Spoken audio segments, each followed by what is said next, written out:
Yeah.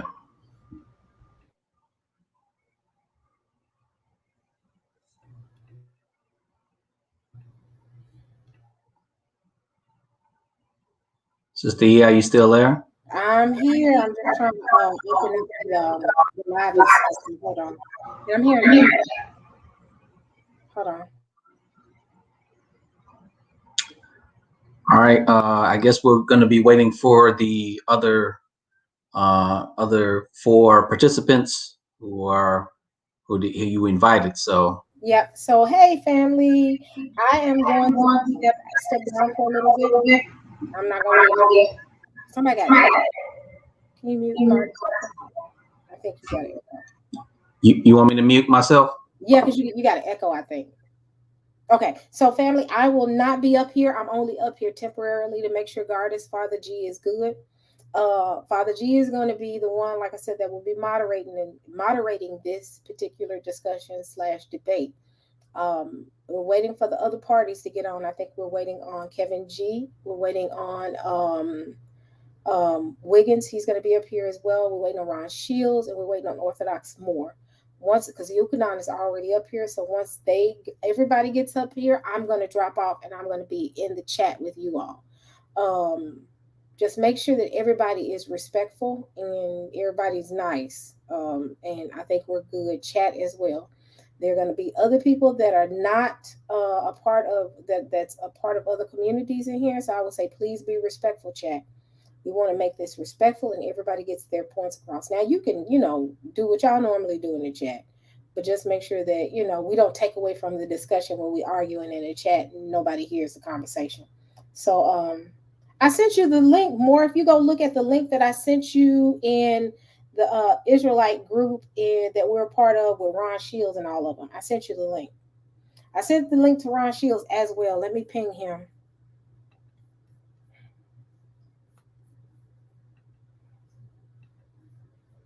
Let me see.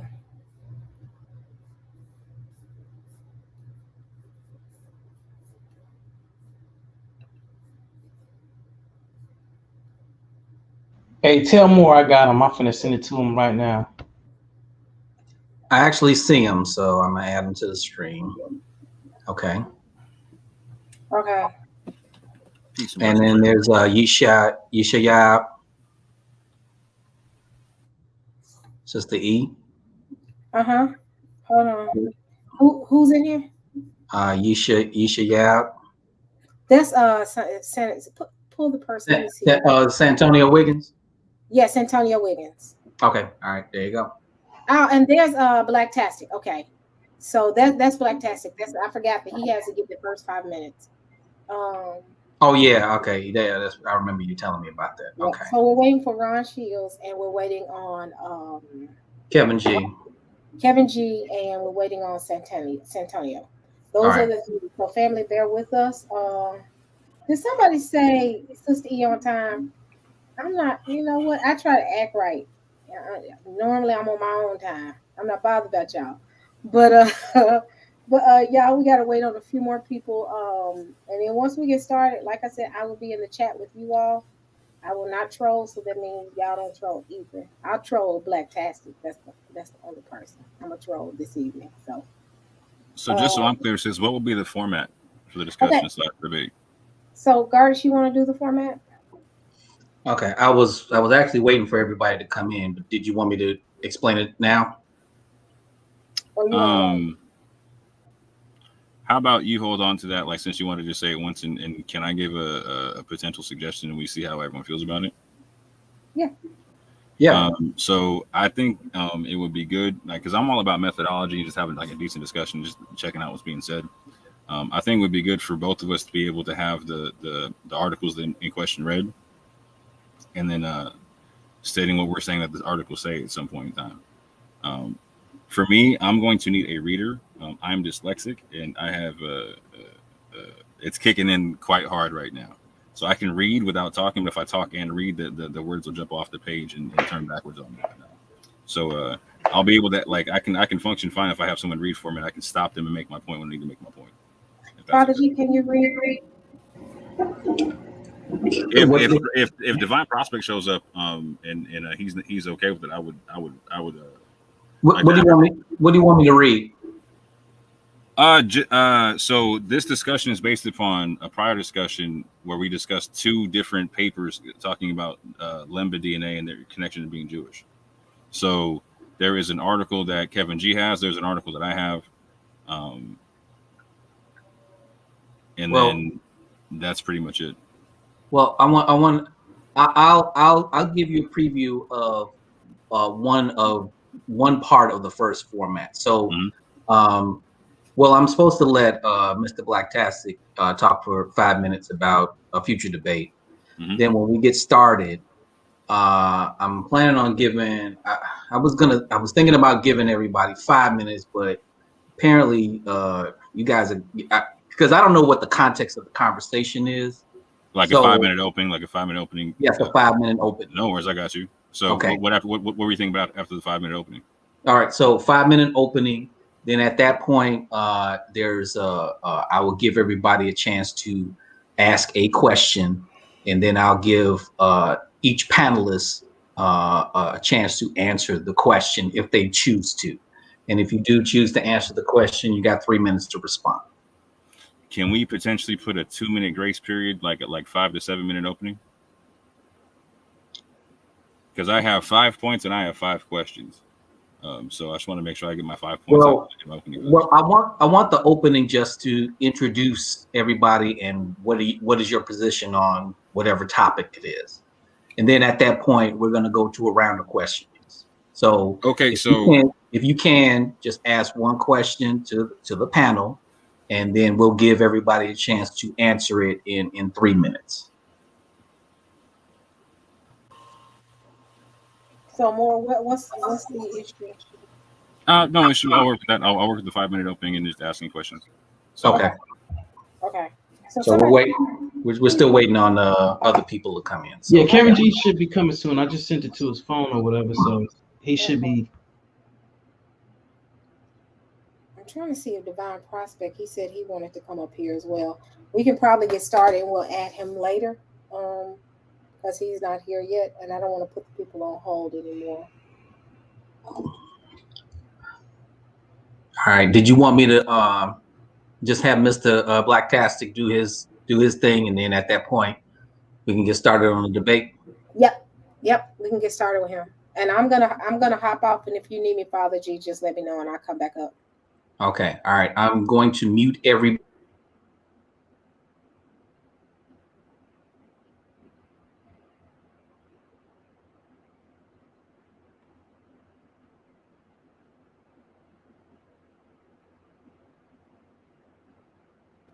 Hey, I unmuted myself for a second. Blacktastic can get started with his point, right? Father G muted himself, so I couldn't hear what he said. Oh no! Oh, I'm sorry. So I'm muting everybody, and then at this point right now, Mr. Blacktastic, you can go ahead and take it away. All right, shalom, everyone. On tonight, I have not been paying attention to any of the things that have been going on over the last few days because I have other things more important going on in my life that are a priority. However, I have been made aware of a few things. I have not watched the marathon lives that have taken place on our beloved brother Berean's channel. I have no idea what any of the content is other than what people have told me. Now, I was informed today that somehow or in some way I canceled the debate or asked to get out of it. I made no such request.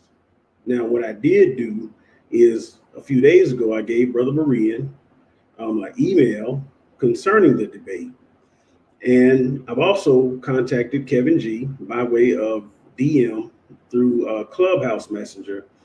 And so I will go ahead and show those communications so that things can be reported honestly. All right.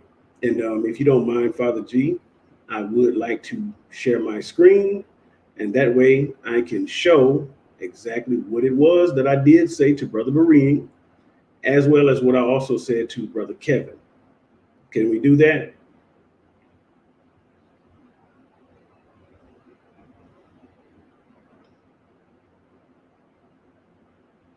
All right. So here's the message that I sent to Brother Berean. This is exactly what I said. Shalom. Debating Kevin G will be a waste of my time and everyone else's because he's not as up on this topic as he thinks he is, nor is he aware of my background. Mike Holloway is a former Apostolic Oneness Pentecostal and someone who is more familiar with me. That would make a much better debate. Mike and I have discussed having this debate long before Kevin G put his foot in his mouth and made the challenge. If I debate Kevin G, he's going to get washed in a very embarrassing way, and you will regret hosting it. You already see he doesn't know African history and believes the ancient Egyptians weren't black. He's in over his head. I'm not boasting about myself, but like the old folks used to say, believe me when I tell you that fat meat is greasy. A debate should benefit the people in the best way, and Kevin is only interested in boosting his ego, which is why he jumps on every platform he can find as an expert on everything. I only care about the truth. I would even be willing to come on your platform and take all questions or challenges from all comers at one time from the Trinitarian perspective so that we can get it in with everyone. Let everyone come with their questions, make their statements, and then let me respond uninterrupted and concisely. That way we can remove all the egos out of the way and get to the truth. I'll take the hot seat because I'm not afraid of the heat. My only stipulation is that you let a neutral party moderate because, bro, I know it's your platform, but you interrupt too much and jump in to save those you side with when they are sinking. You can't save them, Berean, but must let the chips fall where they may. It's got to be fair and disciplined with respect from all sides. We haven't always seen eye to eye, but I got nothing but love for you as my brother. You are the P.T. Barnum, Don King of this. LOL. I'm available next Thursday or Saturday. Let me know. Shalom. Berean's only response to this was one word. He said, okay. Now, let me also show. I didn't even cut off my camera, but let me also share my DM with Kevin, and then I will further elaborate and explain. So let me know when you're ready to show that, Father G. All right. So Kevin had contacted me via Clubhouse, and I assumed this was about something else that they were discussing, but I was unaware of it. This was on August the 11th at 6:49 p.m. He said, we own it. Come into the room if you have a chance. August 13th, 11:19 is when I saw it. I said, get at me via blacktastic@mail.com so we can discuss this upcoming debate. We need to go over details to make sure it's fair and honorable for both sides. Kevin G also had one word response, and he said, okay. And this was yesterday at 3:16 a.m. Now, someone may say, well, I sound arrogant in what I'm saying. But my point for saying that is because I've been watching things for quite some time. And I'm not arrogant, neither am I confident in myself. I'm confident in the Most High because I believe this conversation is about truth. And I've been challenged, and I have challenged no one. And it reminded me of when Amaziah, who felt himself, got beside himself after he had struck down 10,000 Edomites, as it says in the book of 2 Kings chapter 14. And then he said to Jehoash, he said, come, let us look one another in the face. And Jehoash said to Amaziah, a thistle on Lebanon sent to a cedar on Lebanon, saying, give your daughter to my son for a wife. And a wild beast of Lebanon passed by and trampled down the thistle. He said, you have indeed struck down Edom, and your heart has lifted you up. Be content with your glory and stay at home. For why should you provoke trouble so that you fall, you and Judah with you? And again, my whole point about all of this is that while everybody else is doing block work, I'm trying to do kingdom work. And I feel that the oneness position has been misrepresented by those who are heavily Trinitarian. Now, Mike and I have talked for some time. We do not agree on this position. Mike believes because he was once a former Apostolic Oneness Pentecostal, he has a better grasp on the position and can articulate it in defense. I disagree with that position. I do not fear anyone. You can get Damon Richardson, Eric Mason. It doesn't matter to me who you get because I represent the truth. And the only thing I care about is that the truth is heard and not me being heard. Now, since Brother Berean, who I do love, understand something. I love Brother Berean, but since he's pulling the strings, perhaps the debate should be between me and Brother Berean on the oneness versus the Trinity instead of Kevin G or Mike. That way they can stand back and Brother Berean can step forward, because everybody is being put forth on his platform. And while I hear others talk about this is about dialogue, it seems like it's doing nothing more than causing division and dissension. In the meanwhile, the other side has made allegiance and alliance with those who are unbelievers, such as Garfield Reed, who despises both the Bible and our Savior, Yeshua. Mike made a statement that I didn't catch until recently when someone else reminded me of what he said. And what they said was, Mike said there's a bigger picture and we're not even paying attention. So I'm paying attention, because we got unbelievers who don't believe the scriptures nor believe in the Lord. You have Garfield Reed asking Cherry how he can get his book, which basically diminishes, all right, and discredits the Savior. And yet you have Ahab and Jezebel calling him their brother. Now, I want to have a classy debate, one that gives the facts and that allows both positions to be represented fairly. All right. Now, when people always ask whether or not I believe the Trinity, no, I do not call the Godhead a Trinity, and we are discussing the Godhead. That's what the debate is about whether or not the oneness view is more accurate or the Trinitarian view is more accurate. I see a lot of people here feeling themselves because they've had debates with others and their side has said, oh, they're the ones who won. You got a group right now talking about having a victory party, but all the information hasn't been heard. I've heard a lot of slander going on both sides. And what I want to do is represent the truth. Now, Kevin, I love you. And I want everybody to understand, I have absolutely no animosity whatsoever against Kevin G. But I've watched and I've listened to him as well, even to my dear brother, Brother Mike, who's in the chat right now. And let me say this to everyone. No one is the designated corrector of everyone. I've heard other folks, even like my brother, talk to the entire community as if they are the designated corrector, or like as if they're the father over all of us and have to whip us bad children back into shape and make us align with their doctrine. And I totally disagree with that. And I believe that does betray us in some way, because it does show some arrogance. Now, if anybody wants to debate with me or discuss with me civilly over this issue, I would be more than happy to do it. However, I am not a member of the circus. I am neither a clown nor a seal or a bear riding a bicycle or a tiger jumping through a fiery hoop. All right. If you want to talk to me, let's do it correctly. All right. And my brother said the biblical text is the corrector. Well, brother, we're going to see who has the biblical text correct. All right. Because you think you have it correct. All right. We're going to let the text speak for itself. And so my issue is the misrepresentation that's going on. Now, that's my only thing with this debate. I want to be represented fairly. I want to be represented honestly, and I want to have an honorable discussion. Now, I'm looking at things. I've been doing this for a while, man. I'm not a novice and I'm not a child. And I've been watching how things have been going on. So people can say I'm running. I'm scared. Trust me, y'all. I'm as cool as an ice cube in Antarctica. Nobody makes me fear. None at all. Because I trust the scriptures and I trust the Lord even over myself.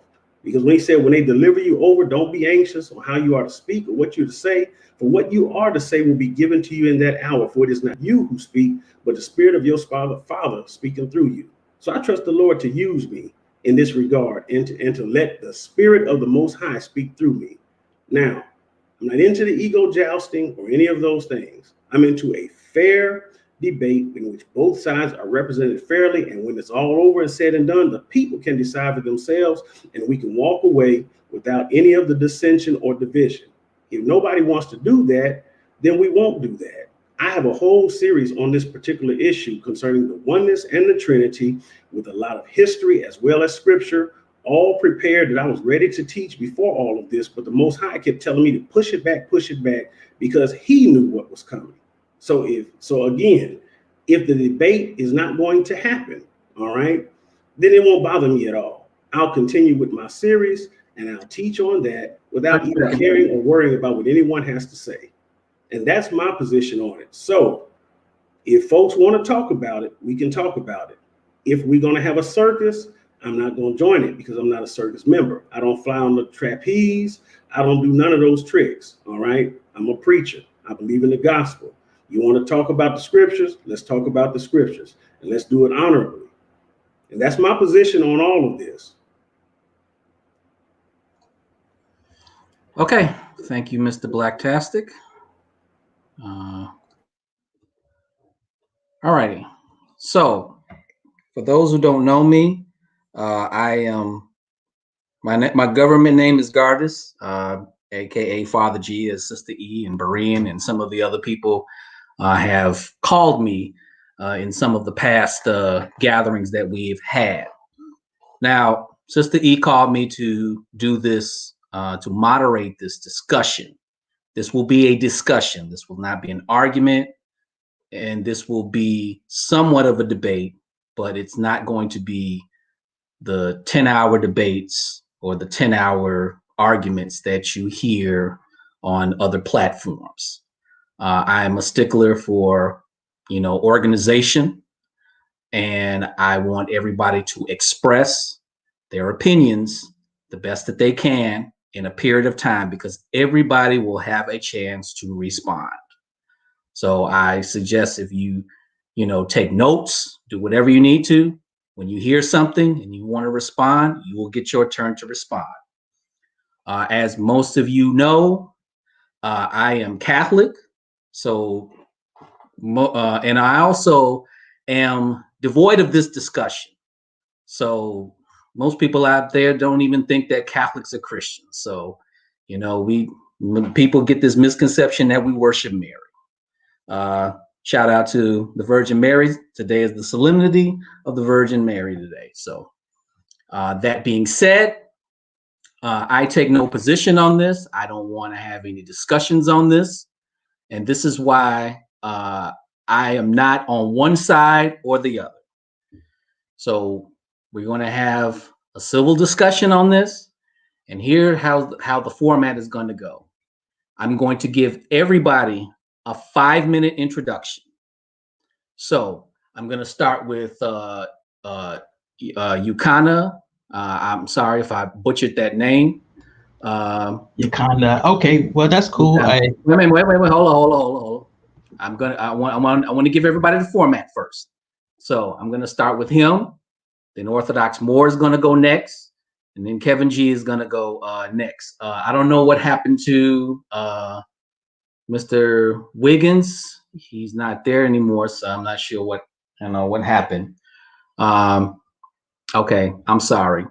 What I'm gonna do is I'm gonna let Kevin G go first, according to Sister E. So she requests that Kevin G go first, and then I'll go in that particular order.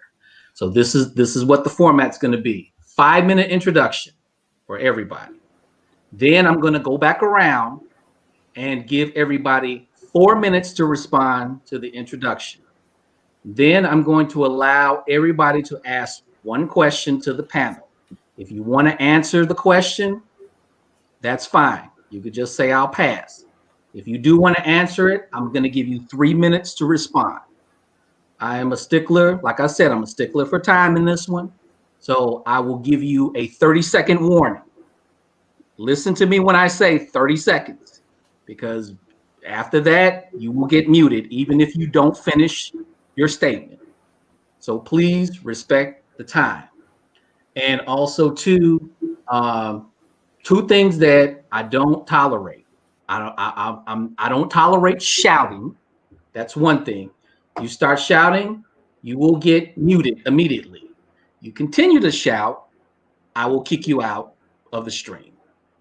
Also, too, I don't tolerate name calling. So there's no name calling people out of their names, whether it's listed there, whether their government name. I do not want people getting called out of their names.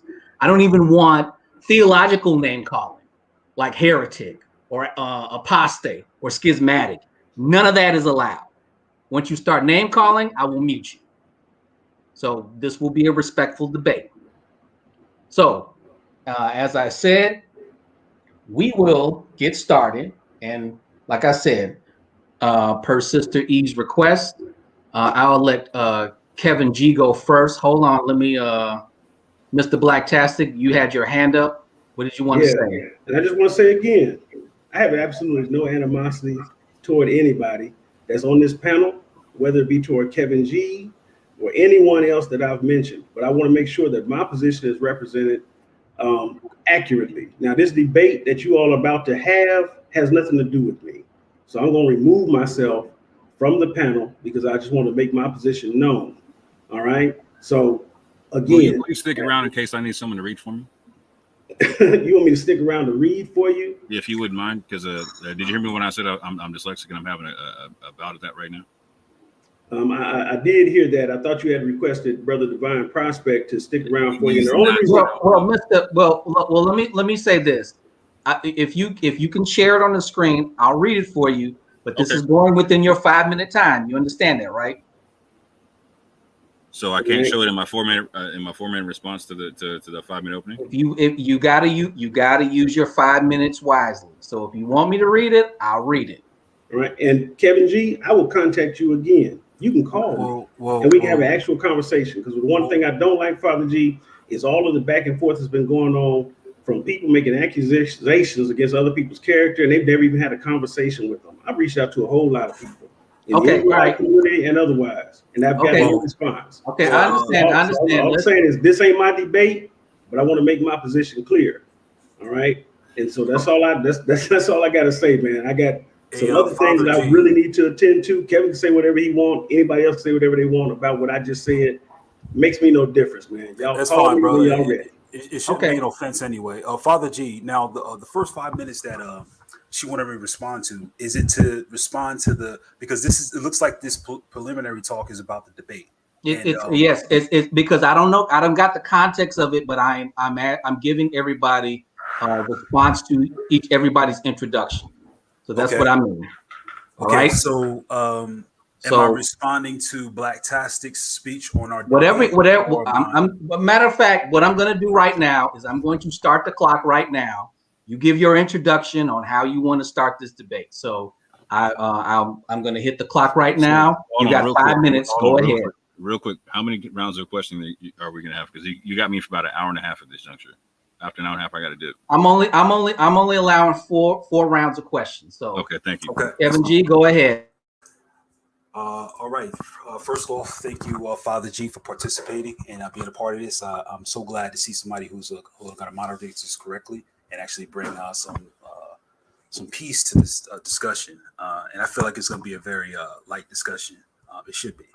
Now, I'm going to spend probably a couple of minutes just responding to what Blacktastic said. And I really didn't see any point of showing any type of evidence of communication or anything like that because none of that was on the table. I was clear with my communication with you. The thing that I was surprised by was that me hearing one thing from you and another thing from Bareen. That's very clear. Bareen's put out something about you not wanting to debate me and this, that, and the other, which he actually freely admitted in the chat of this video presently. He actually admitted, well, brother, you did say you did not want to debate Kevin G. I think it came out of your mouth a few times that you didn't want to do that. However, if you did have any discrepancies about where we debated the format of the debate or Bareen butting in, we can easily have this on Debate Talk for You, hosted by Orthodox More. We can easily have this on Yeremiah's Debate League. We can even have this anywhere. So the place doesn't matter. I don't have to have it on Bareen TV. We can do it anywhere. Other than that, I am totally fine with having a debate. I look forward to it. I'm actually getting my slides together as we speak, and I will be finalizing those on Wednesday for the Thursday night's debate. So that's about it on that. For the rest of my time, which I got about 3 minutes left, I'm just going to go ahead and just briefly state my premise and basically what was to happen in the earlier conversation.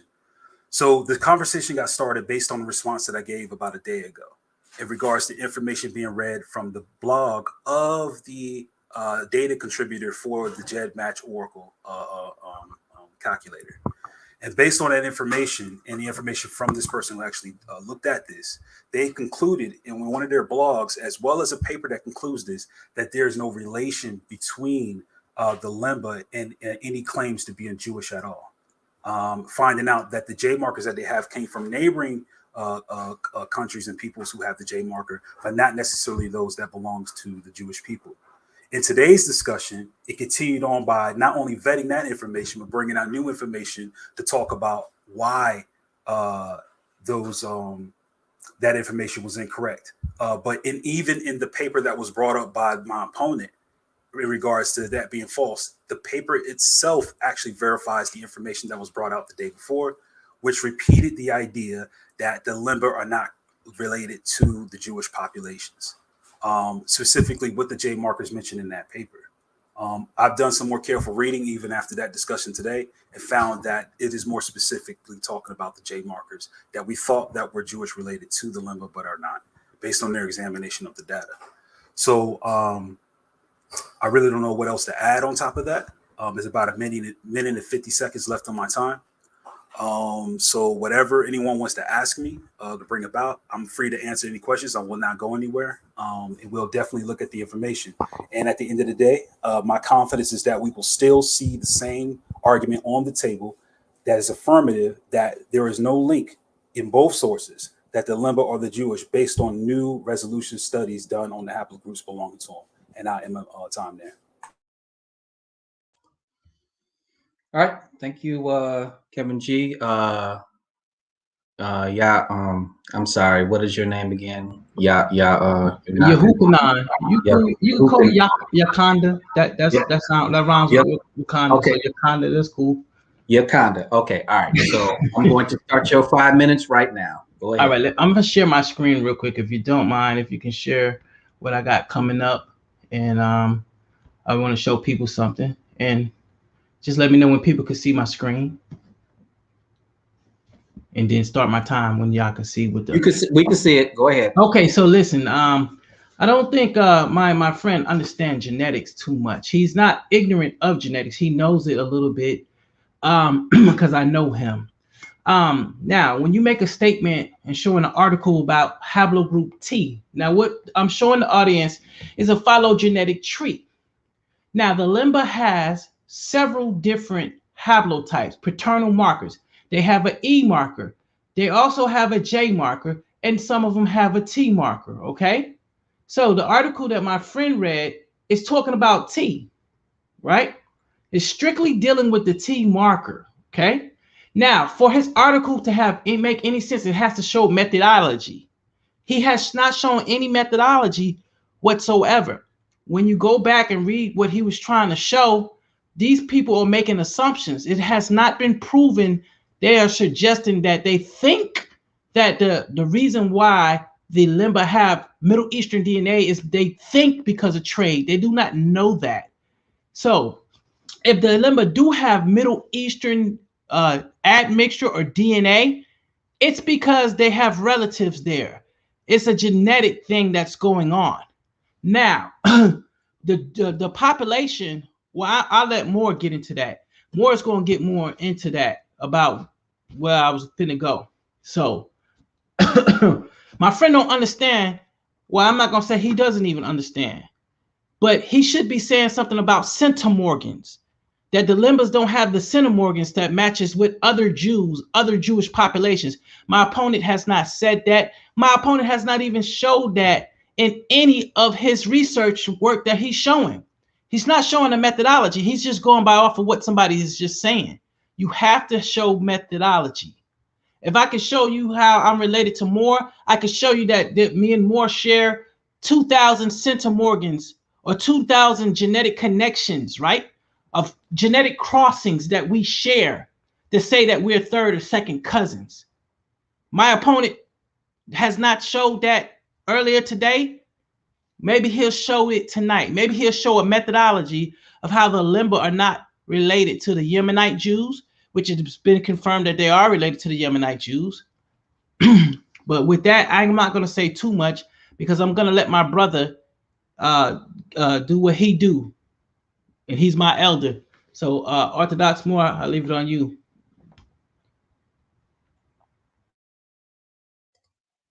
Okay. All right. So Orthodox Moore, I'm going to give the floor to you. Go ahead. Let me start my timer. Peace to the panel. Much gratitude to the moderator. Peace to the chat.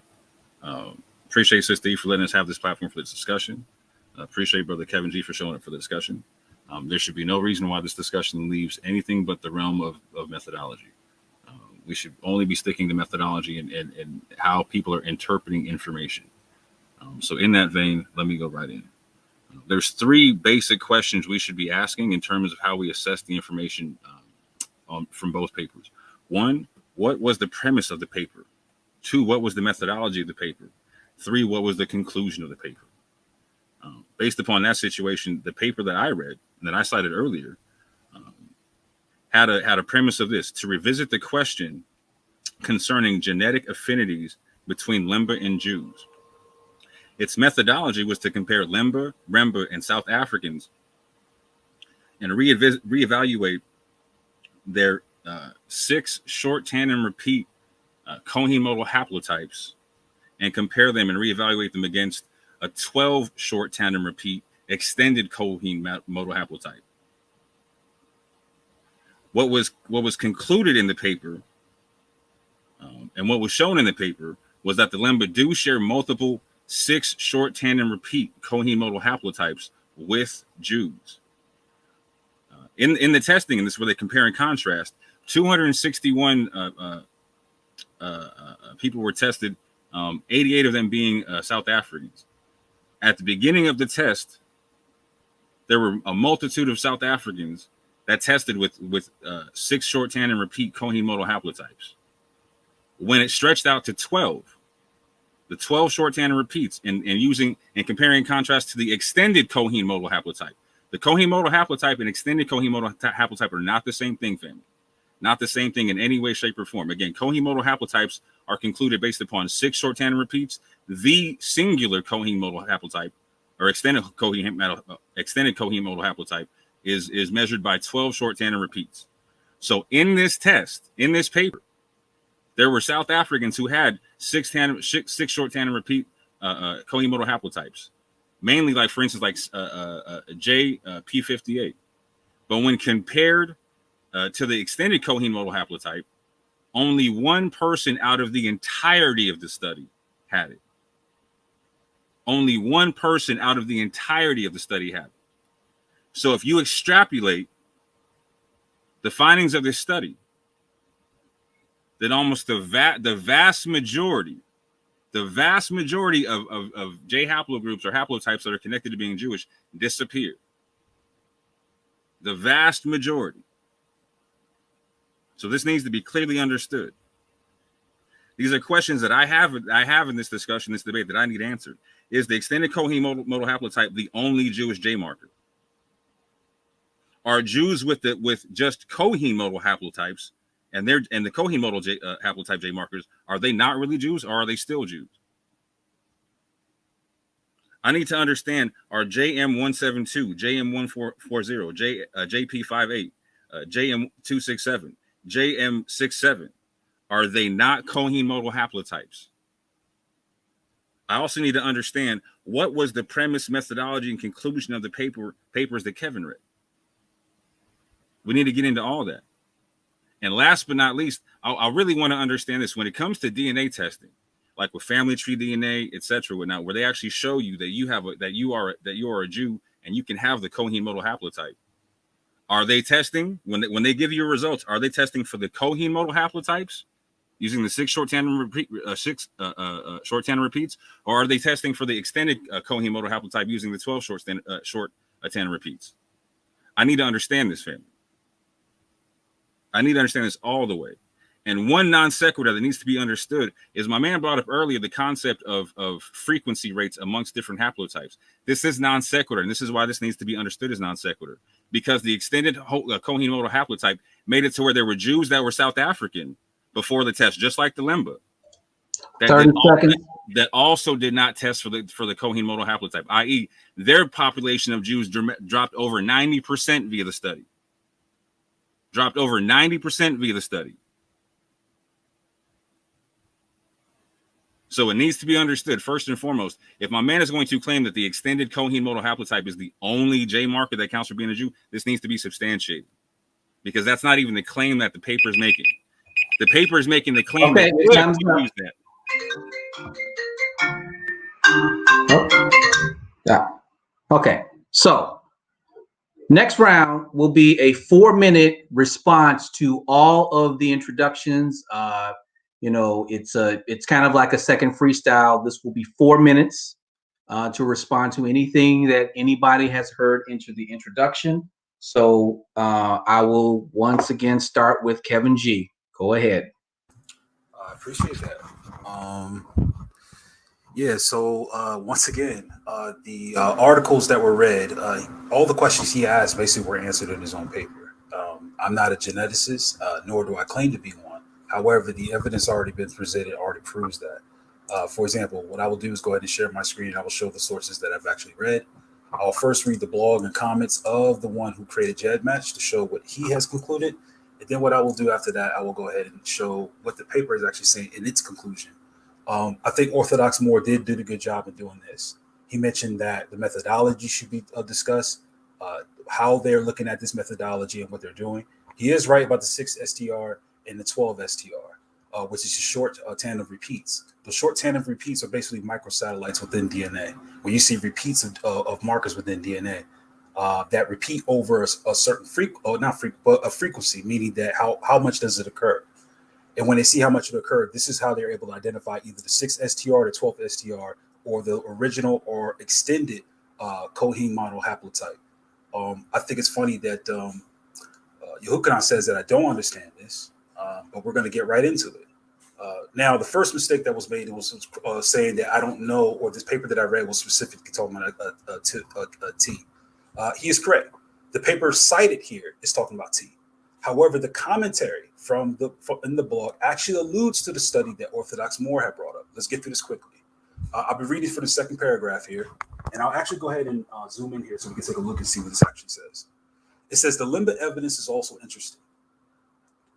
This population was theorized to have Jewish origin on the basis of its processing of the 6-marker Cohen Modal Haplotype within Haplogroup J. When it was later recognized that this was insufficient as a Jewish marker, because A, it could not be found on very different lineages. So what is it saying here? And I'm gonna break this down for layman's. The 6-marker Cohen Modal Haplotype, as he just said, which knocked off 90% of whatever population he's referring to, yes, because it's insufficient. Let's look at the 2 points as to why it is insufficient. A, it could be found on very different lineages, which is J1 and J2, and even non-J.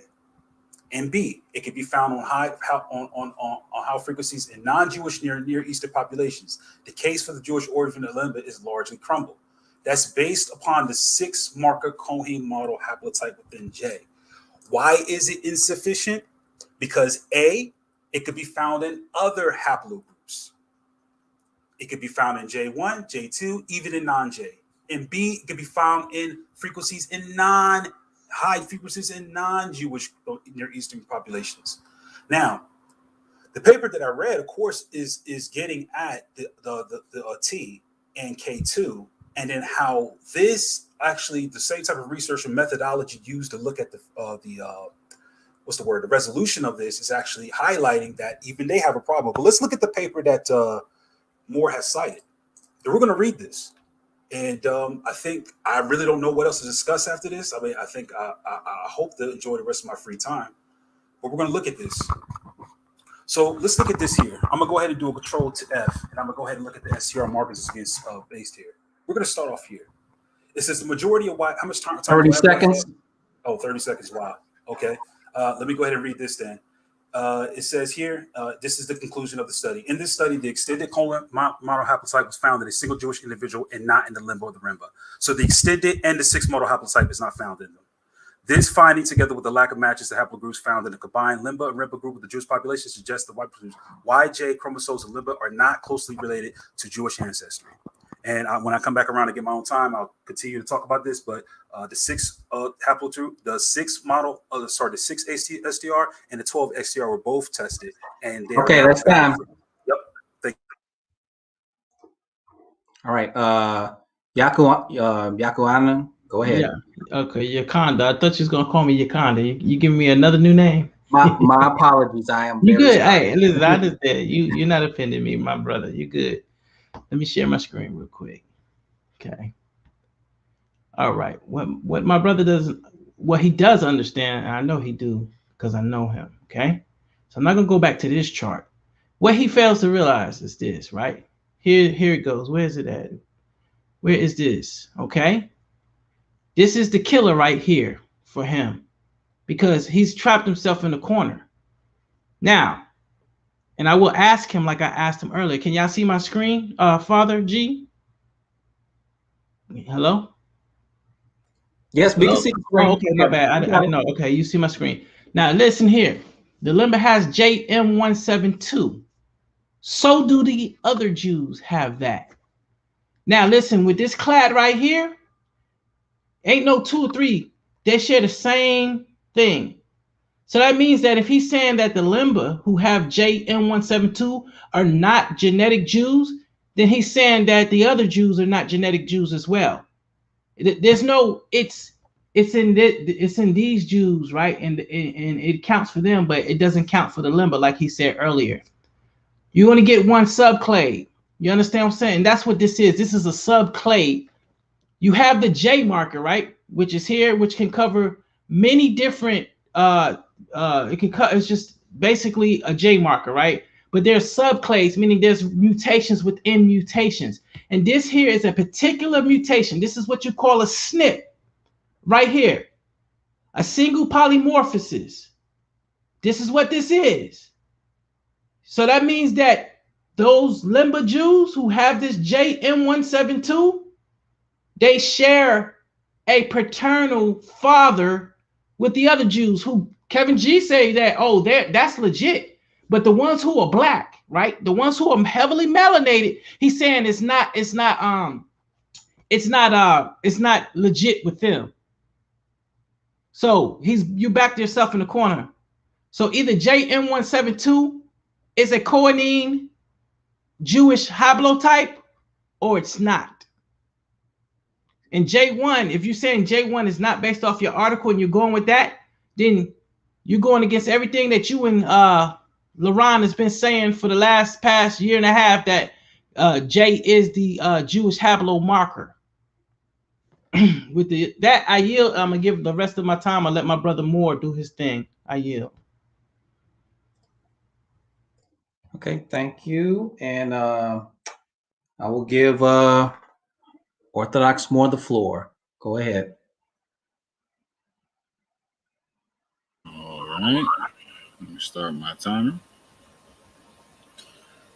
So, real quick, I would like to point out that the moderator stipulated that we could not read the article in the second round that we had to do in the first round. And Kevin G read his article in the second round. I'm not going to break a code and read up my article in the second round. I'm going to continue with my rebuttal. Kevin G stated in his opening round there was no link in both articles to Jewish DNA. Again, that is patently false. The second article specifically states that there's multiple J Cohen Modal Haplotypes that the Lemba do have. The second article, the one that I referenced, what it specifies is that they do not carry the extended Cohen Modal Haplotype, and that neither do 99% of the other South Africans that were tested. Again, out of almost, there were 261 Lemba that were tested. There were 88 South Africans tested, etc. There were more even Remba tested, right? However, so when you go look at this study, out of the 88 South Africans that are tested, the ones that end up having the Cohen Modal Haplotypes consistent with the Lemba, they lose their Jewishness too, according to Kevin G. Does the article comment on that? No. You have to extrapolate that to every other Jewish population, because the premise of the article is just focusing on the Lemba connection. It's not meant to focus on the South African connection or any other Jewish population. However, if you extrapolate the study to every other Jewish population, any Jew who is not, or any Jew who is JM172, JM140, JP58, JM267, JM67, etc., Any Jew who does not have the extended Cohen Modal Haplotype is also not a Jew. And just like how all the populations in the study, the Lemba, the Remba, and the South Africans lost 90 to 100% of their Jewish population when compared to the extended Cohen Modal Haplotype based upon the 12 short tandem repeats instead of the 6 short tandem repeats. Again, this is why the rate of in population is not secular, because all the Jews lose Jews when you compare them to the extended Cohen Modal Haplotype. So again, the question is the extended Cohen Modal Haplotype the only Jewish J marker, or are the Cohen Modal Haplotypes that, again, current modern DNA tests, DNA companies show people and tell them that you are Jewish based upon this? You have the Cohen Modal Haplotype based upon this. Again, Cohen Modal Haplotype, not extended Cohen Modal Haplotype. This is what we got to answer, fam. And again, so to be clear, he stipulated that nowhere in the studies do they show a link, but they show the link. They show the link with the Cohen Modal Haplotypes. Now, check this out. The paper he cites is in 2011. The paper I cite is in 2013. In 2011, they hadn't tested for the 12 short tandem repeats yet. So on what basis is your paper, and by what methodology are they saying that there is no connection with the J1?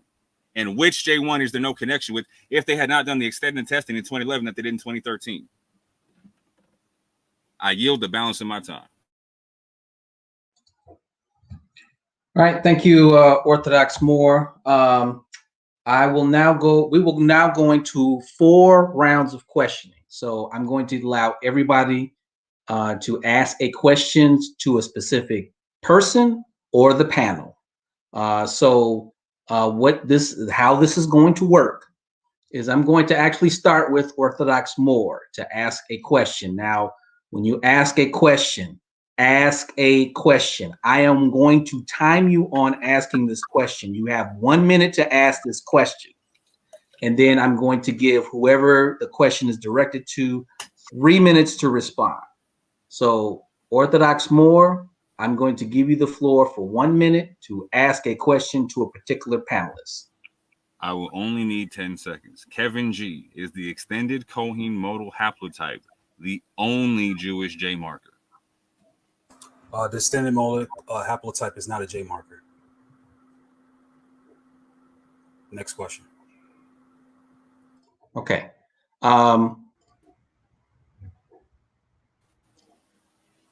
Sorry. Kevin G, go ahead and ask your question. Okay, that was an easy question. Yahuchanan, you claim that I don't understand anything about this haplogroup. The one that you mentioned was J. What was it again? JM. Hold on, let me give it to you. JM172, right? JM172. Yes. Yeah. And you said that this is a Jewish marker, correct? It's a Cohen Modal type. It's supposed to be a Jewish marker. What populations hold this haplogroup? Is that your question? Yes, it is. Okay. Yeah, I would say the Ashkenazi Jews. I would say also the Lemba Jews hold this as well. Okay. You do know that 22. One question at a time. Yahuchanan, go ahead and ask your question. Okay. Now, earlier you made a statement saying that only the Ashkenazi Jews who have M. Let me get this right. You said earlier that only the Ashkenazi Jews who has the J mark or the JM172 are the real Jews, right? Or no. And that they let me finish. And that the Lemba, who also share this, are not genetic Jews. You still stand by that statement? I never made this statement.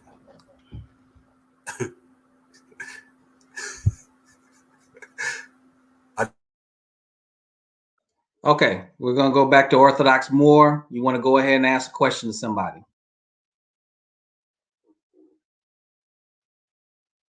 Okay, once again, my question will be for Kevin G.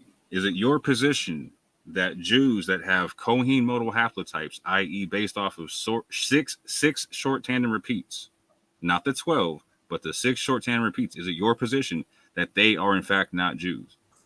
No. I hold no position. The papers itself actually make the distinction to say, I get 3 minutes to answer, correct, Father G? Yes. The paper itself, based on both of those studies, have found that they're not related to them, period. This is on the 6 STR and the 12 STR.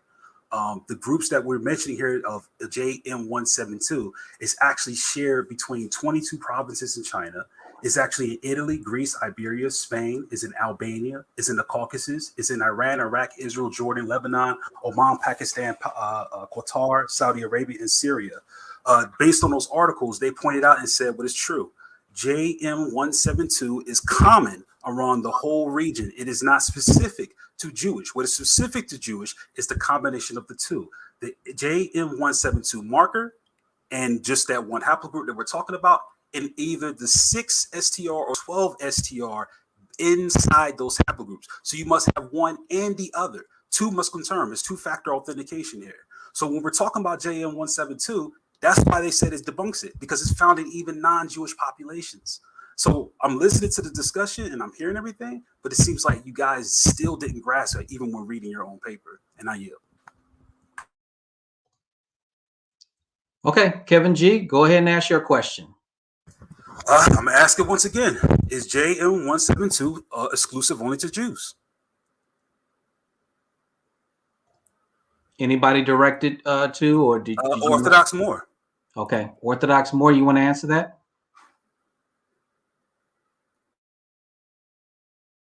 In short, no. I dropped my mic then. Well, let's give Brother Y a chance. Did you want to answer that? Okay, then. My question is this: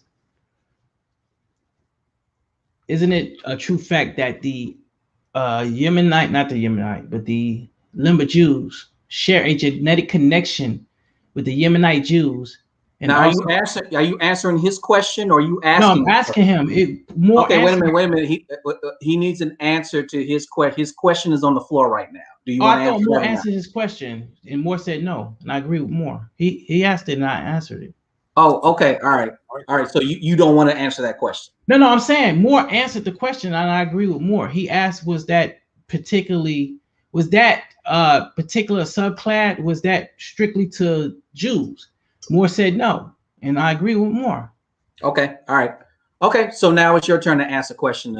Okay, then, Kevin G, isn't it a proven fact that the Lemba Jews, right, certain Lemba Jews share a genetic connection with the Ethiopian Jews, the Yemenite Jews, and some Ashkenazi Jews? That is true based on autosomal DNA, not on haplogroup lineage. Next question. Okay, circle back around. Round 3. Orthodox Moore, go ahead and ask your question. Again, my question will be for Kevin G. So, Kevin G, you stipulated that neither paper shows a link to Jewish DNA. So, very simple question: Did the paper that I cited from the South African Medical Journal, did it stipulate that there was any links between Jews and the Lemba via the 6 short tandem repeat Cohen Modal Haplotypes? Yes or no? I got 3 minutes to answer, correct? Yes. Thank you, sir. No, and I will read my proof now. Previous Y chromosome data, particularly in the presence of Cohen Modal Haplotype and SA Lemba, led to claims of genetic links between the Jewish priesthood Cohenim and the Lemba. However, higher resolution, meaning the 12 STR, genotyping of haplogroup J chromosomes that harbored the Cohen Modal Haplotype led to the delineation in the extended Cohen Modal Haplotype that was found at high frequency of the Cohenim and restricted to Jewish groups across the Jewish diaspora. In this study, the extended Cohen Modal Haplotype was found in only a single Jewish individual and not in the Lemba or the Remba. This finding, together with the lack of matches of the haplogroups found in the combined Lemba and Remba group with the Jewish populations, suggests that haplogroup J, Y chromosome and the Lemba and Remba are not related to Jewish ancestry, but rather a stronger link to Middle Eastern populations, probably the result of trade in the Indian Ocean.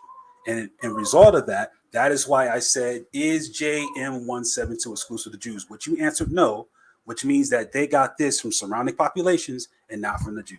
I hope I answered your question. Okay. Kevin G, go ahead and ask your question.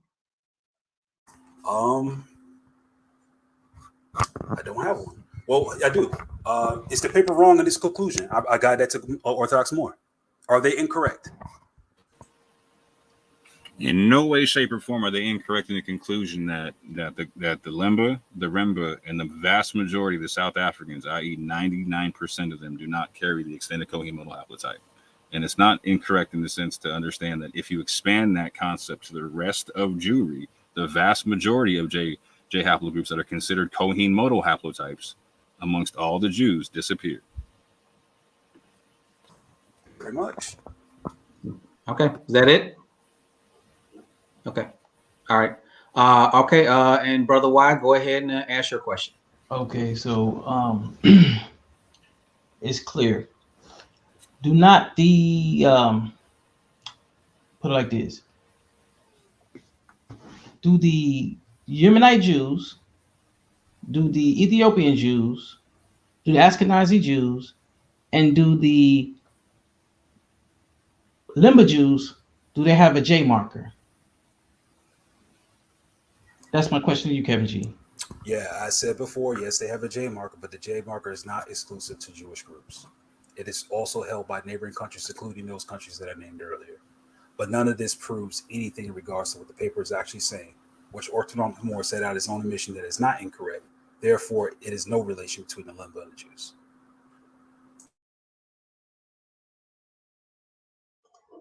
Okay, if that's it, one last round here.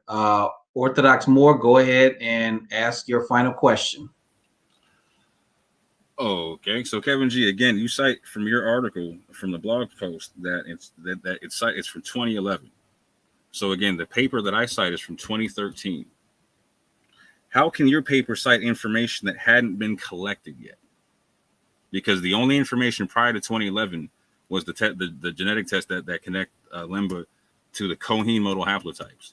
So your paper in 2011 is rejecting their connection to the Cohen Modal Haplotypes. So what information are they doing so? Because they couldn't have done so based upon the DNA collects done from 2013 in my paper. I.e., again, how can your paper cite information that hadn't been collected yet?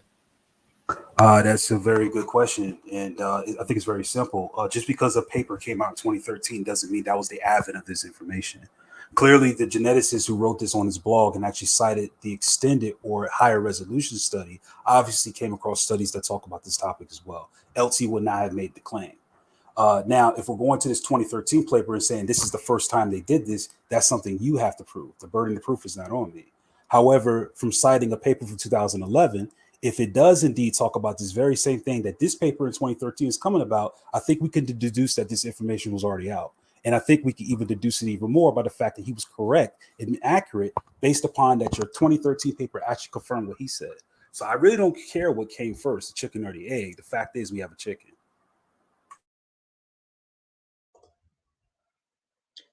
Okay, if Kevin G is yielding the floor to that, go ahead and ask your final question. I have no more questions. I think this is that's it. I'm done.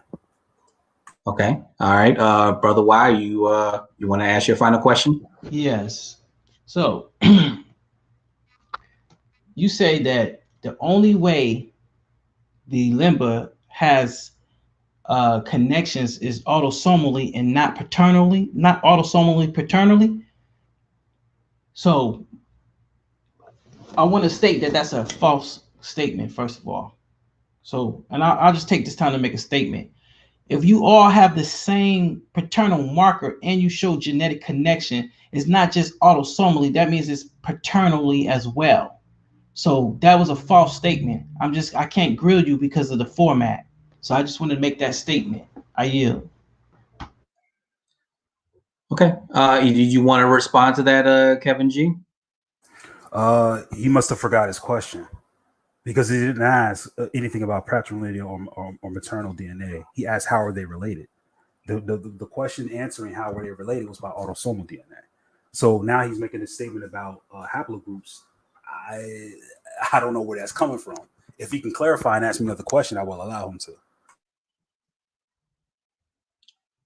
Well, apparently he didn't have a question. He made a statement, and I just wanted to give you a chance to respond to that. So I'm good. so that round is done. So this is all conclusions right now. So Brother Y, I will give you the floor for 4 minutes. And this will be a 4-minute conclusion for everybody. So, Brother Y, you go ahead with your conclusion. Thank you, everybody. I had to be nice due to the format, but autosomal DNA can be connected through mother or father. Okay, so it's clear that they have a paternal connection, which Kevin G tried to say they didn't have it. They share the groups that I named. They share the same paternal marker. Okay, and so they would have paternal autosomal DNA. The paternal alleles would match up, which you were trying to say they didn't. You only trying to say it's autosomal because he think it's trying to say through the mother. But no, it's actually patrilineal that they share. They have the same, they share the same genetic connection. They share the same haplotype.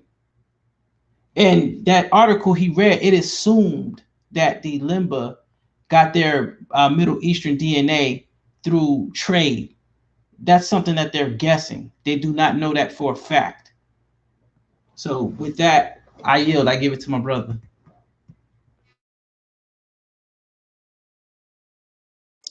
Okay. Next up, Orthodox Moore, you want to give your final conclusions? Yeah, first and foremost, I would like to invite Kevin G to formally debate this topic in a fully expanded way on Debate Talk for You. We can have Brother Gabar or someone else moderate. I think we could have a really good, respectful debate on this topic. But beyond that, I would like to point this out. So he stipulated that Kevin G stipulated that the extended Cohen Modal Haplotype is not a J marker. That is patently false. And please stay tuned because I will be running through on my show all the things that were done that were said incorrectly on this show. So that was patently false. It is a J marker. It is a derivative of the JP58, which is a derivative of the JM267. Secondly, I asked him, are Jews without or are Jews with the Cohen Modal Haplotype or with their J markers that are based off the 6 short tandem repeats, are they really Jews or are they not? He said that he agreed that they're Jews. So then I went to go ask the question, does my paper cite that the Lemba, in fact, have Cohen Modal Haplotypes based upon the 6 short tandem repeats? He says no, that's patently false. I can clearly show that and we'll be able to do so.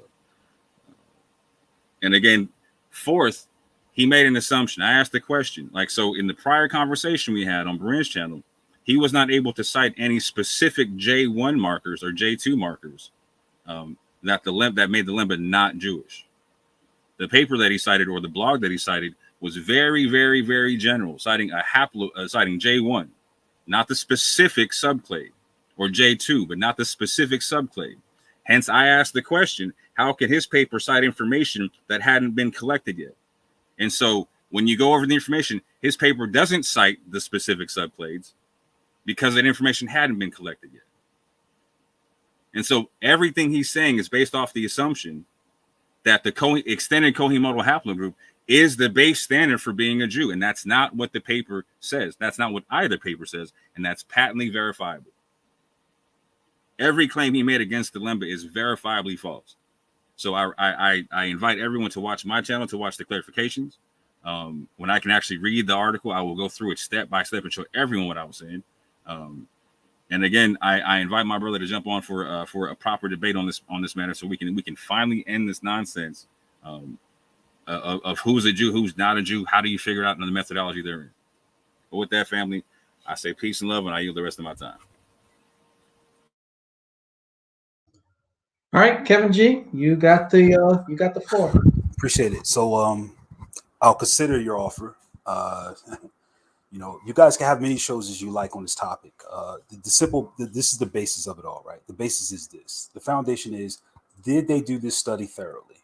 That was agreed upon. Is the article correct? It has been agreed that it is correct. Then the conclusion of the article must be considered and taken seriously. And what is the conclusion of the article? The conclusion of the article says this. It's not my statement. We keep saying these things like Kevin G is asserting this, Kevin G is asserting that. No, all Kevin G did was just simply read the article. And it is your article that is the proof text in saying that these people aren't related to them. We can keep doing this thing over and over again where we got to say, hey, we got to find out and do another show so we can break this down even more. If you need to do that for your own sanity to convince yourself of whether or not they're related, go for it. If you're going to be one of science and actually deal with the information, then that's not my area. It will be this article. And this is article that tells us this. So that's it. So once again, if the article is to be considered and taken seriously, if this article is speaking the truth on what it's saying, it's the article that concluded and said that the Lemba and the Remba are not related to Jews. In fact, they say this, and I quote, rather, this study suggests a stronger link with Middle Eastern populations, probably the result of trade activity in the Indian Ocean. Now, like Yahuchanan said, they're guessing this. Well, hey, they can guess it all they want, but they already know what they confirmed, right? So what is confirmed, that you can say anything you want about the negative statement about, well, they're guessing this and this and the other, but what is it that they're not confirming, right? Yahuchanan, what is it they're not confirming? Orthodox more. What they're not confirming is the previous statement. The Lemba and the Remba are not associated with Jewish populations. They're not even closely associated. Rather, the study suggests a longer, stronger link with Middle Eastern populations, probably the result of trade activity in the Indian Ocean. Also, the SA Lemba and Zimbabwean Remba originate from the same founding population. Several differences were observed in the composition and frequency of their Y chromosome pools. So they're giving guesses as to what else could have happened. For example, if I was in a murder trial and you found a murder weapon and they found fingerprints on them and you analyze my fingerprints, sure, you say, well, we know Kevin G's, we proved that Kevin G is not associated with the weapon. Why? Because his fingerprints aren't on it. So then, like, let's say they come up with other negative statements or about the fingerprints. Well, maybe somebody else came in and grabbed the gun. Maybe Mrs. Moore down the street had went and shot this person, and Orthodox Moore took the gun away from her. Maybe Yahuchanan did this and the other. That's fine. Guesses can be made. We could come up with all these other stories and everything else. But what's the primary thing that's been disproven? I did not have the gun. Same way with this article. You could talk about anything else that they're saying. They're not related. That's what this article says. So, I mean, I really don't know what we spent time sitting up here doing. That's why I say I'll come up here and I'll be with 10 of you at a time, because all I'm going to do is read the conclusion of this article over and over again, which proves the very point that is making. Not my point, but it's his point. And that's it. Okay. One last format. I'm going to take 5 questions from the chat. Sister E put it out there to put questions out there. So I'm going to show this question. And apparently this is directly to Kevin G. You got 2 minutes to respond to that question. The question's on the screen right now? Yes. Kevin G, how can your article be authoritative when it says suggest? I don't remember anything about it suggesting anything. The study actually concluded. I'll read it again. In this study, and this is not my paper, by the way. This is Orthodox Moore's paper. It said this study of extended Cohen Haplogroup haplotype was only found in a single Jewish individual and not in the Lemba of the Remba. This finding, together with the lack of matches of haplogroups found in the combined Lemba and Remba group of Jewish population, suggests that JY chromosomes in the Lemba and Remba are not closely associated with Jewish ancestry. This is his article, not mine. So I don't know. Maybe you forgot that, but you may want to ask him that.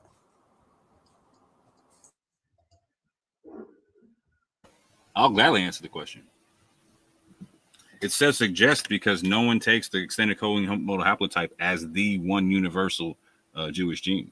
It says suggest because, again, it's a South African-based article written by the South African Medical Journal. So, again, it's asking the question of why and trying to raise the premise of re-examining the connection between the Lemba, right? Who's asking the question and why? Who's asking the question and why? Was there anybody in 2013 pounding the table saying, oh, we got to figure out if they're really Jews or not? No. These people willfully did their own study and told you how they did it and the certain bias within the study. So again, my man Yahuchanan taught me a great debate tactic in the sense that we're like, if you can cite information to where your opponent agrees with you, then it strengthens your argument even more so. So again, this is why I raised the question. So this is why I even cite the article, because opponents of people claiming that the Jews are the Lemba are Jews confirm the fact that they have Cohen Modal Haplotypes based upon 6 short tandem repeats in this study. And again, Kevin tried to say it wasn't there. Brother Y, you want to respond to this? Yeah, exactly. It suggests because, like he said, they don't know. Bottom line, the Lemba faced so much racism when they did say, hey, we are the original Hebrews, that they put them through so much scrutiny to prove themselves. So that's why they would suggest, instead of just telling the truth, if those guys are related to Middle Eastern people, it's because there's a genetic connection there. My opponent already admit that they are genetically connected to Ethiopian Jews and Yemenite Jews. He says autosomally, but the only reason that is because they share grandparents. So with that, I yield. Okay. Let's see. I don't see any other. Oh, here's another one. Okay. So I guess since this is directed to you, Kevin G, you want to respond to this first? Yeah, Jay Cash is a very respectful individual. I appreciate you asking the question, brother. Kevin G, I think that you used the claim that Lemba were Jews. Did your position change solely based on the article, or was there other corroborating evidence? There was other corroborating evidence, bro. And I appreciate you, Jay Cash, for showing up. So here's the other corroborating evidence. When you look at this information that we're looking at regarding the DNA, this actually came up when we were discussing articles regarding the Lemba Jews. For example, I think Faithful to God was quoting Tudor Parfit, who I'm not really associated or familiar with the guy like that, but it was one of his excerpts out of his book that actually said that the Lemba claimed ancestry from outside of Africa and that they were originally white. That was their claim. Now, I'm not sure how valid it is, but that's what Tudor Parfit said. There was another source that 93 had brought up. If you pay attention to Faithful to God's channel, it shows that the Lemba actually claim there's two different claims about where they actually came from. So I think that with that, and then looking at that evidence and to see what was similarly happened with the European Jews that ended up in Africa, that came from Portugal and Spain, that's when I looked at this and I looked at this information and saw, okay, yeah, this is kind of heavy on the idea that the Lemba are Jews. This is not my opinion. This is what they wrote. And that's what it is. So to answer your question, brother, yeah, it was this and a couple of other things that kind of lead me towards the direction that I don't think they're Jews. Okay. Orthodox More, you want to respond? Well, how can he respond to that? That's like more so exclusive to me, isn't it? Because I changed my position. Well, I want this. I want this to be like a discussion because I know people want to respond to the question, even though the question is directed. I can respond because me and Kevin didn't do it for years, and I know for a fact that you and LaRon both used to say that the Lemba were Jews. We've had that conversation, Kevin. What was that now? I said we've had that conversation. You, LaRon, and I have had that conversation, and there was a point in time when you did, in fact, claim the Lemba were Jews. Yeah, there was a point in time. Yeah, you're right. I can't answer the question. Okay, so you're answering based on my experience? No, I'm answering based upon my experience with you, which you just confirmed. Right, so I already answered it. Yes, I changed my position. I don't get it. So what would you like to offer based on my experience that I clearly nothing? The moderator just asked if I could answer the question. I answered the question. I don't want to interrupt it. Go ahead. All right. No, well, you don't necessarily have to answer the question, but any response that you can confirm the response. Yeah, that's all I'm saying. Okay. I confirm the response. Okay. With my own experience in history. Okay. All right, Brother Wide, any response to just what was said? No response. Okay. Okay. All right. So let's get another question here. Okay. So yeah, Kevin G, you're very popular here. All right. Kevin G? Yeah, Kevin G. Should we conclude that J marker is not reflective of ancient Israelites? No, we should not conclude that. That the discussion was never about the J marker. The discussion on the J marker was whether or not that particular one, JM172, was exclusive to Jews. So the argument was made was that JM172, since they had this, they had to be related to Jews, but that's clearly false. There's way more populations who have JM172, which Yahuchanan appeared to not know. But he assumed that was the case. So I don't know why he believed that JM172 was exclusive to Jews. Orthodox More already answered the question, said it was not. So Orthodox More is correct. But JM172 is not exclusive to Jews. Therefore, anyone who holds JM172 should not be called the Jew. Hence why the article suggested that it could have came from other nearby non-Jewish populations.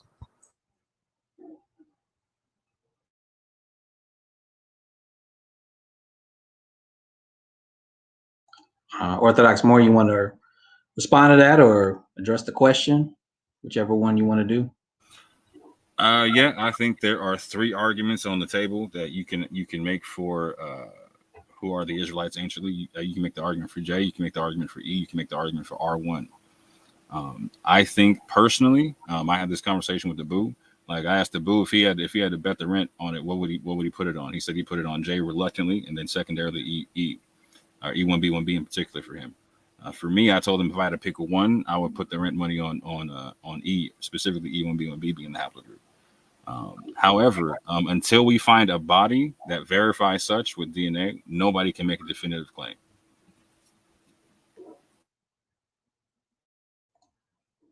Okay, Brother Y, did you want to address it? Nobody could make a definitive claim. They don't actually have a body. But it's funny how Kevin G will push J. He's been pushing J for all these years, right?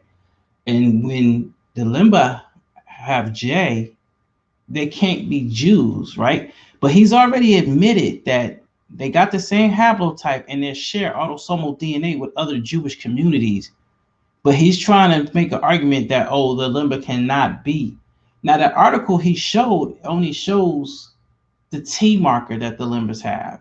So that's that paternal group. So there's many groups within the Lemba, right? But it's funny how he's trying to exclude the J, the Lembas with the J. So my only thing would be is because they're heavily melanated. But with that, I yield. Okay, let me post this next question here. Good, Kevin G, go ahead and address that question. Kevin G, what is your source of the original reference panel that confirms the Cohen Modal Haplotype? I don't have a particular source. There's just a lot of there's a lot of places you can get it. So I don't have a particular one that I go to. I have to look and see which ones I do have, but yeah. But that will just be basis information anyway, to understand what the Cohen Modal Haplotype is. I mean, we talked about the 6 STR, we're talking about the 12 STR, right? And the short tandem repeats basically talks about the frequencies and how random this thing shows up in the genome. So, I mean, you can get it from anywhere, but I don't have a particular one that I use. I mean, I reference it from anywhere, but they're pretty much consistent across the board.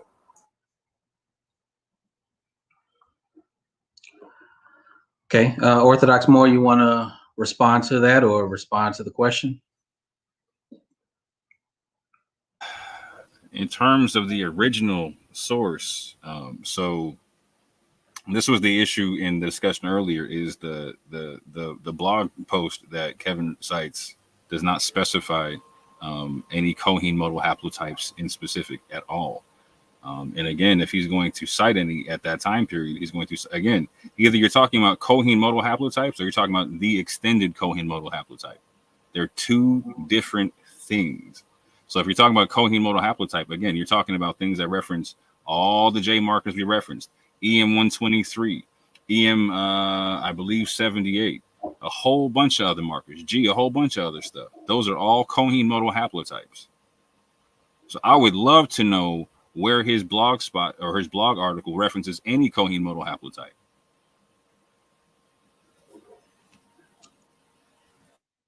Okay, Brother Y, did you want to respond to the responses or the question? No, I won't respond to that one. That's cool. I'll pass on that one. Okay, all right. Last question here that I'm going to show. Go ahead, Kevin G. I think I answered this already, but you know, it's the evidence that was shown. What people have to understand with this, with evidence and with situations, things can still change your position based on what's available. Like Orthodox Moore said, if they were to dig up a body from some source that shows DNA from a particular individual related to any of the 12 tribes of Israel, like some confirmed hard history on it, then that, of course, that would be a game changer. I think it's silly for anybody in the face of evidence to be like, well, I'm gonna reject this because I don't want the ID to be true. That's not what I'm doing. I really don't. I'm not saying I don't care. I care about the doctrine. I care about the scriptures, period. That's what I argue more hard on. But when it comes to DNA evidence, we have no choice but to rely and believe the experts at hand that's actually dealing with this stuff. And all we could do is accept their conclusions. I think to try to insert our own points and insert our own ideas into these papers is a waste of time. Like, why are we doing that? Let's just accept the conclusion, what they're saying. Let's listen to the experts. Like, for instance, we're talking about the blogger. That blogger is a geneticist who offered all the material for GEDmatch Oracle. This guy is the source for it. In fact, I emailed him on several occasions in regards to results of mine that shows that they know what they're talking about. For example, let me show you evidence of this because I don't want to just say this blindly. And if is that possible in answering this question that I could show evidence that I actually emailed this individual and talk to him about these things? You got a minute. All right. So this is Vadim. So let's do gosh, how do I do this? How do I pop this out? Because I don't want my email to show.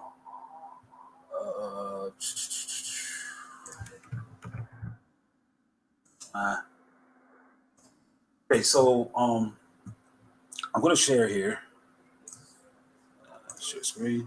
It's just show I'm not messing around with this. I'm not playing or trying to play games. So this is the project, the MDLP World project, and I sent the email to this individual. I let him know my results and what is showing in there, and I asked him. 30 seconds. Okay, so pretty much I asked him, hey, just follow up and see if you see my email. He didn't even. This is all he had to say about it. I asked him. I said, "Here's my kid." He says, "Clarify GEDmatch African American." I asked him, "Why do I have Middle Eastern DNA in my stuff?" This is the guy from GEDmatch. He actually said, "Must be random noise." He just said, "Must be random noise." So I said, "So according to this, the Middle East DNA found is not reliable. By noise, assuming it's a slight deviations of data that was assumed in the Middle East." He didn't answer back on that. So to me, is he's the expert. That's it. Okay, that's it. Let me go stop sharing. Okay. All right. Orthodox Moore, you want to respond to that? I would love to. So why in particular have I not changed my position? Right. Like, so for instance, I have some Sistery and I together, we've interviewed Cohen Hamadisa from the Lemba tribe. We've talked to Tudor Parfit and Cohen Hamadisa together on this channel. Between us, you will be hard pressed to find people who have actually more interview time, live interview time with Lemba, recorded on the internet. And so based upon their oral traditions, based upon their actual practices, and based upon the fact that Islamic sources back their migration, and also the fact that their genetics links up with E1B, 1B, and J1, which are both at the top of the heap and trying to find out which one is Abraham's genetics or whatnot. I've had no reason to rule them out.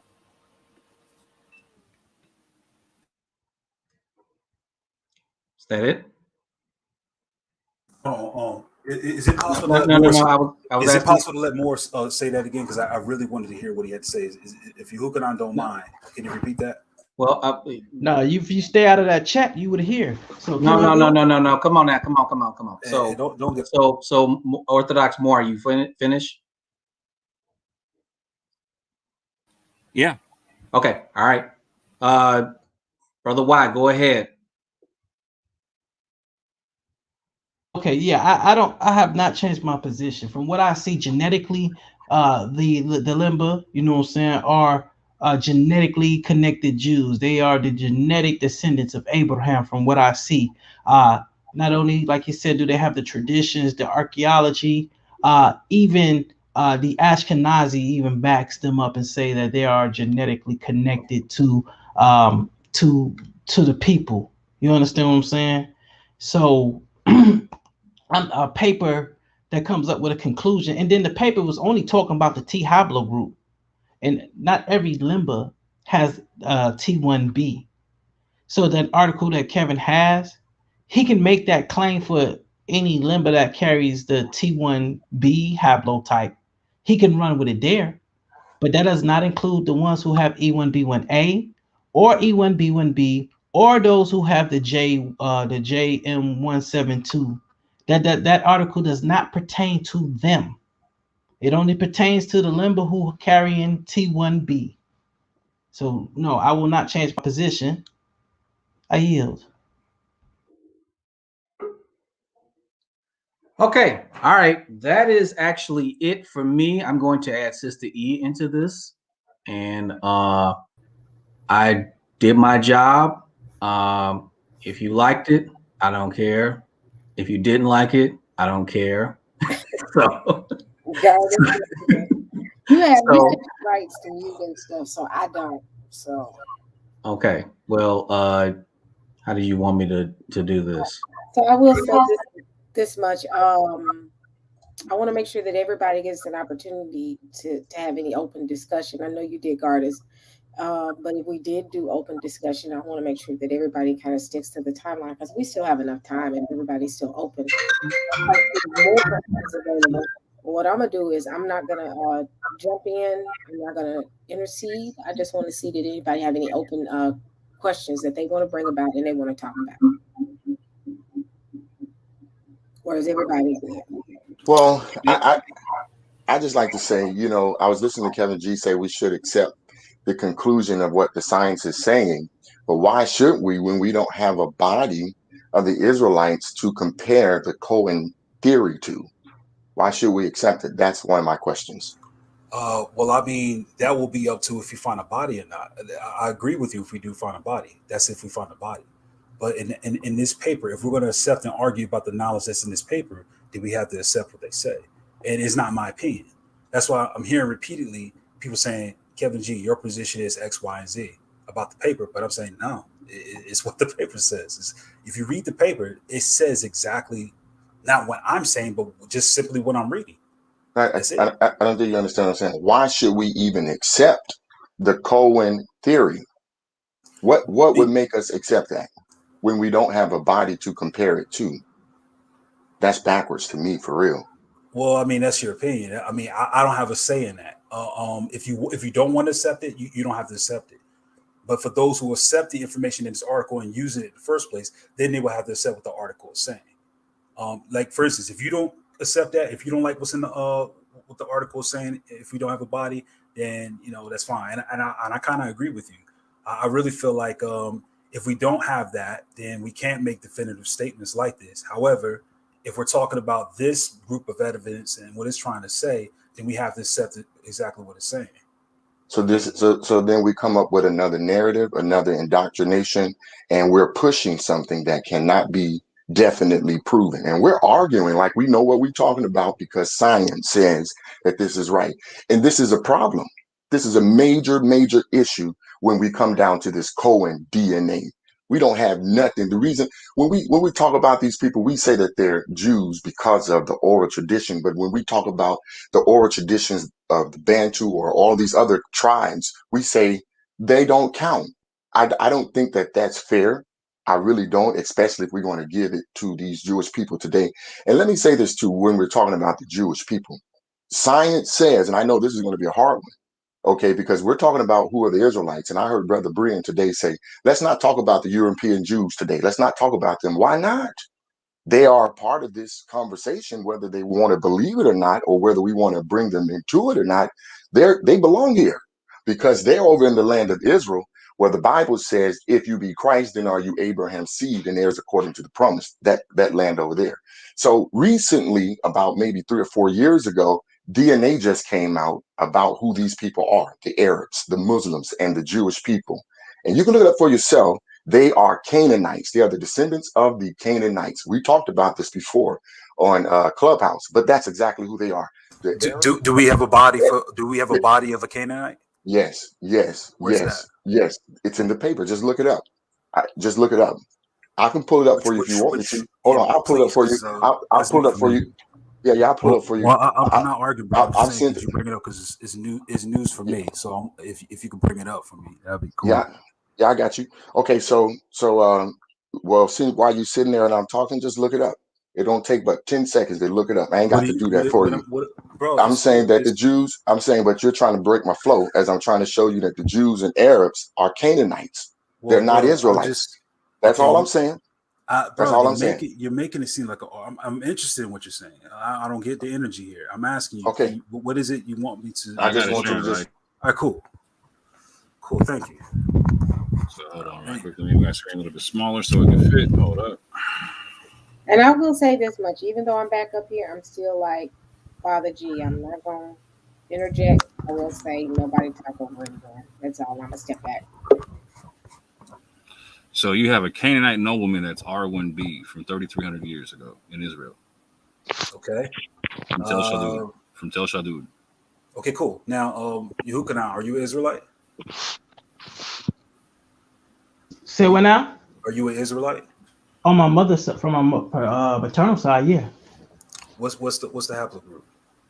My mother's haplogroup is L2B something, I believe. And what's your father's? My father's R1B. Okay. Thank you. I appreciate that. And so Yahuchanan has always believed for the longest time that he's an Israelite based on that haplogroup.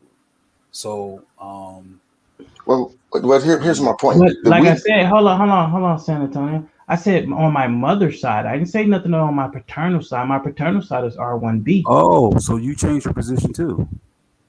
But I've never made the claim that R1B is the paternal haplogroup of the Israelites. Don't do that. I can call G-Con right now. Please call him, brother. I've never made the claim that R1B is. Yeah, because that's a lot of people making that false claim on it. No, wait a minute. So please prove it. Please prove it. No, it's not. Hold on. It's not a thing about proving this. Okay, because I'm saying he's never made that claim. I've known him for 3 years. I'm asking, when did he make the claim? I'm asking him. So Yahuchanan, the years that we talked about DNA, you never brought up R1B in regards to your Jewish DNA. No, not that I know of. Not that you know of. Okay, no problem. Yeah, I've never made the claim. I've never made the claim. No problem, bro. Hold on, let me clear this up. I've never made the claim that R1B is Abraham or David's paternal haplogroup. Now, I used to believe that there were a number of haplogroups that for the Israelites, like haplogroup G, haplogroup Q, haplogroup E, haplogroup J, haplogroup I. I used to believe all of those were basically like Israelite haplogroups, but I've never made a definitive claim that one particular haplogroup is that haplogroup. With that, I yield. Yeah, you did that back in 2017. Pull the video up, please. Okay. Pull the video up of me saying that R1B is definitively the haplogroup of Abraham, Isaac, and Jacob. I didn't say anything about you definitively saying anything. I'm asking you because remember R1B kept coming up. Remember we was joking about rib.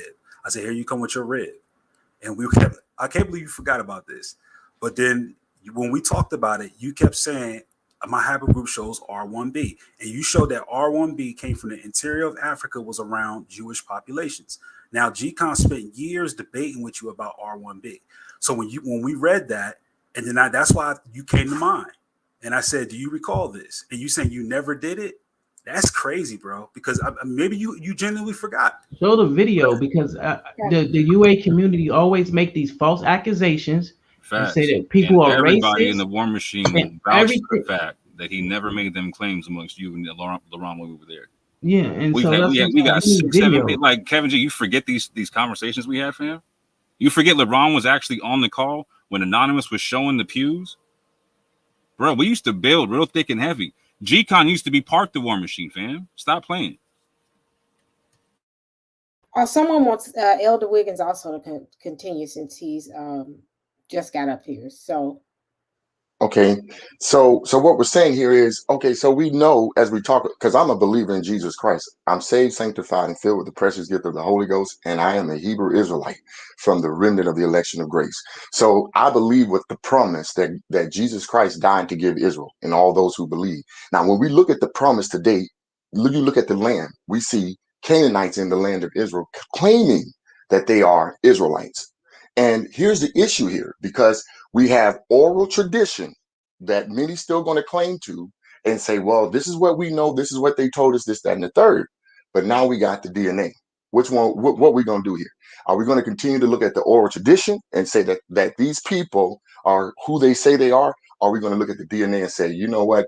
You really are Canaanites. That's really who you are. Now, we'll talk about them more. Now, so we know that Israel is not in the land of Israel. So where are the scattered 12 tribes of Israel? Where are the scattered 12 tribes of Israel? We didn't remove them people over there out the way. Now, I did my haplogroup. I went and did my DNA too. And my haplogroup says I'm haplogroup L3. Now, I'm going to give you guys the numbers, right? I don't believe, 50, 70,000 years ago is what they're going to say. Haplogroup L3 migrated from Asia into Africa 50 to 70,000 years ago. Now, when you talk about African Americans, they don't tell us that we come from. I'm talking about my haplogroup. You can't tell me my haplogroup. No, bro. I didn't tell you that. Just that I saw the chat said I missed something, and I was away with my daughter, and I was wondering, did I miss something that was directed towards me? Oh, no. Okay. All right, I'll let you go. All right, I'm going back to my daughter, so I won't be hearing y'all for a little bit. Okay, and I'll digress after this, but hold on a second. So he's did you have something to him? Because I thought this was a panel discussion. I think if Kevin G is done, he needs to tell us, or he's coming back.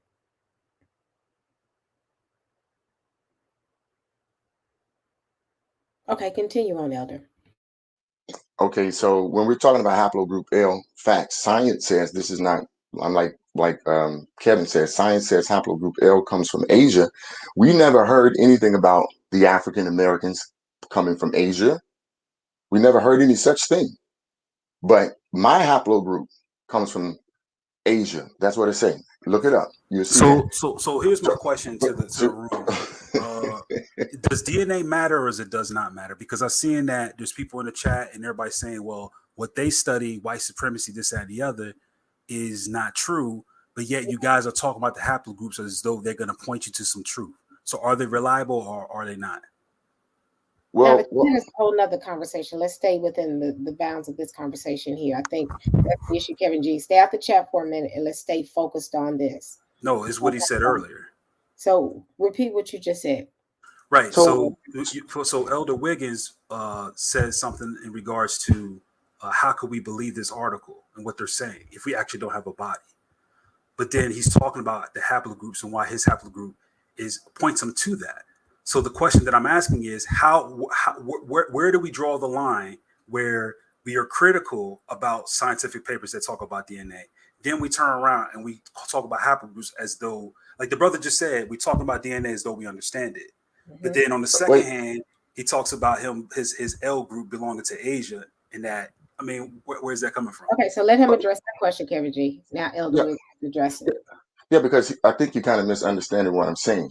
I'm not saying that the Cohen, as it relates to the DNA, is who they are as it relates to the people. I'm saying they're Israelites. I'm saying they're not Israelites. How do we prove that a Cohen J marker is actually the Israelites? Where is the body to compare that? They may be haplogroup J, but how do I know for sure the haplogroup J is from the Israelites if I don't have a body to compare that to? Do you understand that? That's where we draw the line at. Right. So do we have a body for anything? Yeah, this all the stuff I'm talking about as it relates to the Arabs, to the everything I'm telling you. My haplogroup is L. I did my own DNA. I'm telling you, I'm haplogroup L. You don't have to believe it, but I am haplogroup L. Okay. And this is what science has given me from when I've done my blood work. Okay. So a lot of the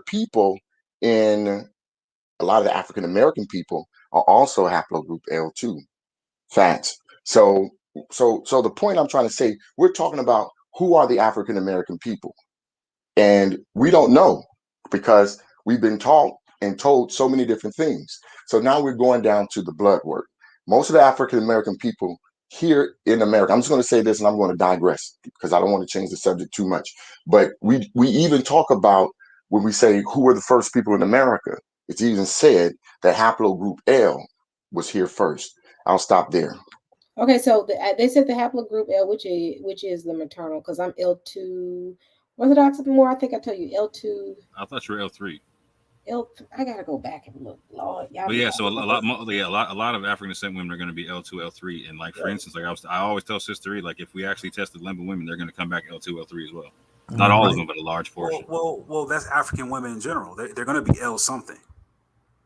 I mean, it's just African women. But the migration now, there is genetic migrations, right? Even with 23andMe and Family Tree, that shows that L2 and L3 went into the Levant. We even have L2 and L3 in Lebanon and in the Levant and in the Middle East right now. That's there. So yeah, but in each Jewish population you're going to have a varying degree of maternal DNA. Like for instance, if anyone's going to be African based, right? Of course they're going to have L. In that region, they're going to have L. If you go up to maybe the Caucasus and up into Europe and some of the areas in Asia, you're going to have somewhere along the lines of H6 or H5. So let me ask you a question. H1B. Why my white cousin in 23andMe, why is she L0? And she's dang near 90% white. Can you explain that? You said why what? Why my cousin, she's 90% because of her mother. White. Hold on, let me finish. See, that's what I'm saying. What are you talking about? What you're saying? You're talking about your friend who is not even relevant. Did I say friend? I said cousin. Whatever. She's not relevant. Then you're not listening, brother. And that's your just put it in. You time out. I'm going to mute everybody. Right. I'm going to mute everybody. So again, let's be respectful. He did say it was his cousin Kevin G and not his friend. Cool. It's his cousin, but she's not relevant. Wait a minute, Kevin. Now, come on, sweetheart. Don't do that. No. I'm not. When you talk about when I say relevant, I'm not talking about her and disrespecting her. That's not obviously it's not what I'm talking about. Gotcha. When I'm saying she's not relevant, is why are you pulling up your cousin and what group she has when I'm talking about Jewish populations and what they have? Is it relevant then that Moroccan Jewish women have L2? Yeah, but that's the women in that region, right? No. I mean, I don't get what you guys are not understanding. No. So okay, so an Ashkenazi Jew, what is the general maternal haplogroup among them? They have L2, they have L3, they have H. Thank you. They have several. Right. That's my point. So depending on where they got women from, they're gonna pick up those maternal lines from those areas. So that's what I'm saying. Okay, so let me read something to you. Haplogroup L lineages are found in the African American diaspora of the Americas, as well as indigenous Americans. Haplogroup L lineages are predominant among African Americans, Afro-Caribbeans, and Afro-Latin Americans. In Brazil, PINA report that 85% of self-identified Afro-Brazils have haplogroup L. Okay, so what we're saying here, it's predominantly to the African American diaspora, which is also what was here in the United States first. Okay, and so I have a question. So I have a question. So if we're talking about the maternal, and this is only a question because I'm not 100% there yet. So when we're talking about the haplogroup or maternal haplogroup for, let's say, your concept of Jewish, what would that be? Well, the basis of Jews is that wherever they went, they picked up women. I'm just asking you for the maternal haplotype. I'm not asking for. I'm just saying, what would you consider their maternal haplotype be? The Jewish. It's several. Just like name them off for me. All of them. Yes, if ones you can. Okay. Are there any L's? That's the question. Are there L's? Yeah, of course there are L's. There are L's. There's T2. There's M1. There's U6. There's H6. There's several. But what that is based upon is that wherever Jewish men went, that's the type of women they have. For example, let me give you an example. If you go to Brazil, or if you go to the early 13 colonies, Jewish men from Portugal and Spain were taking their African slave women as concubines, and they will have children. Now, when the children come out, they will have mtDNA from the mother's side, but they will have the parental Y chromosome from the father's side. This is similarly to what we experience here in the African diaspora, right? Like if you look at us, a lot of us African American men, we either E1B1A, we either R1B or something else. We're either I, we're either, we're something else. Well, what is that based upon? That's based upon Nordic, Germanic, or Irish bloodline from the quote unquote slave master or the slave master. I'm not saying quote unquote, he was a slave master. But then when we look at the female side or the mtDNA that we get from our mother, they're consistent with the West Africa.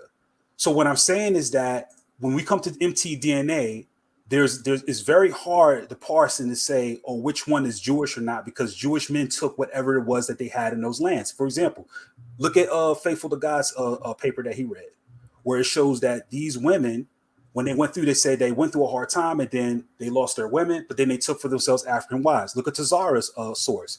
He says that when they came down, they took for themselves African wives and had children that looked like mulattoes. Now, does the mtDNA matter in that case? No, it's not.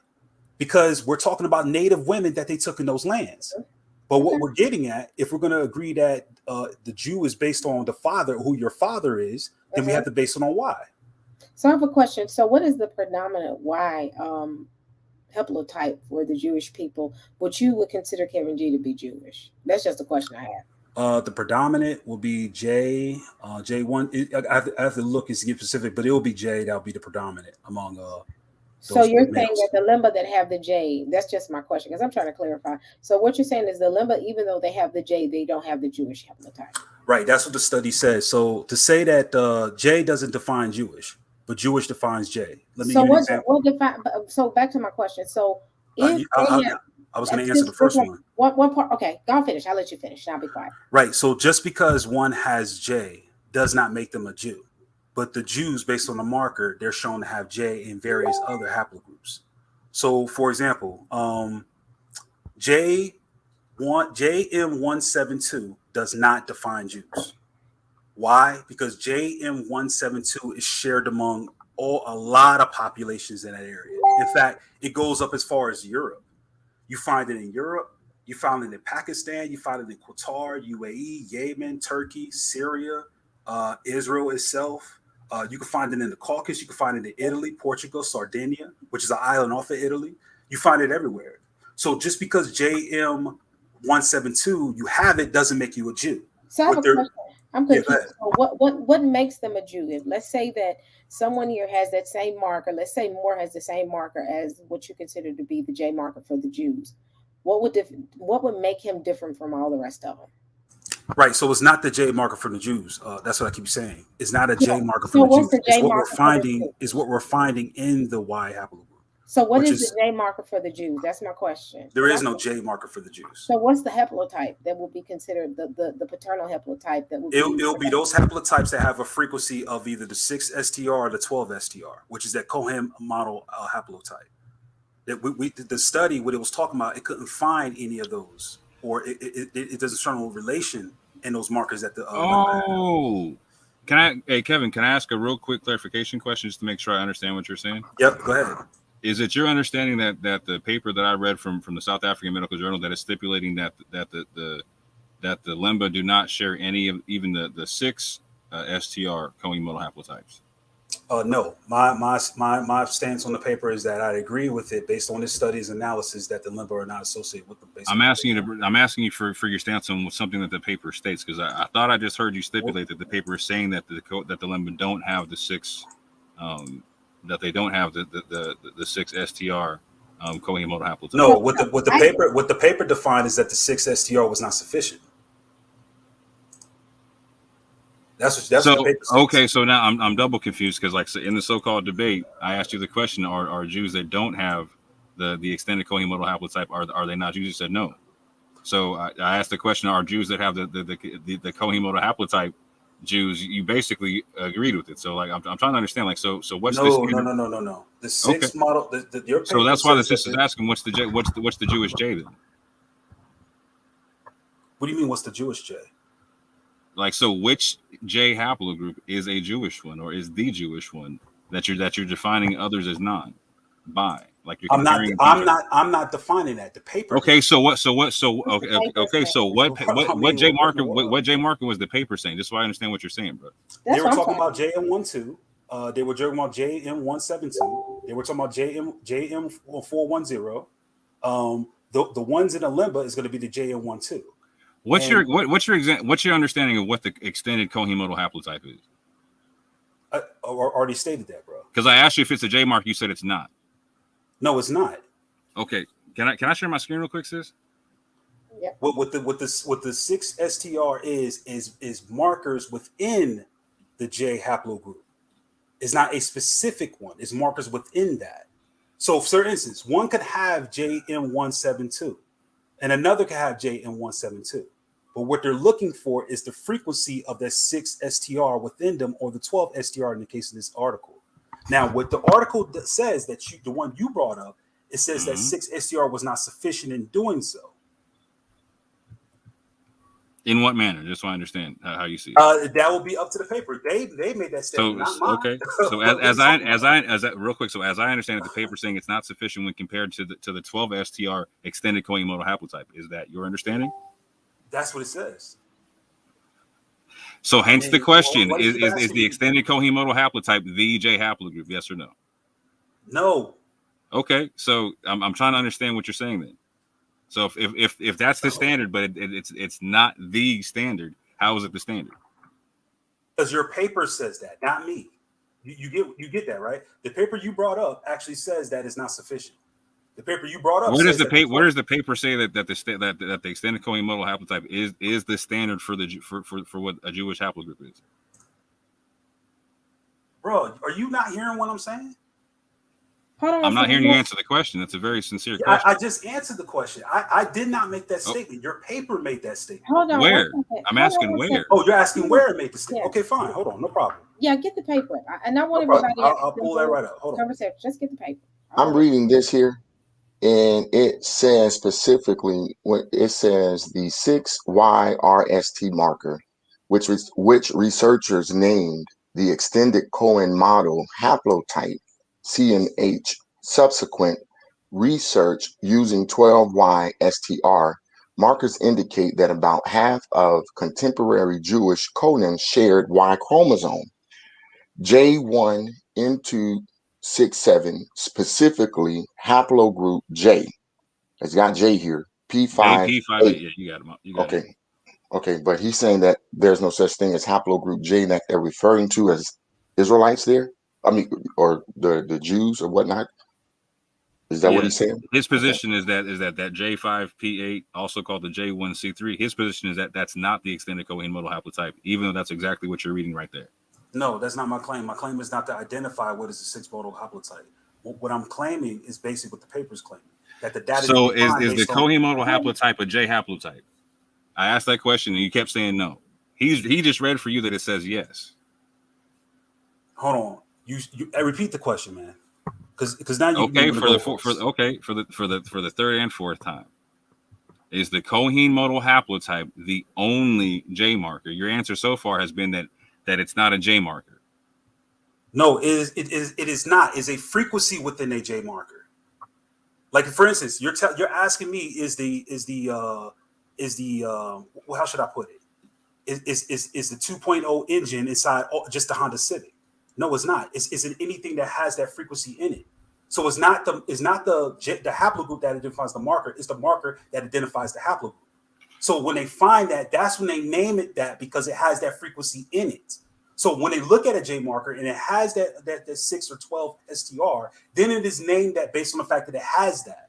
But the marker itself does not mean that's what it is. That's why in your article, when you look at the types that they have, they don't have it in them.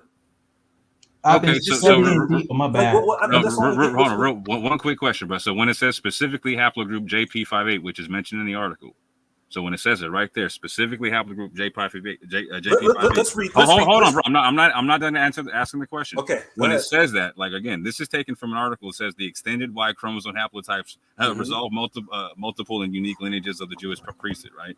So when it says specifically haplogroup JP58, what does it mean right there? Help me understand from your understanding. What do you mean? What does it mean? What's the point of it saying specifically haplogroup JP58 in the context of that sentence? Because it's talking about those that have the STR in it. What are we getting at? I don't understand what it is. So is this specific JP58 subclade? Is that the extended Cohen Modal haplotype or no? On what one? 6 or 12? You said extended, so 12. You're talking about no. That's not in them. Okay, so JP58 is the subclade thereof is not the extended Cohen Modal haplotype based upon the 12 STR. That's what you're saying. No, that's not what I'm saying, bro. The question you asked. Okay, so what are you saying? Help me understand, because it sounds like that's what you're saying. I'm talking about the Sista E asked about the J marker. She says, so you're telling those who don't have the J marker are not Jews? It says no. J doesn't define who's a Jew. Okay. Now, what you're pointing out with JP58 is based upon them finding that 12 STR within it. That's what specifies that. That in itself is not a haplogroup, but it's a specification of a haplogroup. So now when we go back to the article, this is what I'm saying. I've been trying to read this for the longest time. A new mutation, P58, what you talk about, T to C, defined the most common lineage JP58. That's what you just mentioned.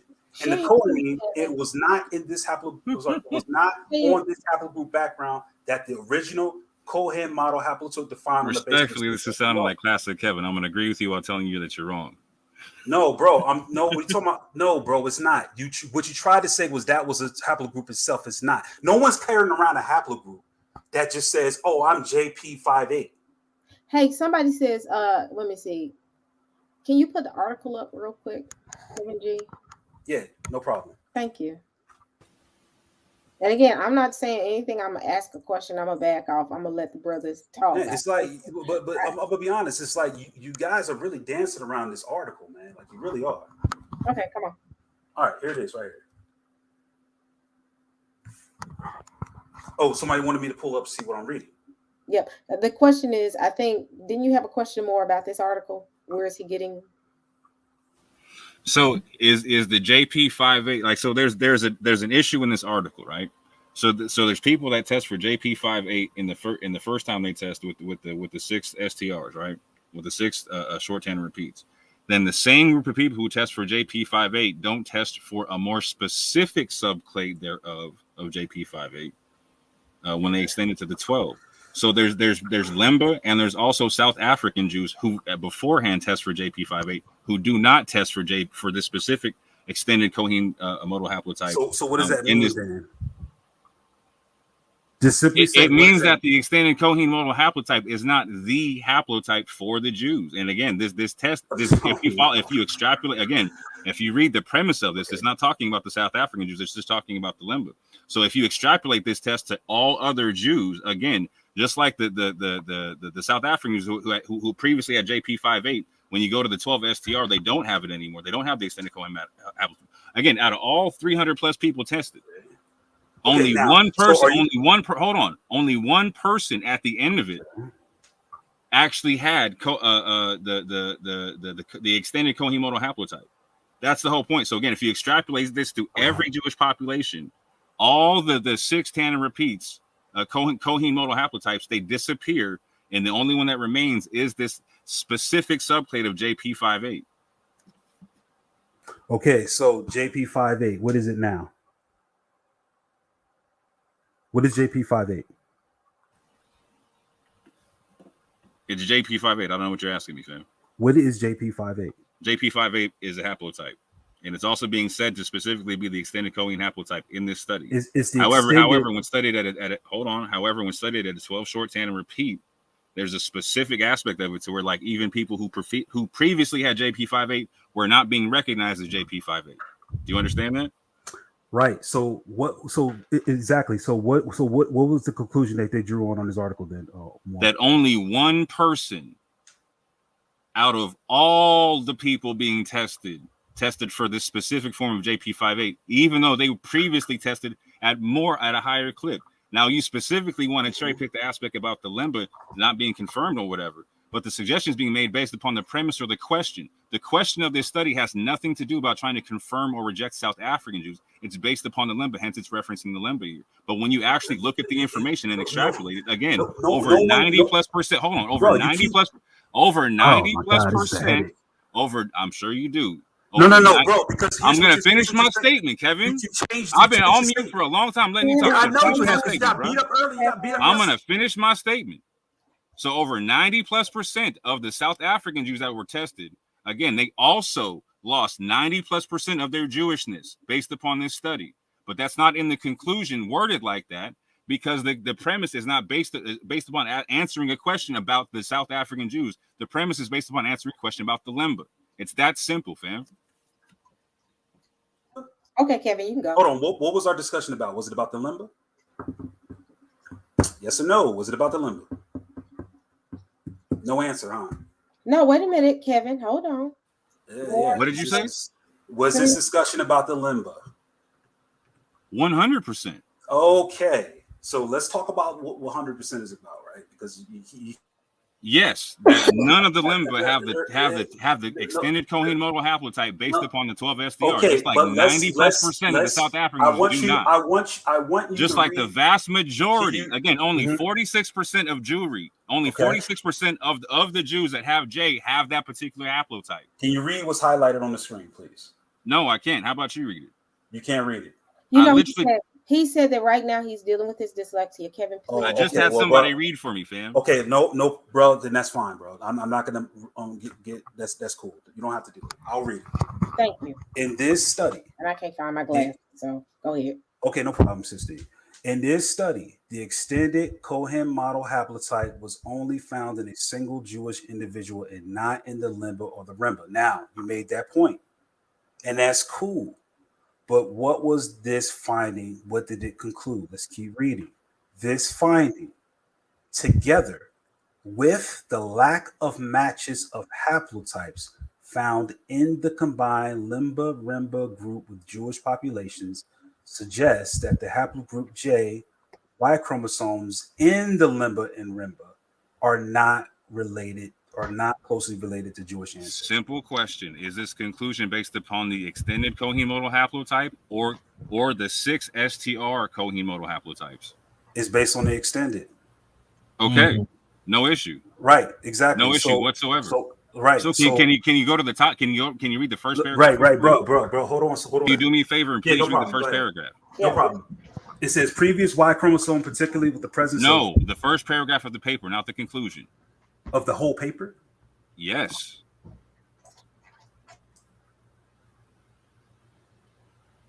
Where at? Background. Okay. Previous historical, anthropological, and genetic data read the results, etc. Provided overwhelming support for the Semitic origins of the Lemba or a Bantu-speaking people of the South Africa. That's the background. The objective is to revisit the question concerning genetic affinities between the Lemba and the Jews. Methods. The Y chromosome variation was examined in 2 Lemba groups, one from South Africa and for the first time in the reported Zimbabwe Remba to reevaluate previously reported Jewish link. Result. A sample of 261 males, 76 Lemba, 54 Remba, 43 Vinda, 88 South African Jews was initially analyzed for 16 biallelic and 6. I know. I just said that, bro. No allelic. And I thought you had dyslexia. I know the word. Come on, man. 6 tandem repeats.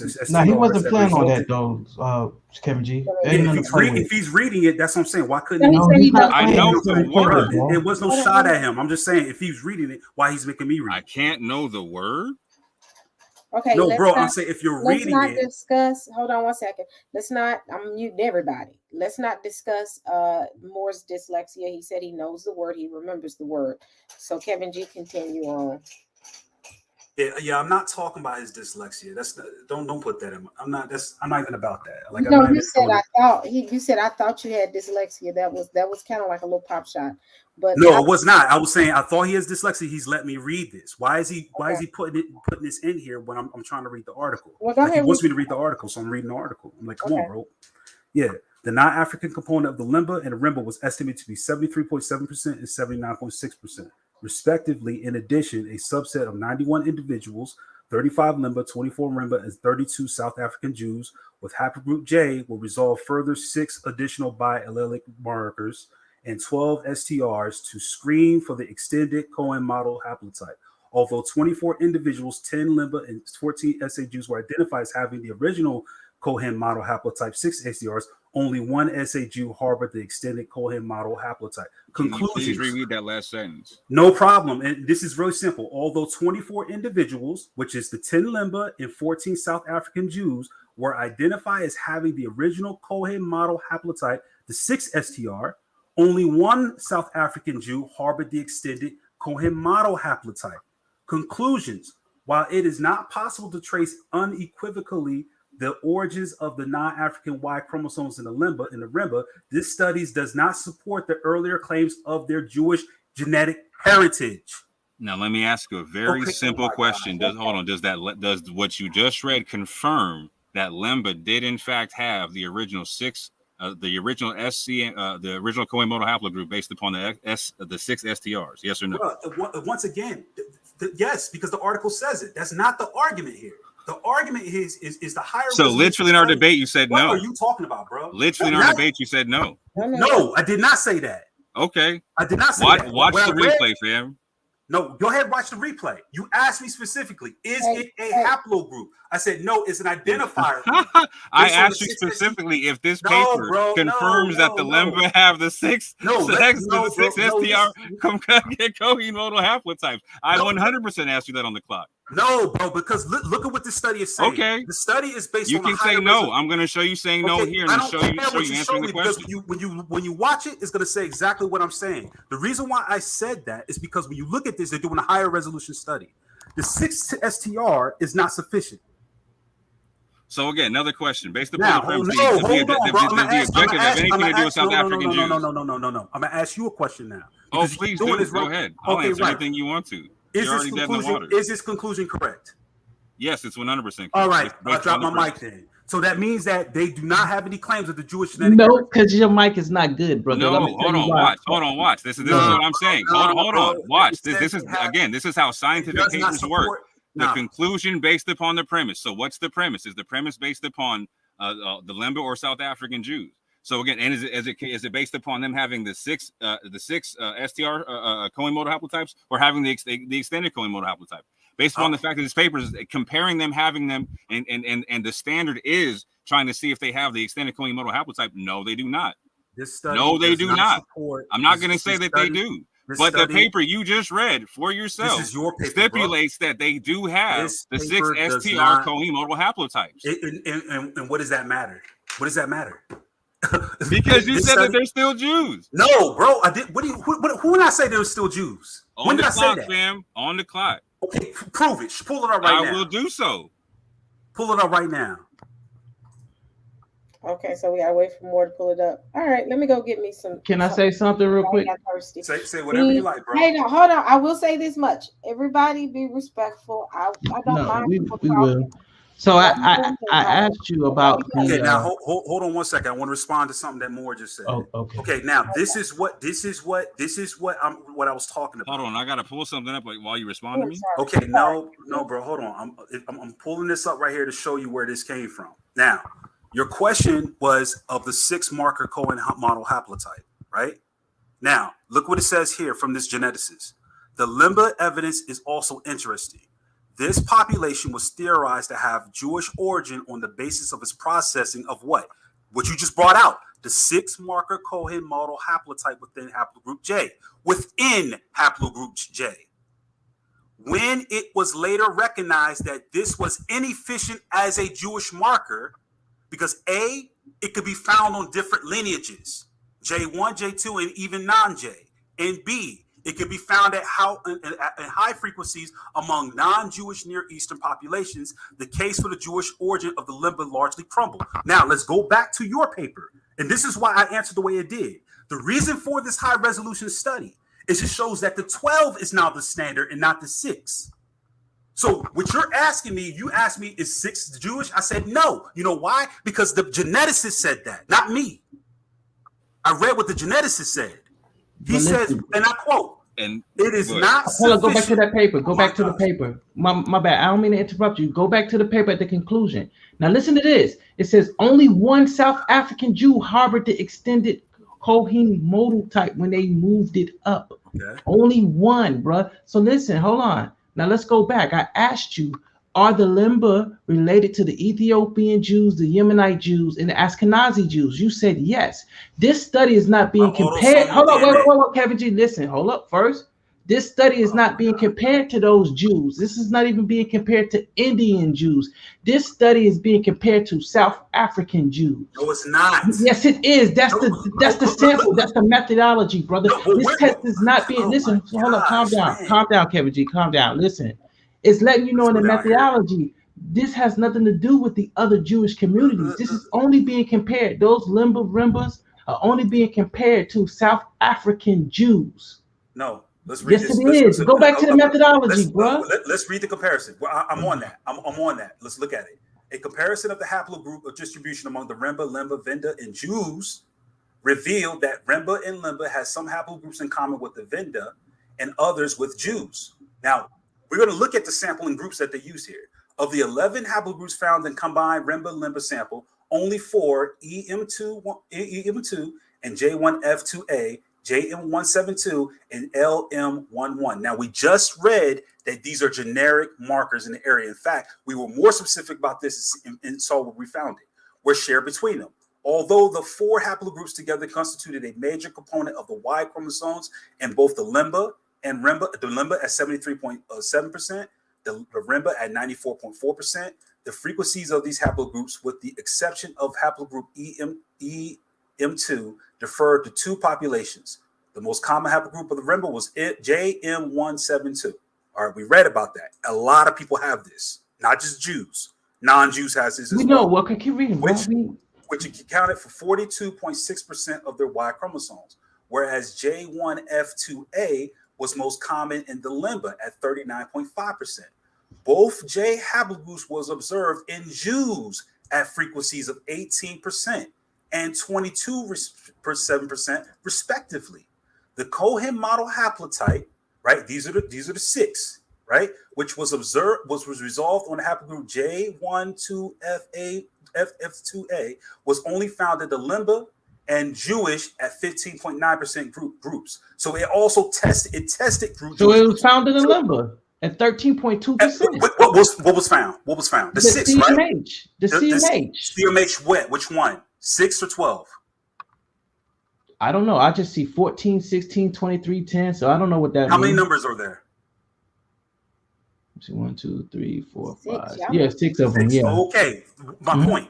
So now going back. No, hold on. Go back to that and keep reading, though. I got you. Go back and keep reading. Yeah, no problem, bro. With Keep the exception of LM11, which was only found in the Lemba and the Remba, all haplogroups derived from non-African ancestry, and the combined Lemba-Remba sample were also found in Jews. Using the exact test of differentiation, all populations pairs, including the Remba versus the Lemba, were found to be significantly different from each other using both haplogroup P less than 0.001 and haplogroup P, or they're trying to find within a range of that. And it looked like it's a narrow range, a very narrow range, because it's saying, frequency data, only 5 H626, H58, H65, H67, and H84, and the 42 haplotypes found in the combined Lemba-Remba samples were shared between the 2 groups.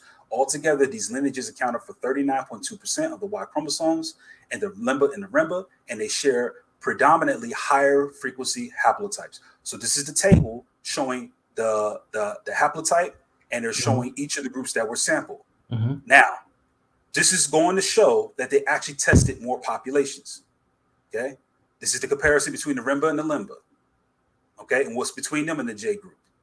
Okay, now screening for the 6 binary markers within the J in 35 Lemba and 24 Remba and 32 South African Jews resolved haplogroup J into 4 sub haplogroups. So after they compared and got the information all based on other Jewish groups and them to see what was common, then they're doing the comparison between the 3 here to find out among them what exists here based on the 12, which we see it here, and notice there are 12 numbers here. Okay, now they're going to do a test on the 12. Right. So first they screen for the 6 binary markers within J, the 35 Lemba, the 24 Remba, the 32 South African Jews resolved in the J group into 4 subgroups, right? Haplogroup JP58, which more brought up, which is based on the 6, which is associated with Cohen Modal Haplotype, was found in the Lemba at 57.1%, the South African Jews at 56.3%. Haplogroup JM267 was found in the Lemba at 28.6% and the Remba at 16%, but not in the South African Jews. Haplogroup JM172, we talked about this, was further resolved in the subgroups MJ410 and in the Remba at 43.5, South Africans at 73.5, J12 in the Lemba at 14.3, 44.4 in Remba, and South African Jews at 6.3. Now, this is where they get into the 12 STR. The 12 STR marker system resolved the 91M304 Y chromosomes into 46 haplogroups. So they go through this. I don't know how much y'all want me to read this, but I'll keep going if you want me to. Do y'all want me to keep going?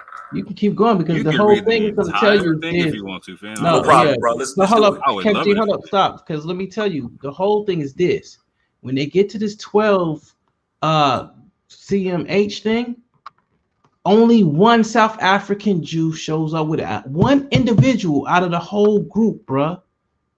You don't get it? Hey, hold on 1 second. Somebody called me. Give me 1 second. Anybody got a, or y'all want to wait till he comes back for the point? I'm sorry. So we having intermission. I went and got me some cookies and a cup of tea because I've not eaten today. Fooling with y'all folks. I've had I'm gonna get ready to go to bed in a few. I know you're not talking, Yahuchanan. You know you can stay up to 5 o'clock and 4 o'clock in the morning. Yeah, I know. I gotta get up at dang 6 o'clock in the morning. But yeah, he just called you a chatty Cathy. But I had to go get me something to eat because fooling with Marianne and all y'all, I have not eaten today. So come on with it, Kevin G. Yeah. Sorry about that. I got a call, so somebody was saying something crazy. You're good. Okay, cool. All right, so the 12 STR system resolved the 91 M304 Y chromosomes, that's a Fig 1b, into 46 haplotypes, that's Appendix 2. The extended Cohen Modal Haplotype, which is the 14, 13, 12, we see the 12 numbers here, obviously, right?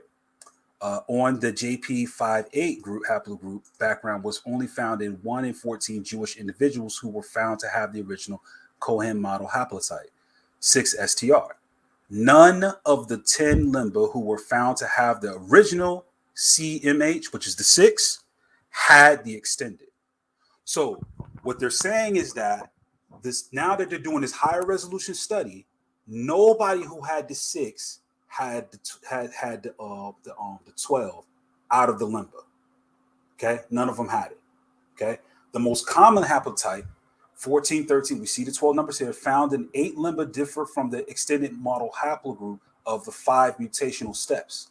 4 at the DYS385B locus and 1 at the DYS3892 locus.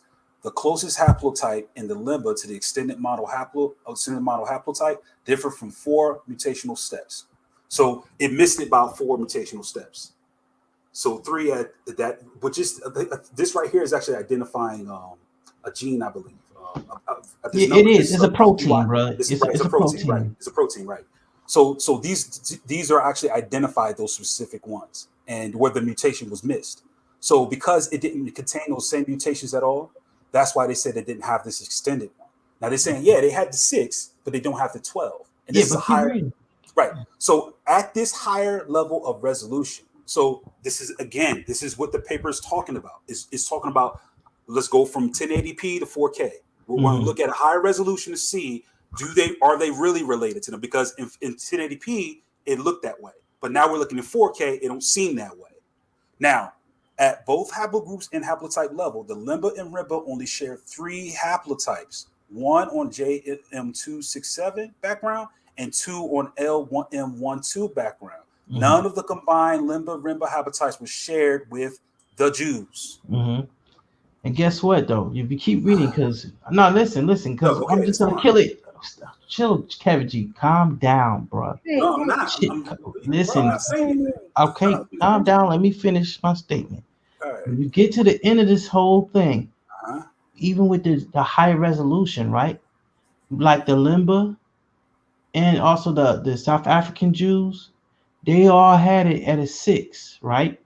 But when they went to that higher level, that extended level, only 1 individual out of the South African group even showed up or passed this extended thing. That's what I'm telling you. So a lot of people, over 90% of the people who are taking it, this new thing is basically, they're not showing up as basically having this extended Cohen Modal Haplotype, bro.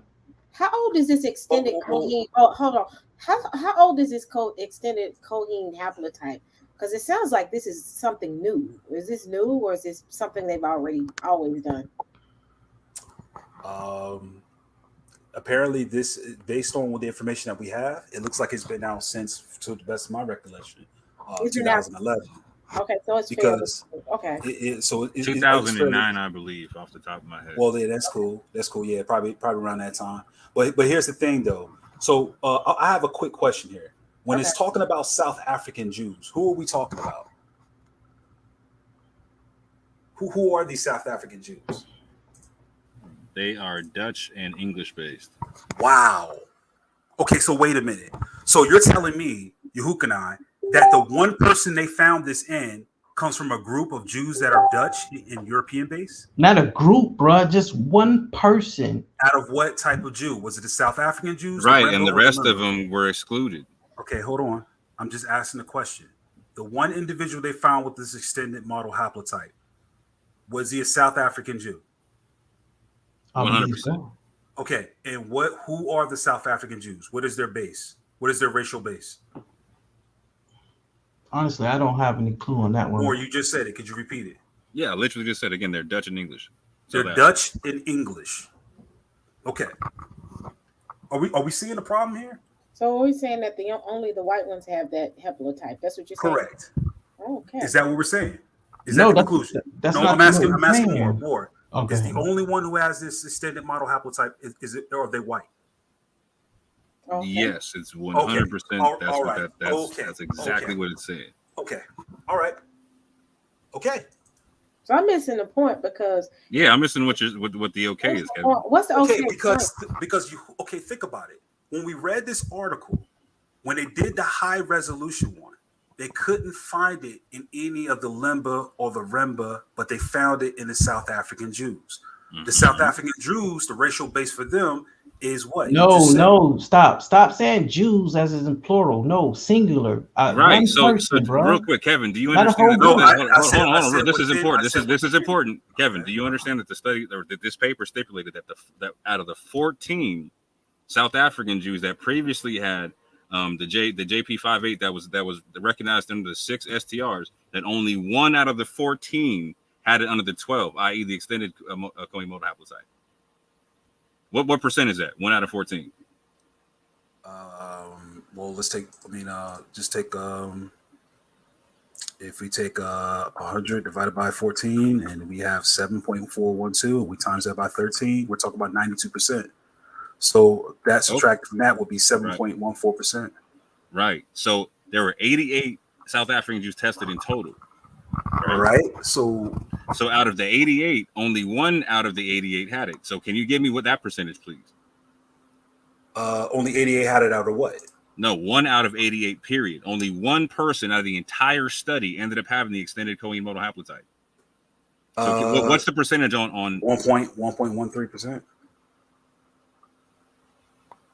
So out of everybody that was tested, only 1.13%, even out of the South African Jews, had that extended Cohen Modal Haplotype. Right. So again, real quick, so if you extrapolate this to the entirety of the rest of the Kohanim that have the 6 STRs, what percent? Hold on, real quick. What percentage of the modern Kohanim have the extended Cohen Modal Haplotype? You're talking about 1 out of the 88. If we took 88 divided by 100, then we only get a percentage of 1.13. So only 1.13% will have that. So then, but here's the problem about that.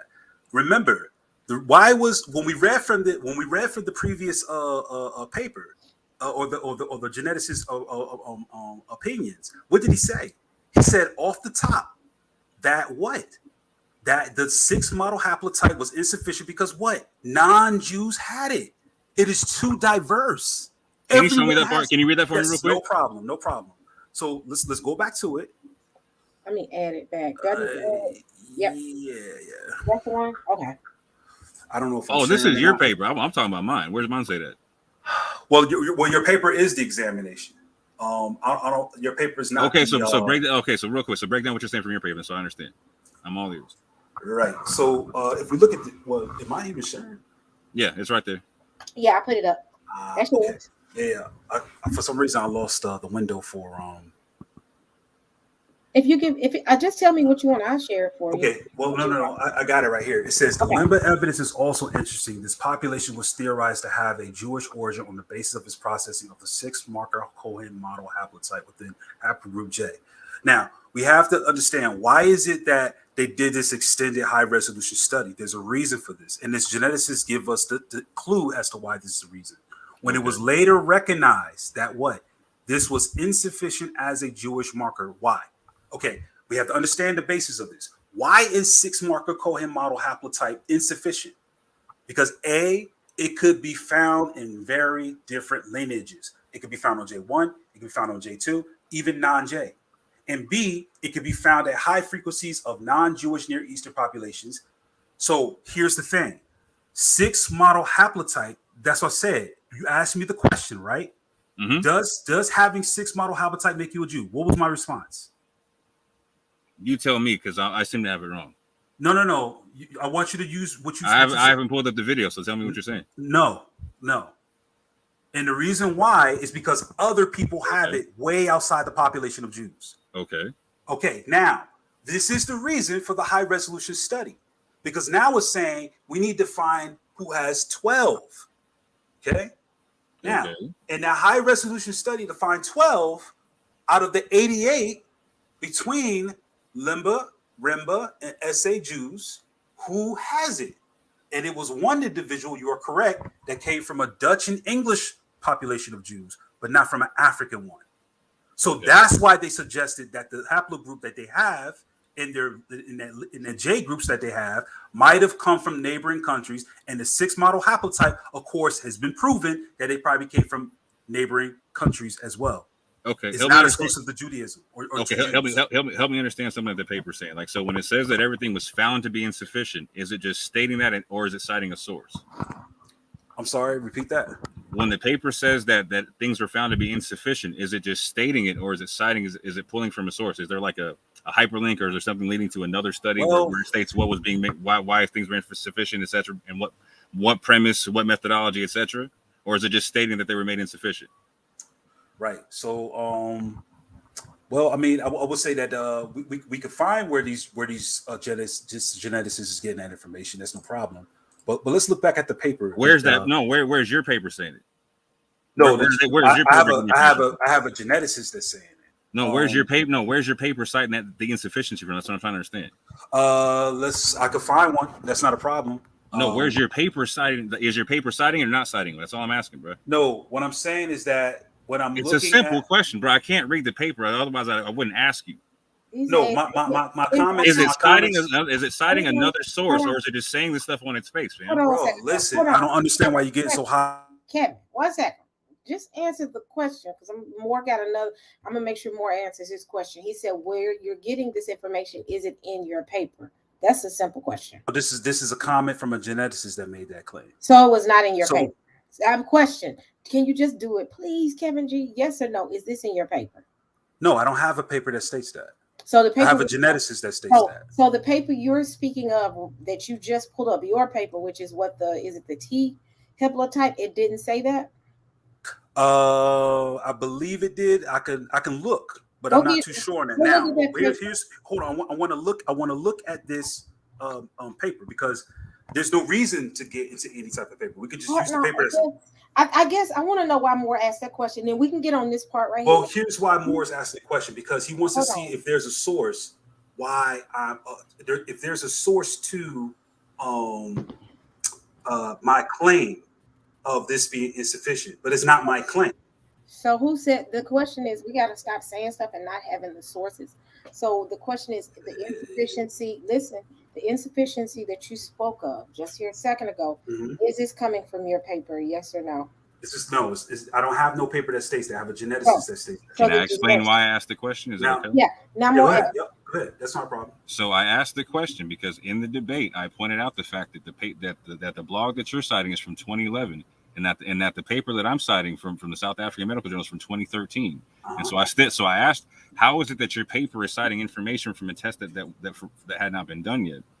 And hold on real quick. So if it's citing insufficiency, I'm asking for the source of the insufficiency it's citing. Say make sense? Right. That does make sense. Now, here's how easy that question is. Now, when Sister E asked the question, when did this information about the 12 STR come about? I said, well, based on the information that I have, it was 2011. What did you say? I didn't say STR. No. I said 2009. Okay. You see the point now? So no, I don't. I don't see any reference to any testing from 2009 to 2013. Let me explain it to you why that's a problem. Because you're saying that the geneticist that I used to make this comment is not good because it came before. It was a 2011 paper that came before your 2013 paper. But the evidence or the discussion about this extended Cohen Modal Haplotype was in 2009. The So Cohen that Modal would be the reason. Hold on, no. The extended Cohen Modal Haplotype was established in 2009. The Lemba weren't tested until 2013. So in 2011, there's no way that paper could be citing information from. No, okay. So you're saying this is the only test. The question remains. Well, let's pull it up. Let's what genetic test is your 2011 paper citing insufficiency? It's a real simple question. Yes, I'll if that's all I got to pull up, that's not a problem. I have a question. I'm confused, Saints. Did he say that his paper said it had that it was insufficient, or he said the geneticist said it? I said the geneticist said that. I always said the geneticist said it. So it's not in your paper. Well, no. He did this based on his study. He's a geneticist. No, gosh. Like, yeah. How was that even a discussion? He just asked. But here's the problem that we have. His own paper. So you just don't have a source. You don't have a source. My source is a geneticist that said that. I could say my mama said it, but it doesn't make it right. No. So you arguing? Is your mom a geneticist? No, but you're arguing about authority. I can say my mom is a geneticist. But see, this is the thing. And that Kevin G, hold on, because here's the thing. Hold on, because we do. We study genetics. Kevin G, hold on. I'm not jumping on you. Hold up. We study genetics. So anytime a geneticist says something, he has to show his methodology. If he doesn't have a methodology to show for it, just him saying it is not good enough. You're just arguing from authority. You know that. That's why I said I could easily say anybody said it, but I'm not saying you're doing that, Kevin. Let me stop because I don't want people to think I'm biased. It makes no sense. I think it's. But that's what it sounds like, Kevin. When you come here and you go real hard without a source, and we use sources. No, listen, bro. That's deceitful. Okay, right. Listen. After let me put it like this. This is what you guys do all the time. After the facts are established and we're back at square one, then there likes to be this other stuff. Now check this out. We just let's take your word for it, right? Hold on. Let's say that. Hold on. Let's say that. Time out 1 second, Kevin. Don't do that. Don't do that and say that's what you folks do. No. Well, let me explain. Because here's we're back at square one because you don't have a source. No, bro, that's not the whole issue. No, it's not, man. Listen, bro, I'm telling you, I've been doing this all week, and I can keep going. When we look at this paper, guess what this paper is doing? This paper is explaining they have to revisit this. Now, why did this paper revisit this? Right? Why did the paper conclude and say that it's not that they cannot? Let's go down to it. Now, remember, my geneticist said that the 6 model haplotype was insufficient. All we have to do is go to the paper for supporting evidence of that. Because think about it. If the paper didn't agree with that, why would they agree? Why would they not account for the 6 model haplotype for being sufficient for that? Nobody thought about that, have they? So you got one geneticist who said that's insufficient. No, bro, you're not clicking and hearing what I'm saying here. You said one geneticist. No, bro. Listen, you got to listen to what's being said. Okay, this is really easy. Are you claiming the 2013 is a source at this juncture? No, bro. What I'm saying is this: if the 6 this one genetic we can't even verify. Not make sure we mention you can't verify them. They be using them all the time. He wrote GEDmatch, bro. He wrote the Oracle database. I'm saying we can't verify. He said it.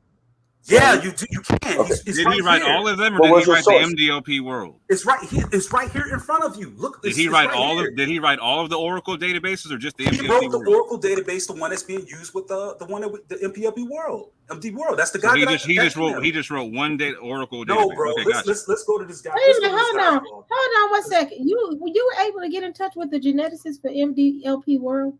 Yeah. Because I'm gonna respond. Well, pull the name up because. Are you saying the one that came up with that database? You were able to get in contact with him? Yeah, he emailed me back. What's his name? I think Valdim or something. Let me see that email because I've been emailing him for a good little minute. What email were you using? I was using the email that's within the MDLP world. You know, they get in there in an email. They say if you have questions, please email. Oh, you never got a hold of him? I could never get a response. I don't know. I don't know why he didn't respond to you. And what's his? So did you get it? Vadim. Yeah. So his name is his email here is Vadim. How did you get the email? I'm just asking because I want to know. So, I got it from the site. For example, I got it. I'll show you. So okay. when I did let me take the screenshot here. All right. Bam. Okay. When I got my results, That's the email's right there on top. And go to the email. He did respond. Wow. Okay. Yeah, he did. So I said, this is the project in DO. For questions or comments about this project or for your results, please email. And then he has his email here at gmail.com. And so I emailed him and I asked him about that that Middle East frequency that you see here, the second one. Let me get the highlighter. So this one right here. I asked him about this. And I said, what does this mean? And he says that it's just noise. That's what he said. Everybody said, show your email. Please show them the email again, Kevin G, so they won't think you telling that you ain't. No, I don't need to do that. You showed the email. It's already in the video. I mean, they can look at it for themselves. Back. But yeah, he just said it must be random noise. You can't show the email again? Yeah, I can show it right now. 1 second. Okay. I'm just trying to save you, bro. No problem. I'm not a liar. I don't lie. No, we're not. Just trying to make sure we all on the same page. Yep. I'm like Ren. I don't feel like the emails today or tomorrow. And then we can go back to your point. Yep. Give me 1 second. Okay.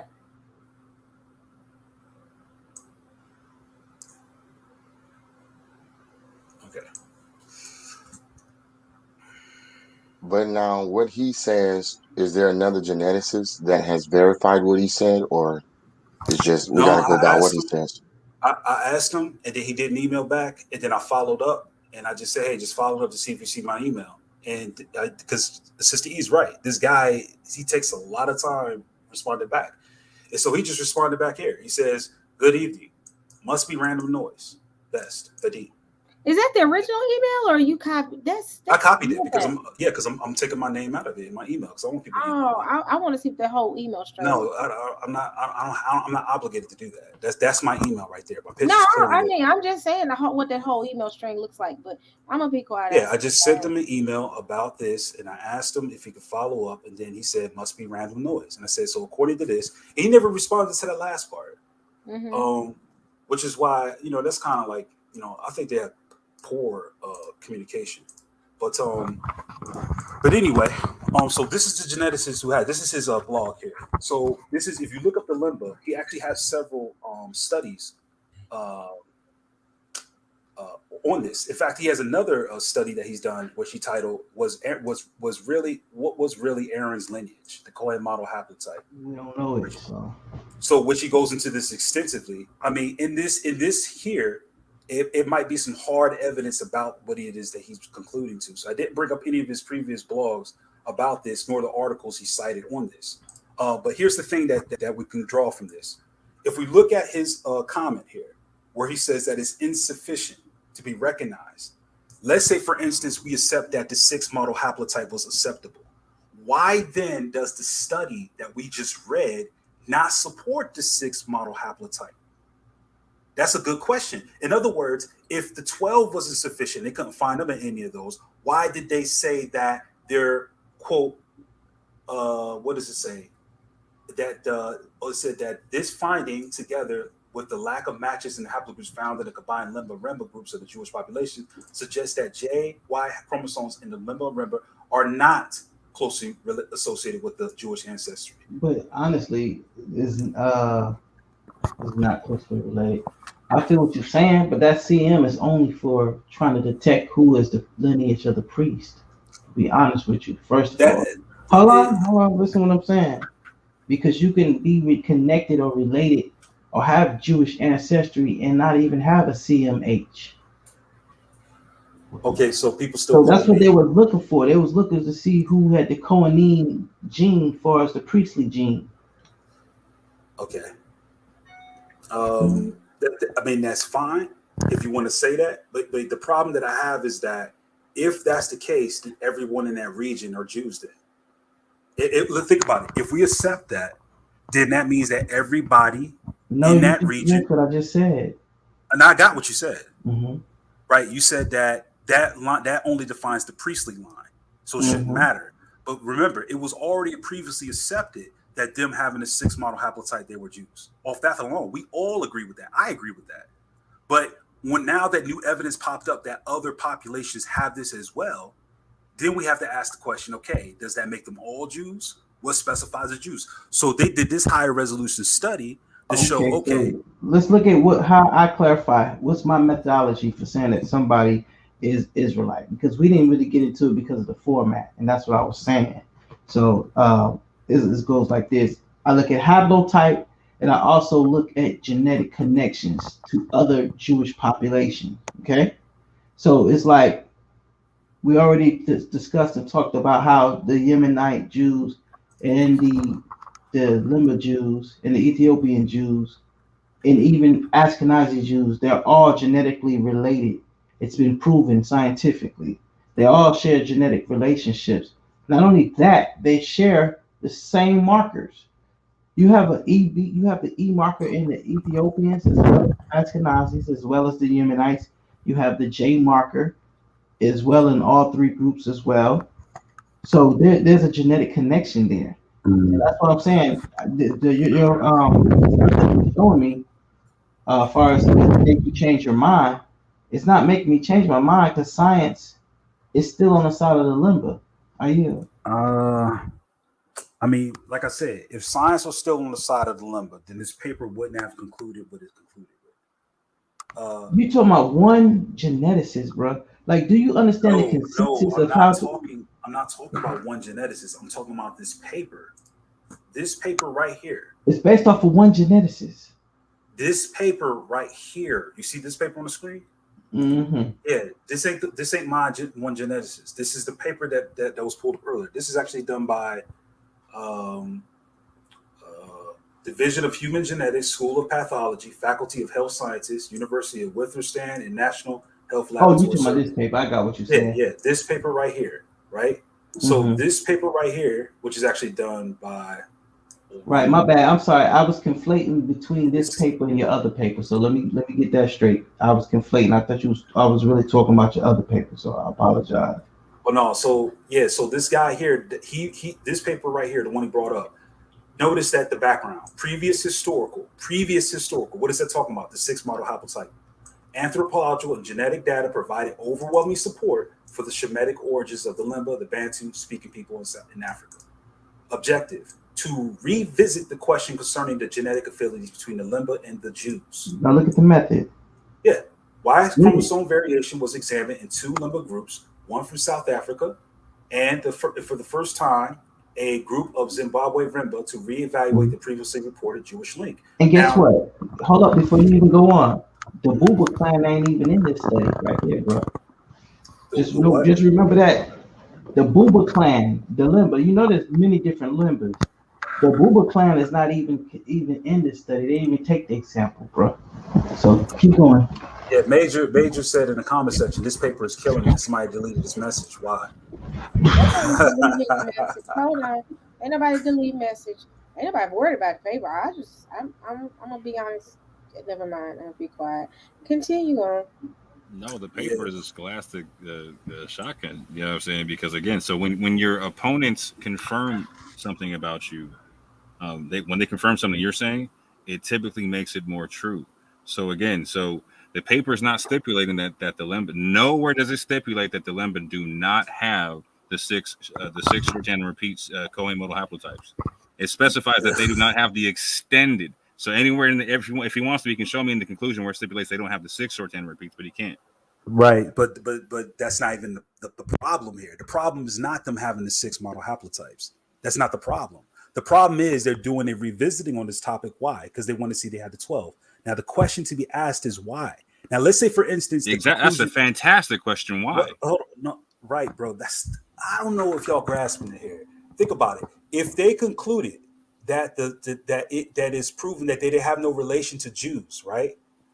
Then what are they doing considering the 6 model haplotype? You get what I'm saying? So okay, out of 261 people, one person had so again, this is where they cut their nose to spite their face, and this is why this is a fantastic source. Hold on, real quick. This is why this is a fantastic source, because the South African people here in this journal are cutting their nose to spite their face. Out of the 261 males that were tested, 88 being South African Jews, only 1 out of the 260 came out with the extended Cohen Modal Haplotype. So again, out of 88, only they were. Again, 14 of them had the JP58 at the 6 short tandem repeat concept. When tested at the 12 short tandem repeat, only one of the 14 who had that specific JP58 tested at the 12 STR JP58. So again, this is why this is a fantastic source, because if you extrapolate this out, this isn't saying that Jews. This is not saying that the Lembas are not Jews at all. This is saying that Lembas are not Jews based upon the extended Cohen Modal Haplotype. And again, there's no paper establishing this extended Cohen Modal Haplotype as the end all be all. Hence, this paper is not citing any source citing any insufficiency, nor is his paper citing any source citing insufficiency. Wait a minute. Yeah, it is. And both sources cite that the Lemba have the 6 short tandem repeat Cohen Modal Haplotypes. Both of them. No, the geneticists. They don't. Both papers don't cite that the Lemba have 6 short tandem repeat Cohen Modal Haplotypes. Both papers, they either do or they don't, bro. Yes or no? That's not what I'm. That's not. What yes I'm or no? Do they have them or no? You have to, bro. I don't understand your comprehension here. You're missing it. It's a simple question. Wrong. It's nothing wrong. It's a simple question. Do both papers confirm that the Lemba have the 6 short tandem repeats or no? Yes, they confirmed that. But what is it they're saying about it? That's so in the debate we just had, you said both papers don't show any link to being Jewish. No, you said bro, that in your opening 5 minutes. No. Now you're adding stuff in there. You said that in your opening 5 minutes. I can't wait to go over your opening 5 minutes. This is where you keep doing this stuff every single time. We keep covering this. Kevin, hold on a second. 1 second, Kevin. So, oh my gosh, man! I'm just asking. I'm not taking over. I'm just asking. Can I? I'm not going to ask. Go ahead, Kevin. I'm just going to be quiet. Continue on, since you don't want nobody else to talk. But no. No, I'm sorry. Go ahead. I'm unmuting you. Go ahead, talk. She was trying to get some understanding from you, bro. Cool. No, and then you being rude to her on her own platform, bro. You owe her apology, man. No, he don't owe me an apology. I just feel like that. I asked a simple question because I did remember you did say that it shows that the Lemba have no Jewish tie. That's what I got. Yes, that's exactly what I said. Let me explain why. Now he said what he's. Oh, I'm sorry. I that was accident. I'm sorry. No, you good. Don't worry about it. Now, what he's arguing is that I said they don't have the 6 model haplotype. I never said that. I'm saying that both the geneticists who make the comment here and the paper negatively says that the 6 model haplotype is not sufficient for it. The geneticist here says is not sufficient as a Jewish marker. Now, when we go to the paper he's talking about, no one's denying the Lemba has a 6 model haplotype. But the reason this is the question I'm asking. This is the good question. Why is it they're looking for the extended Cohen model haplotype? And why is it that they're concluding that they are not related to Jews? It's because it obviously points out that the 6 model haplotype is not sufficient. Not that they don't have it, that is not sufficient. Else, because think about it. Let's say, for instance, the 6 model haplotype group was sufficient for it. Let's say if it was sufficient. Why would they say they're not related to Jews? They could have very easily said they are not related to Jews with the 6, with the 12, but they're definitely related to them from the 6. They don't say that. They say that they must get their DNA from neighboring peoples. Let's go down and read what it says, because I don't understand why this is hard to understand. Look what it says, right? Because it's a lot of. When he's done, sis, can I play his opening round? Yeah, you can play his. That's fine, bro. You can do whatever. It says this finding, together with the lack of matches and haplogroups found in the combined Lemba and Rimba groups of the Jewish population, suggests that the haplogroup J, Y chromosomes in the Lemba Rimba are not closely associated with Jewish ancestry. Rather, this study suggests a stronger link with Middle Eastern populations, probably the result of trade activity in the Indian Ocean. Also, although the South African Lemba and the Zimbabwean Rimba originated from the same family population, several differences were observed in the composition of the frequencies of their Y chromosome pools, perhaps a consequence of drift in human contacts the groups may have had during their split. However, it is also to be stressed that the studies on genetic ancestry makes use of patterns in DNA to look for similarities or differences. And in the present study, Y chromosome haplogroups and haplotypes, and that is the type of data that is in no way aligned with the identity testing. Issues of identity are complex and based on many criteria and should be not confused with the ancestry testing. So we understand that part. But the argument that they're making here is that they're saying that the 6 is not sufficient. Else they would have said it is sufficient. Now think about it.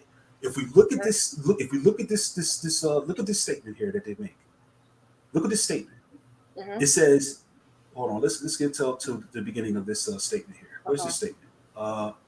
It says here, rather, this study suggests a stronger link with Middle Eastern populations. Where do we get that from? Now, if we look at the geneticist, let's look at his comment. The Lemba evidence is interesting. This population was theorized, right? Let's look at the beginning of this article.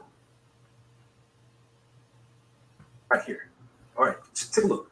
Previous historical, anthropological, and genetic data provided an overwhelming support of Semitic origins of the Lemba.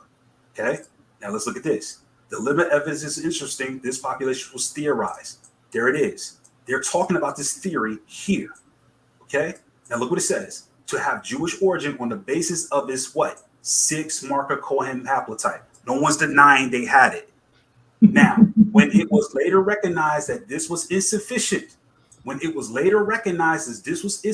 as a Jewish marker because A, it could be found in different lineages, and B, it could be found on high frequencies of non-Jewish Near Eastern populations. Now, let's go back to the article because I don't get why this is hard to understand.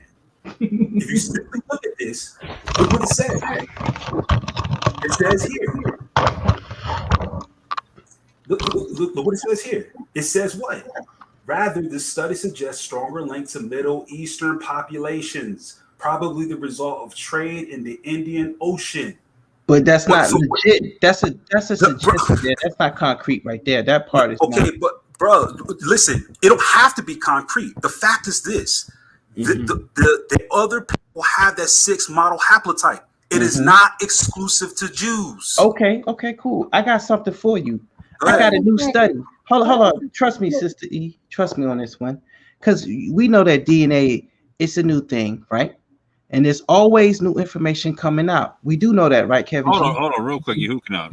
Before we introduce new information, right? Because as debaters, we already know that we don't introduce new information on the rebuttal, right?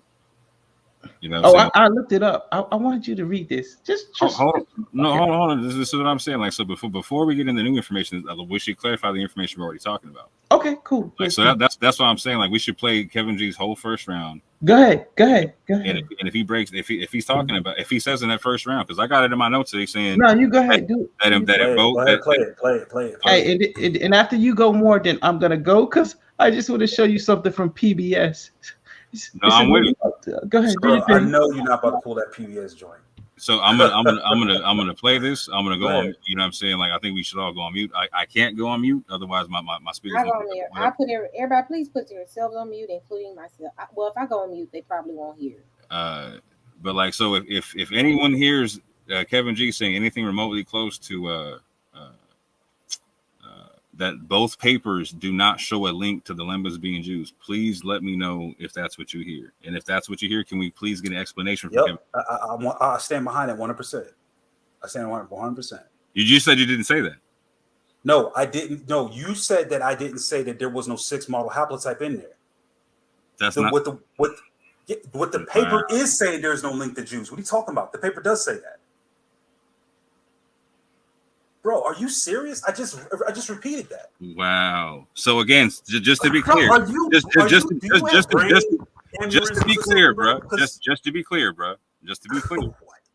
clear, for like the umpteenth time, are you stipulating that the 6 STR Cohen Modal Haplotypes are not Jewish?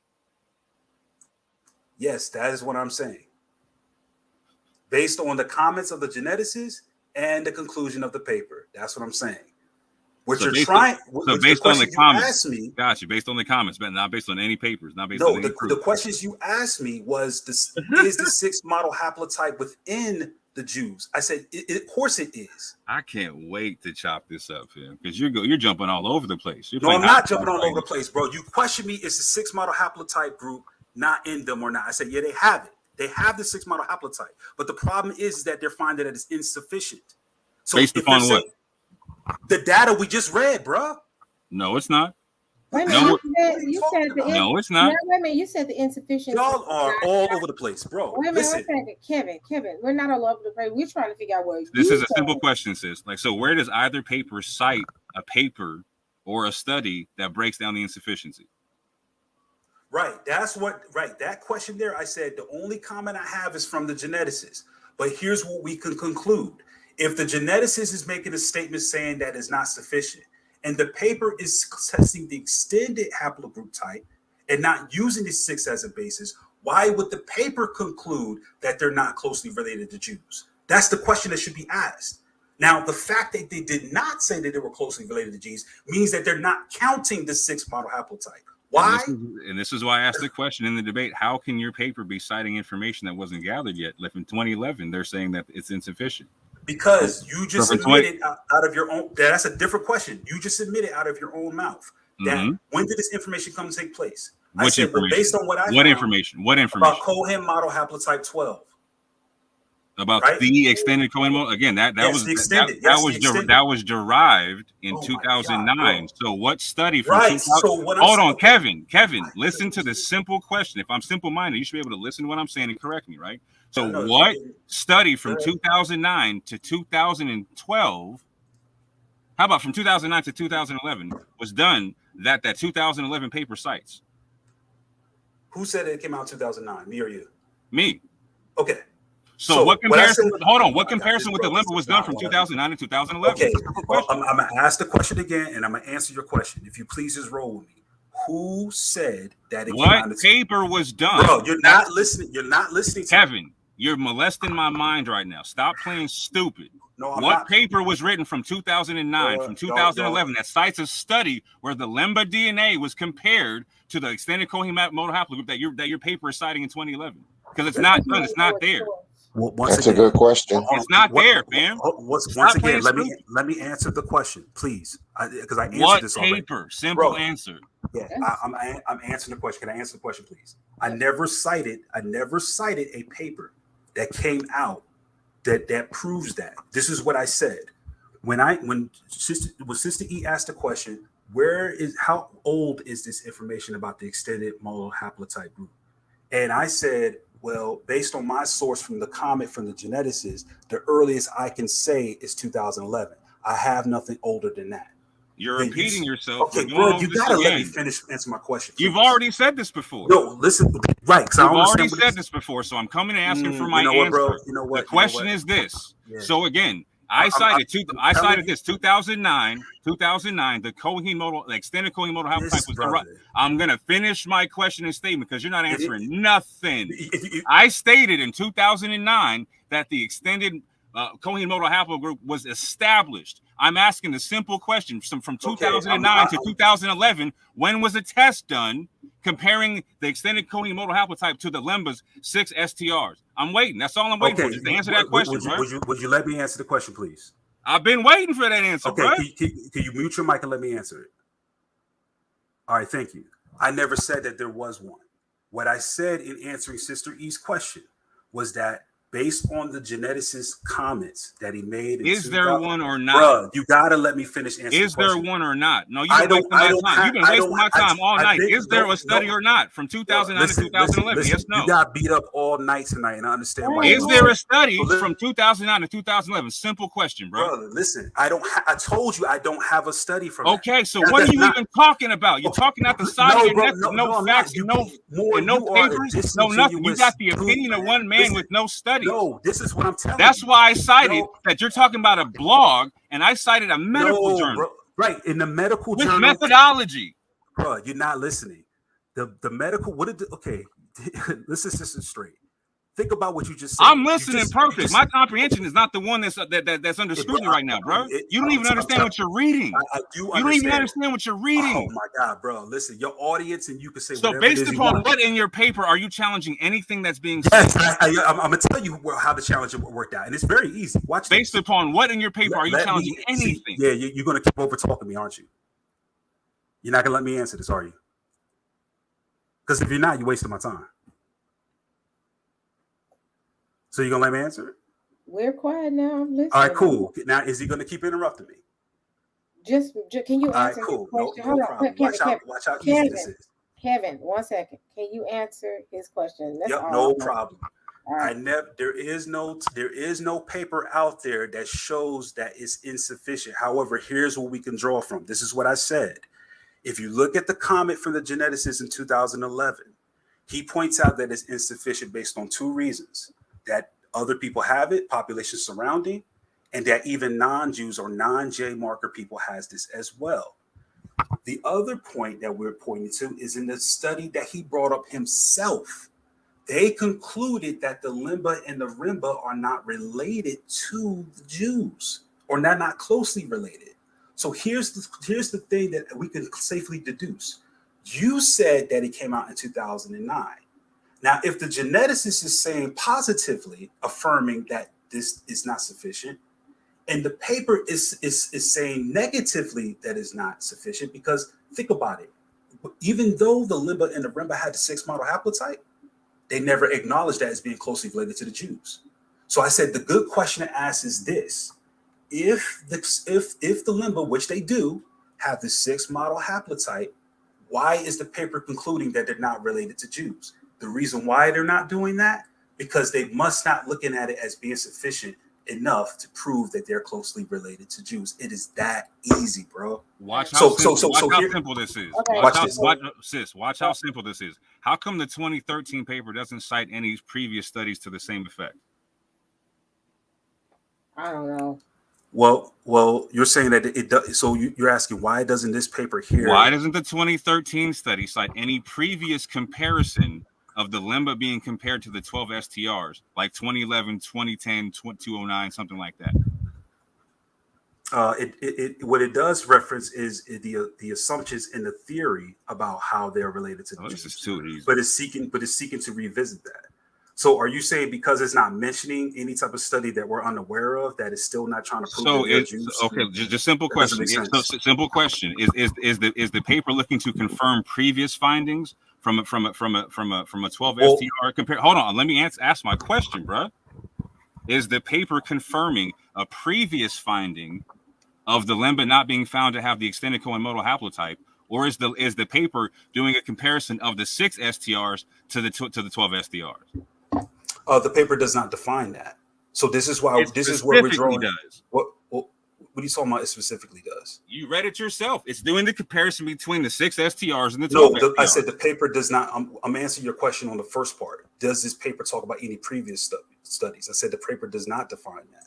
I'm not talking about what the paper is seeking to study. Obviously, we know what it's seeking to study. Okay, so just so I'm clear, you're saying the paper does not define. Hold on, just so I'm clear on what you're saying. You're saying the paper does not define in 2013. The paper does not define any previous study to 2013. No, what I'm saying is does not provide any previous study based on your claim or your statement of finding that is insufficient. I just repeated what you said. It does not define such. That's either correct or I got no. Answer to your first question. You asked me, what did they have any previous studies from previous years in regards to the statement that the geneticist has made? Is that correct? Is the 2013 paper confirming any previous findings from a comparison done with the Lemba and the 12 STR extended Cohen Modal Haplotype? This is not a difficult question. Yes, it's doing that. But when I'm talking about is the claim. So how? Hold on. What previous study is it confirming? You said yes, it's doing that. What previous study is it confirming? Because you just said it does not define any previous study in the paper. No, bro. What you're doing, you're playing games because we're talking about the statement that my geneticist made. No, I'm calling BS is what I'm doing, and I'm really good at doing it. You know what? Yeah, I know that, but you need to look in the mirror when you do that because the whole paper does not support your. Okay, so you just stipulated that you have nothing to stand on. We're trying to disprove anything that I'm saying. Bro, I'm gonna be honest about this, and I'm gonna quiet down in my house, and I'm gonna lead this thing. Because here's the thing, bro. This paper does not support your view. That's number one. So what's my view? What's my view? Listen, bro. What's my view? This paper does not support. How does this paper disprove my view? Lemba are not closely related to Jews, according to How does this paper disprove my view? Bro. How? Lemba what methodology? Listen, this paper says that Lemba are not closely related to Jews. Does the paper say that? Does the paper say that? To any Jew that has the extended Cohen Modal Haplotype. Why don't you answer yes or no question? Does it say that? Kevin G, I'm only saying this because I'm not a DNA expert, but what I got, he said it's based off of the extended What is it again? They extended not off of the 6, but off of the 12. Yeah, we know that already. Now here's the point that I'm making about the 6. That's the point. You making it. You're giving it an absolute to say all of them are not tied. This is what I'm getting. You're basing it off of that extended and not the 12 and not the 6. Right. So if you look at what's being said here, they're not acknowledging the 6. That's what I'm saying. Okay, let's look at the conclusion more. My last question. I'm not answering no questions from you. I have to go. Go ahead and go, bro, because I'm not answering no questions from you. Sister E, can you ask him this question, please? Okay. Would it be correct to understand? Would it be correct to understand the study is saying that the South African Jews who no longer tested for the Cohen model, who did not test for the extended Cohen modal haplotype, that they're also not Jews based upon the findings of the study?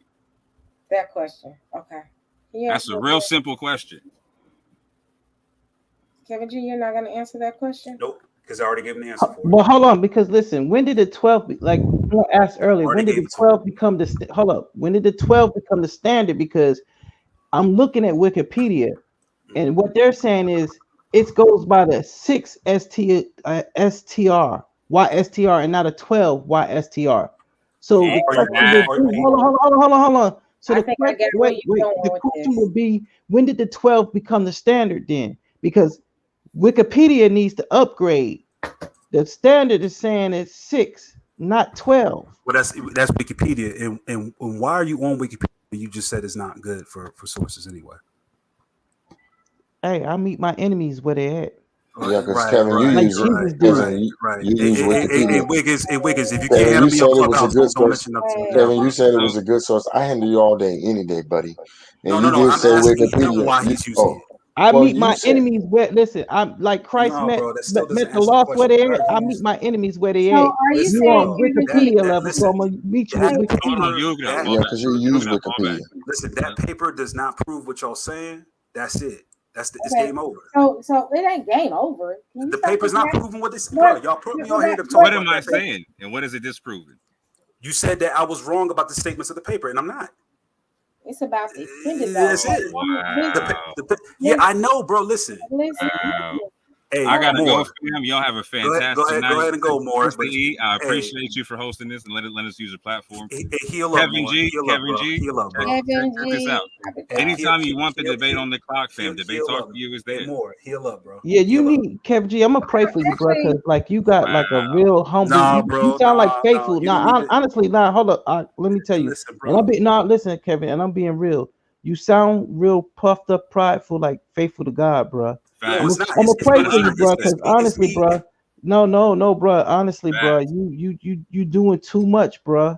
Like you even sound like Cherry, y'all puffed up, bro. Like real talk, it's like you ain't trying to get to my bad. Go ahead, sir. No, he left. The question is this: I guess I'm confused. I think he got mad. I don't want him to get mad because this is a good conversation. But the thing is, this it's like two different things going on. It's like one person over here saying that the 6 is counting. The other one is saying the 12 is counting, but just missing the 6. Whereas you got articles that said the 6 is valid. So because again, I'm still learning. I don't know 100% about DNA. The question is, what's valid? And from his stances, the 12 is only valid. Am I wrong? Yeah. But that's what he's saying. But can we figure out if the 6 is valid as well? Because if the 6 is 100% we can. Okay. And I know you're going to do a live on that one more soon. You got it.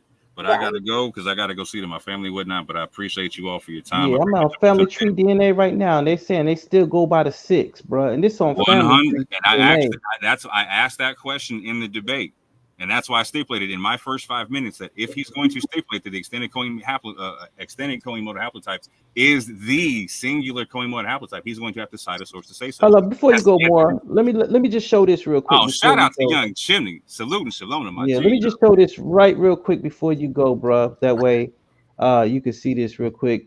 And I'm going to show the audience. This is from Family Tree DNA. Let's see, where is it at? Real quick, where you at? Okay, here we go. Y'all can see this? Wait, I gotta share it. Hold on. Make my screen bigger. Here we go. Can you see it? Yep. Listen here. The Cohen Modal Haplotype, right? They still going by 6 markers, bruh. 6 markers to be included. What's this dude talking about? Yep. You know what I'm saying? I ain't even got time to even go through all this, but it's time for me to go to bed. Plus, the dude already admitted that the Lemba shared DNA with the Ethiopian Jews and all these other Jews. He already admitted that when I asked him that. So I mean, if he think he did what he did, then that's on him. But Hey, hold on, Yahweh War Machine, Yahuchanan. Don't leave just yet. Yes, my brother. Orthodox Moore, peace and blessings to you, Elder Wiggins, and the beautiful, the luxurious, the one and only Sister E. How y'all doing this evening? What's going on, young? God bless you, sir. God bless you, sir. I've been having a question all day.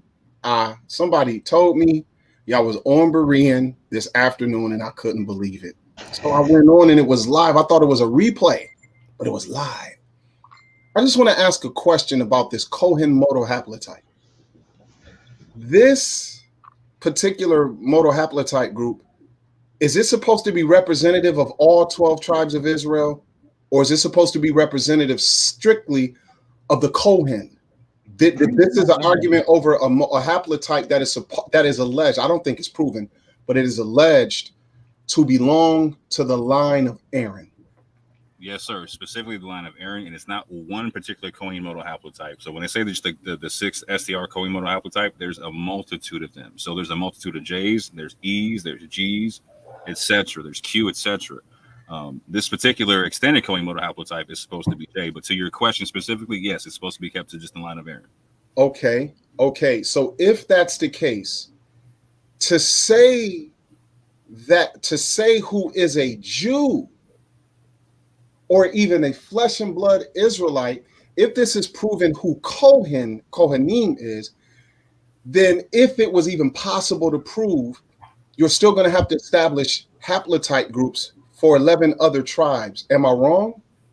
No, not wrong at all. And to be more specific about it, right? Like, so the establishment of the Cohen Modal Haplotype is based off an assumption anyway, because there is no DNA for Aaron or his line. So it's only being real quick. It's only being established based upon the people who claim to be Kohanim, and then seeing what their collective haplogroups are. Oh, so where you went is just where I was going to go. So that means that you're in agreement that around 1985, Dr. Anthony Skorecki, who claims to be a Kohanim from the tribe of Levi, was at a synagogue service in Israel when a Sephardic Jew from Ethiopia, who looked totally different from him in his phenotype, was invited to come and give a word at their Sabbath synagogue. And he said in his mind, he thought, how is this man Cohen, but we don't even, like, there was nothing about our features that are even similar. When he got the thought, because he was a part of, genetic studies at Tel Aviv University and other places, so he got the idea, reached out to Dr. Harry Oster at Yeshiva University, and said, I have a theory. I want to see. So he took his blood. So the whole Jewish DNA tree, starting with the Kohanim haplotype group, starts from the assumption that the man who thought to start the experiment, blood, is Kohanim in the first place. And the gentleman, about 11 other individuals who were supposed to be Kohanim from the Sephardi, and I don't think they had any Mizrahi, but the Sephardi and other alleged Kohanim in their community, all gave swabs. Then they went to Britain and they went to the United States and got swabs from 100 others who were supposed to be Kohanim. And so they did a study to see if there was a commonality somehow in their DNA.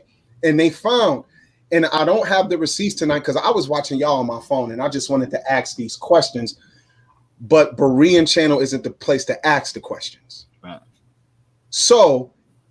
So when Harry Oster and them did their original studies in the late 1980s, that is the beginning of the DNA database that everyone is arguing over. So even if these 12 whatever that the brother Kevin G was talking about versus what I think Yahuchanan just pointed out, even though one paper and one geneticist's opinion seems to say, hey, this, it still doesn't kill all the studies that's been done since.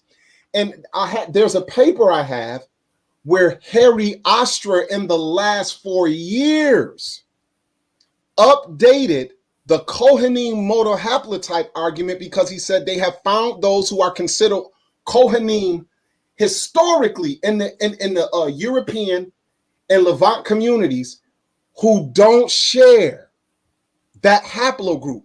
And at least the Lemba and the Remba do share more traces of those J markers in the so-called Cohen Modal Haplotype than other groups who have at least for 1,000 years been accepted as Kohanim all throughout the alleged Jewish diaspora. This is updated by Harry Ostra himself. So they said there are more haplogroups that don't even have the J marker that are recognized as Kohanim, but they're questioning if they come from Aaron. They could come from another Levite group because Aaron is not the father of Levi. So Gershom, Harari, and them may come from Moses, and he would share a similar haplogroup. But then other groups who don't come from Aaron and Moses bloodline directly aren't guaranteed to share the same haplogroup, even though they would be considered Kohanim because they're Levi. All Levites wouldn't have the J marker. Let me. If the J marker is if, and that's, and remember, this is if the first drop of blood given to this research in 1985. That's if Dr. Anthony Skarecki can historically be proven to even be from the line of Aaron. Facts. Wow. And so if they're deriving this concept also based upon the people who are identifying as Kohanim as well, I mean, getting the Cohen Modal Haplotypes from that, the question has to be asked, like, so where's the line getting drawn and why is it getting drawn? Because, for instance, like in the last verifiable Lemba test with the Buba clan, only 50. This is the priestly clan amongst the Lemba, right? The Buba clan, right? That 50% of them have the J markers, etc. But what do the rest of them have, and why are they not considered part of the Cohen Modal Haplotypes if they're the priests amongst the Jewish people or people who claim to be Jewish, etc. So this needs to be understood. So, for instance, this becomes important to understand because, for instance, amongst the Cohen Modal Haplotypes that are being accepted, one of them is an E1B1B that's a subclade of EM123. So when you look at those subclades or whatnot, in that whole branch, for instance, Dante comes from that branch. So when they're testing the Lemba at a 6 STR or 12 STR, they're only going to come up EM35, right? So to get more specific, you got to test like 22 or something bigger than that, right? So for instance, Family Tree tested a minimum. The regular test is 6 STR. 23andMe tested like 22 on a minimum, right? So they get way more specific. So the tests that were done on the Lemba just say EM35. But for all we know, they could be the exact same haplogroup that Dante has, and also be amongst their Kohanim or their priestly clan. So this could be the same thing for every other African group or African group of Israelites that's waking up to be in Israel. Why are their Kohanim not being recognized amongst the Cohen Modal Haplotypes? We got to understand the biases. Hence when Kevin kept asking the question, so why are they asking the question? I was like, yeah, why are they asking the question? What's the basis for it? Who is complaining? Why do we like? So again, the situation seemed to be like, okay, like these pesky Lembas seem to have these same J markers. So we got to do something to make sure that we find a J marker they don't have. So in doing so, they erase the vast majority of Jews the Kohanim that have J markers, not just regular Jews, the Kohanim. And that's what Kevin wasn't recognizing the entire night. So literally off of his argument, ultimately or the paper's argument, because he say it's the paper, it's not him. The paper is trying to X out the Lemba community with the J marker, but ultimately they almost annihilated their point as well. Right, and that's why I was saying they were cutting their nose to spite their face. Gotcha. You're muted, young chimney, because I thought you were saying something. Hey, Sister E. Hey, thank you for that Orthodox Moor. I want to ask you and Yahuchanan, any of you who would notice, because just as Sister E said, and I heard that woman who I can't stand, who I could never have a conversation with. Y'all patience is, I'm a patient person, but that woman named Cherry Love, yo, I could probably never really talk to her because I can't argue with a man's wife and ain't no woman gonna slick talk me and not get business. So because I know I wouldn't be coming in peace toward her because of how she's handled herself thus far, I just applaud y'all for even, y'all had to stand Berean. He be letting her in like she's somebody to damn listen to. It be irking the heck out of me. But I just had to get that off my chest. And you don't get irked too fast. That's what's crazy. Yeah, but no. It's like Donald Trump. I already didn't like him because of who I thought he was before he ever was president. Like, I never liked him. It's people who I'm in the streets. I came to hoods and was like, yeah, I don't rock with him because the reputation that's been established by me watching the person. I just think that the woman she don't have the spirit of Christ in her. And because of that, she don't perceive how bad she is in doctrine. And that wouldn't even be bad if she had any hint of damn humility. Yep, she's in a reprobate state, and that's what's that is bad. There was hardly not too many people I couldn't talk to face to face or even on the phone.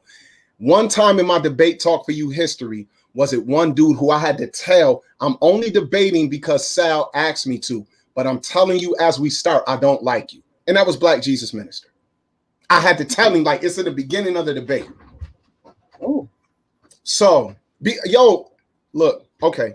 So look, has there been any DNA study? Now, this is for Bible believers, and this is why I tell unfaithful to God and anyone else who would want to overly argue about this, and I don't want us to get in trouble in the endless debate about genealogy. Is there any DNA study thus far that follows the Bible claim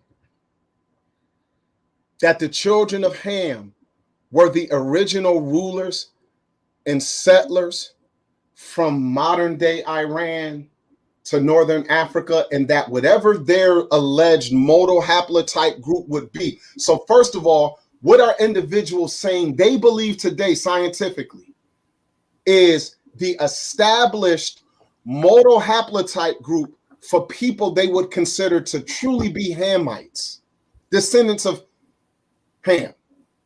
And if this is established, because like the Nubians, we believe were direct descendants of Ham,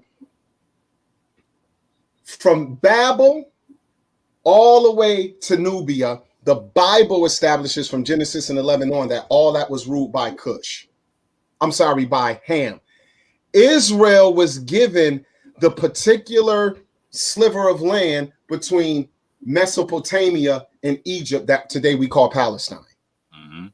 Is there any scientific, because I'll be hearing G-Con and them talk about you can follow migration patterns and mutations in DNA and blah, blah, blah, blah.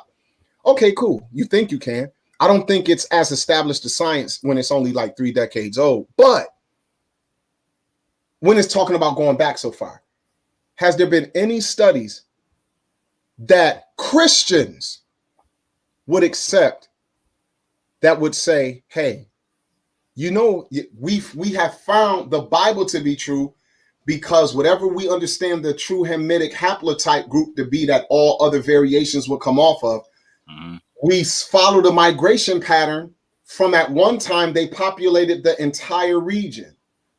And then something happened where they were migrated out of the region, and now the J marker or other markers that are claimed to be the ones that they use to prove a Levant narrative mm-hmm. come in, and now it establishes a Shemitic dominance of haplogroups.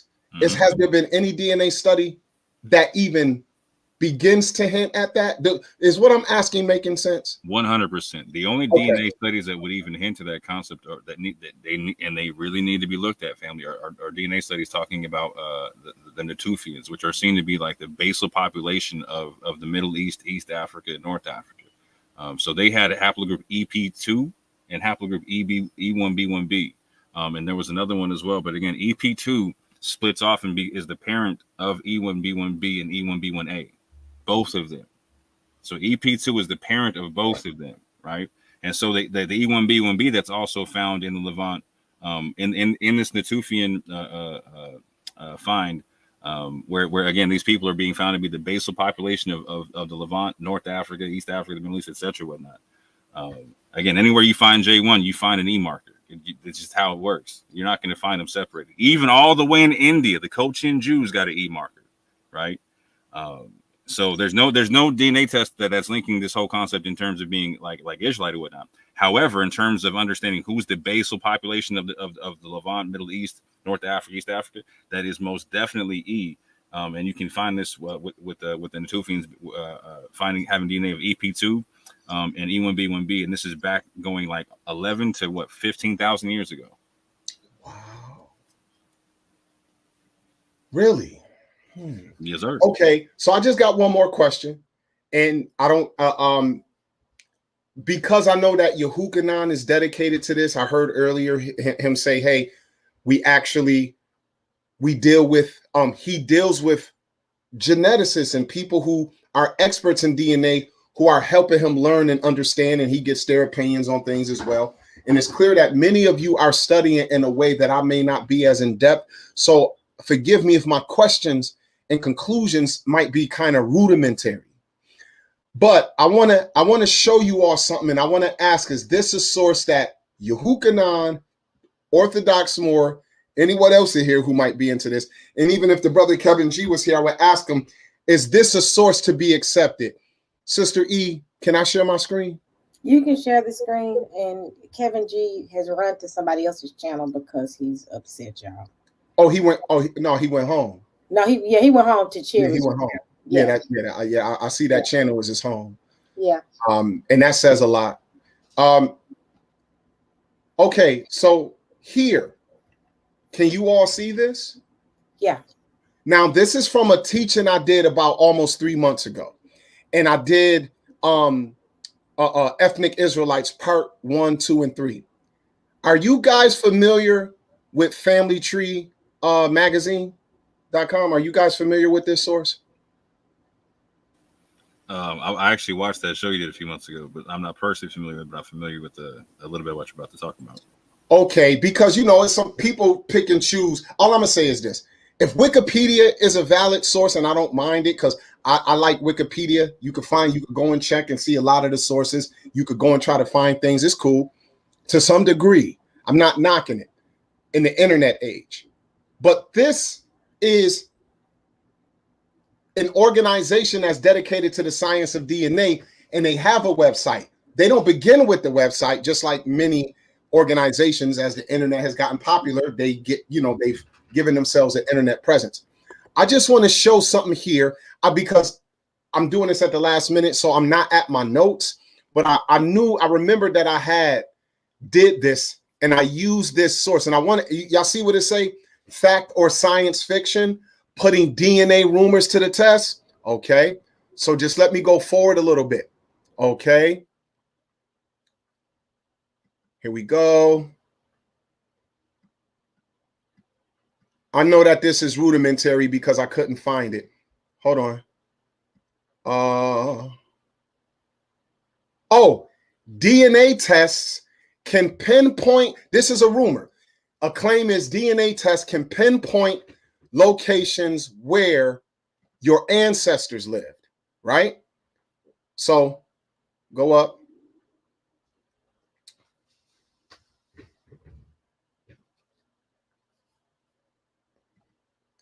They say busted. Scientists can make inferences about your ancestry based on trends among populations, but they currently can't say for sure that your ancestors lived in a specific country, much less a specific town. Now, hold on. As a result of a handful of factors standing in the way of ethnicity estimates being able to reveal where your ancestors lived in detail, scientists can make inferences. So these are educated guesses in the scientific field. Just like in that Southern African Medical Journal thing that you brought out earlier, Brother Orthodox Moore, they made a conclusion And there was a lot of perhapses because they're inferring. None of this stuff is all just 100% on point, as some are trying to make it seem, to the point that we should argue with one another to any just 100% conclusion. So here we go. Hold on, keep going. If your ancestors and their offspring had stayed in one geographic region and never allowed outsiders to enter, we could easily distinguish their DNA and yours from the DNA of other people living in other regions. Over time, all the inhabitants of your region would come to share specific genetic mutations, usually harmless changes in DNA. This would identify them as a distinct population in much the same way as a surname for members of a family would, right? Now, hold on for a second. Let me back up here. Come on, and forgive me, y'all, for having to go this route, but because I didn't expect y'all to be on. So somebody said, your sister E and them on late. And so I just clicked, looking for smoke. Okay, so look at this.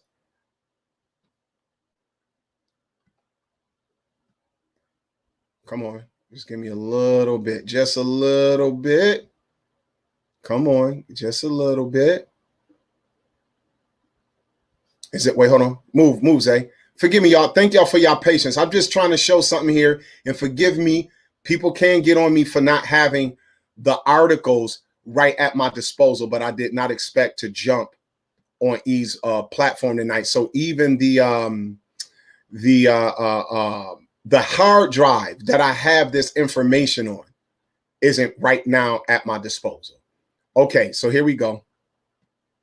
DNA facts or science fiction, and they got 6 claims about DNA and what it does definitely tell you or not. Rumor 1, you only need one kind of DNA test. Okay, no, that's not the one I'm looking for. I'm looking for, go to rumor 2. Okay, I went to rumor 3. Hold on, y'all.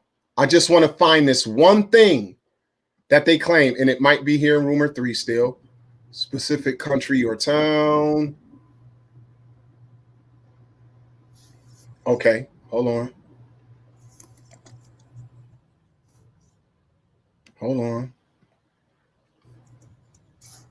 Some of the categories defined by DNA companies are purely geographical, like Northern Europe or the British Isles. Others are cultural, like Jewish or Inuit.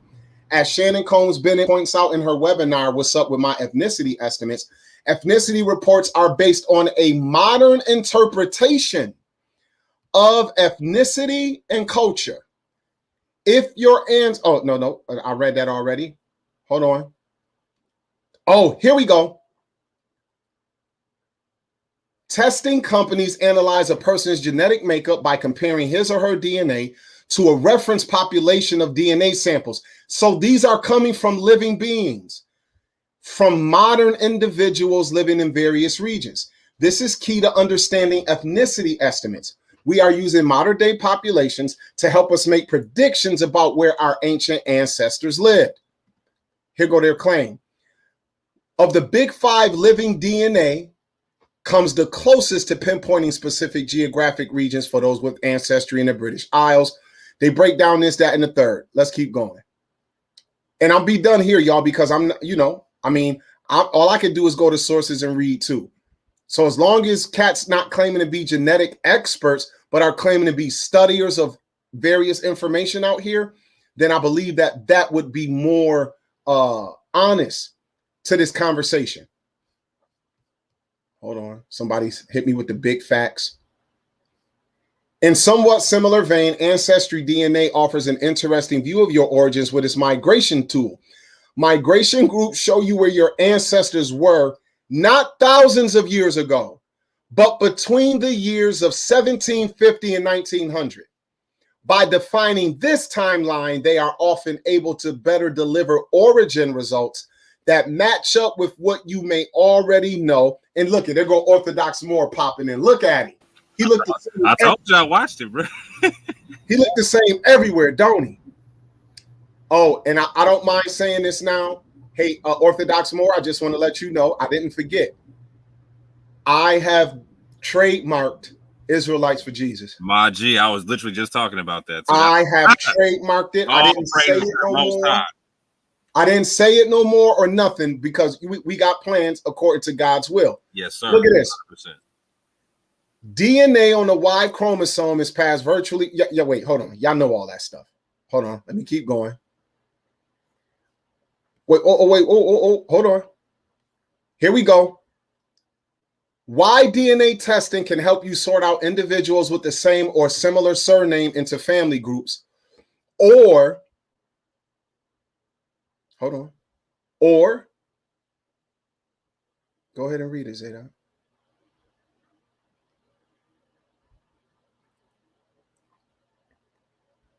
Oh, I still got Orthodox more name up there. That's why. Or help you find a foundling or an adoptee. Better still, why DNA can help you answer family history questions back at least 10 generations. How long is 10 generations, brothers? Oh, that has they're using modern standards, Sister E. In this editorial, they claimed that it can only take you back about 300 years with any accuracy. A family generation lasts about 20 to 30 years, right? And they say it down there, and forgive me, y'all, because I had people in the group, so I'm going in and out of this article here. So I just wanted to point out that they're claiming that trying to say with any accuracy what someone did to 1,000 years ago, 2,000 years ago, 3,000 years ago, it's not possible. Those are inferences and educated guesses, but can't be taken as pure fact. So know that out of all the ones most people use, like when they use Ancestry DNA and 23andMe too, they said something about them. Their databases, the closest they can get to lining you up with actual people that lived, who they might have traces of their DNA, goes back the latest to 1790. So when you look at these modern groups and you're measuring their DNA against one another, that's all I need. Let me get my face off the screen there. And you're measuring them with one another.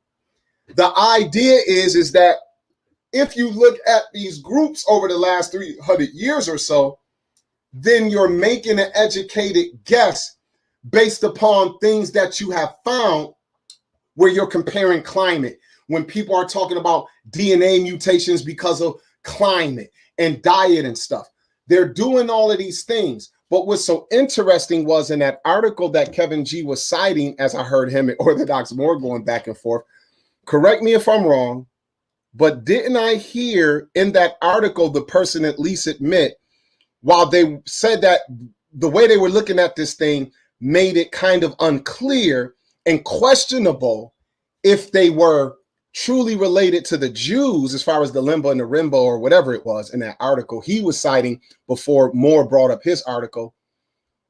The person still said, but because of the markers you do find, the theory was in that paper that their DNA belongs to another Shemitic group and just not the Jews.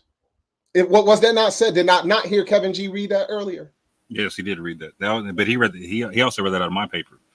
Oh, and your paper. So if the argument is, so first of all, I'm saying if this person said they're not, it's kind of some doubt that they're closely related to the Jews, then that don't mean that they're not Israelites.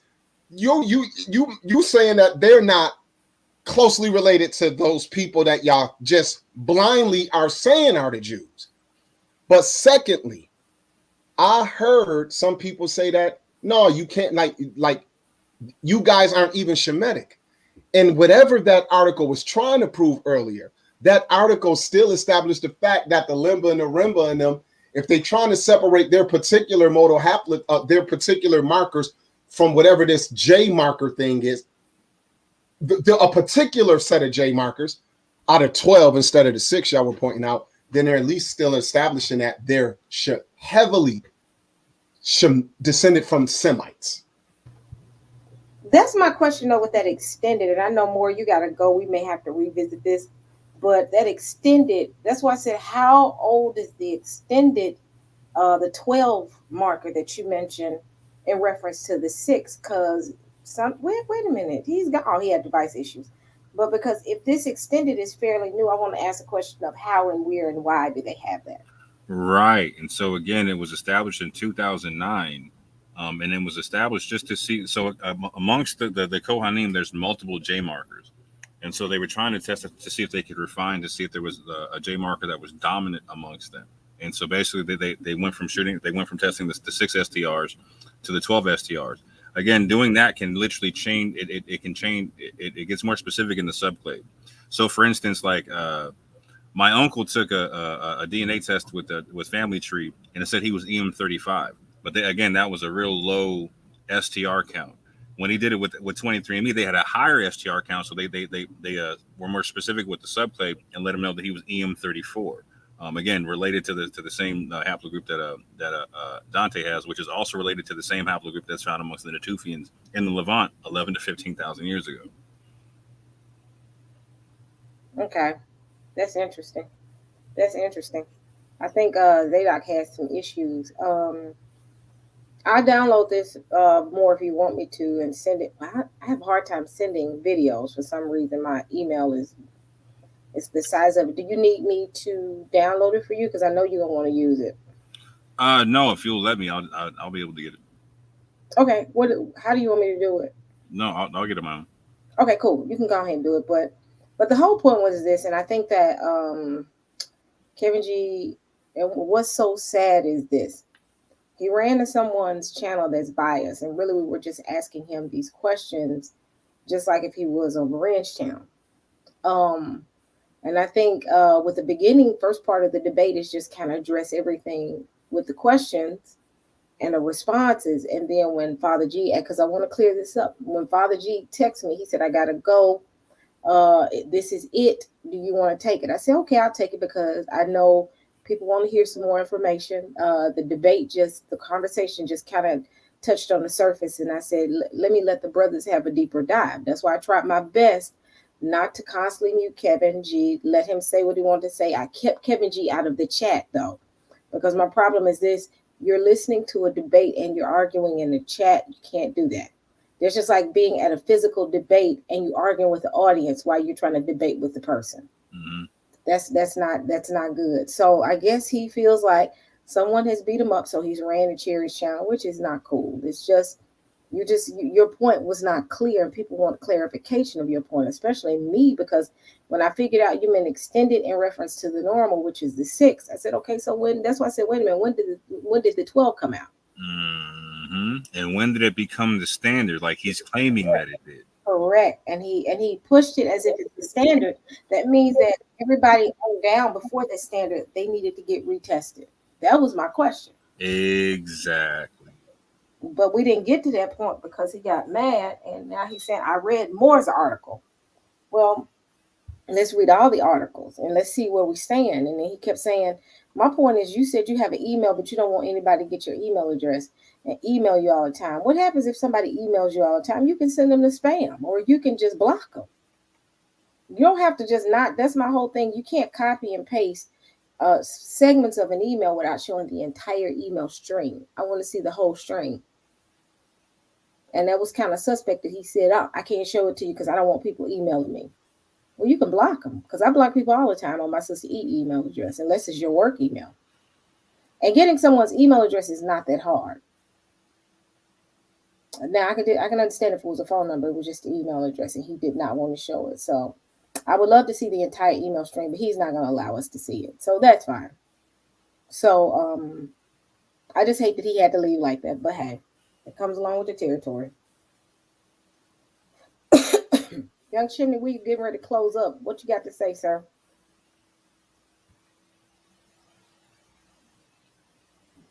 My bad. Thank you. Thank y'all for letting me come in and ask my few questions and make some points. And I'm pretty sure that there are some who would just look like, see, this dude came in here not really knowing too much. I'm not claiming to be an expert in this particular vein, but I have been studying it. And So as long as no one is claiming to be up in, even if they were claiming it, I would challenge some things. But if Orthodox Moor and Yahuchanan aren't claiming to have PhDs or BAs or MDs in ethnogenetics and all of this, and if Kevin G can't claim that, then we're all on the same level. It's just about how much information can we bring to the table as individuals to show why we look at things a certain way. This dude been arguing over one article all day, and what had me puzzled was, bro, so if Zadok, who might be looked at as not an authority on this, if I could bring up 3 sources between 2014 and 2017 that establishes the opposite of what that particular article and whoever that geneticist is came to a conclusion as, do they count? Do they count? Because if Orthodox Moor is claiming that the article that was being read was from around 2009 and 2011, was that what I read? 2011. It wasn't even an article; it was a blog. But his was. It was a blog in 2011. Right. Mine was from 2013. So then, if we come with something from 2015, and it says the total opposite, it says there is no doubt that more data shows us unequivocally that these cats are Kohanim from geneticists like Harry Ostra. Would that count? Because that's really what it's about. We're not geneticists even on here arguing. We're readers of geneticists' work and arguments with each other.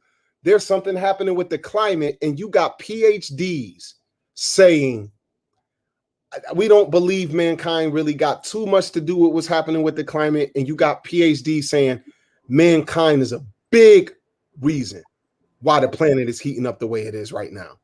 So we can choose to pick what side we want and then get our 3 PhDs versus your 3 PhDs. Who comes out winning?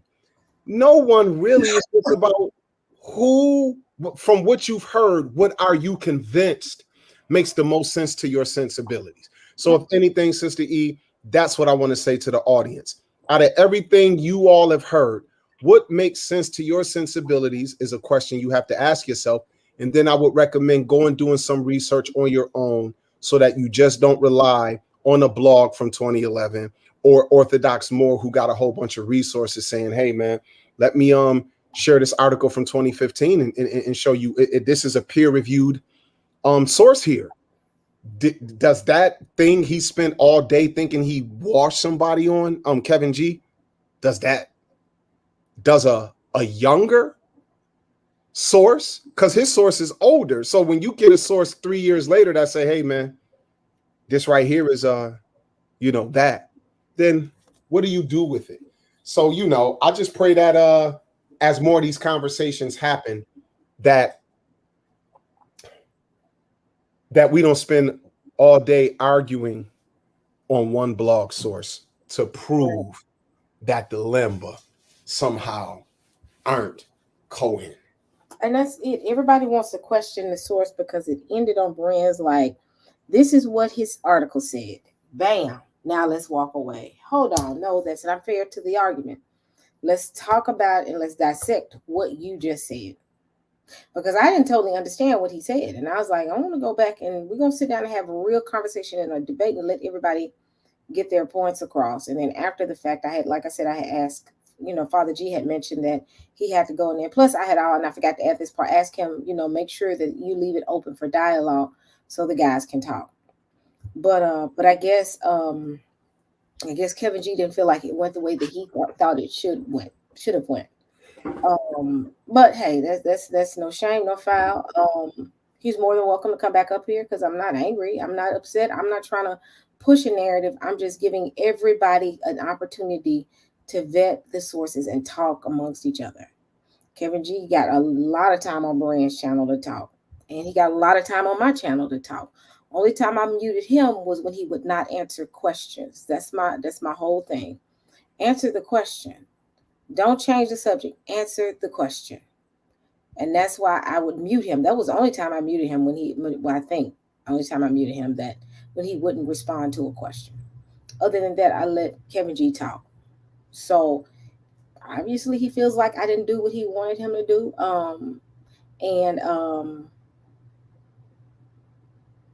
And I guess he ran over there. But hopefully the next conversation will be on Berean's channel, or whoever's channel will be Blacktastic with Kevin G talking about oneness doctrine.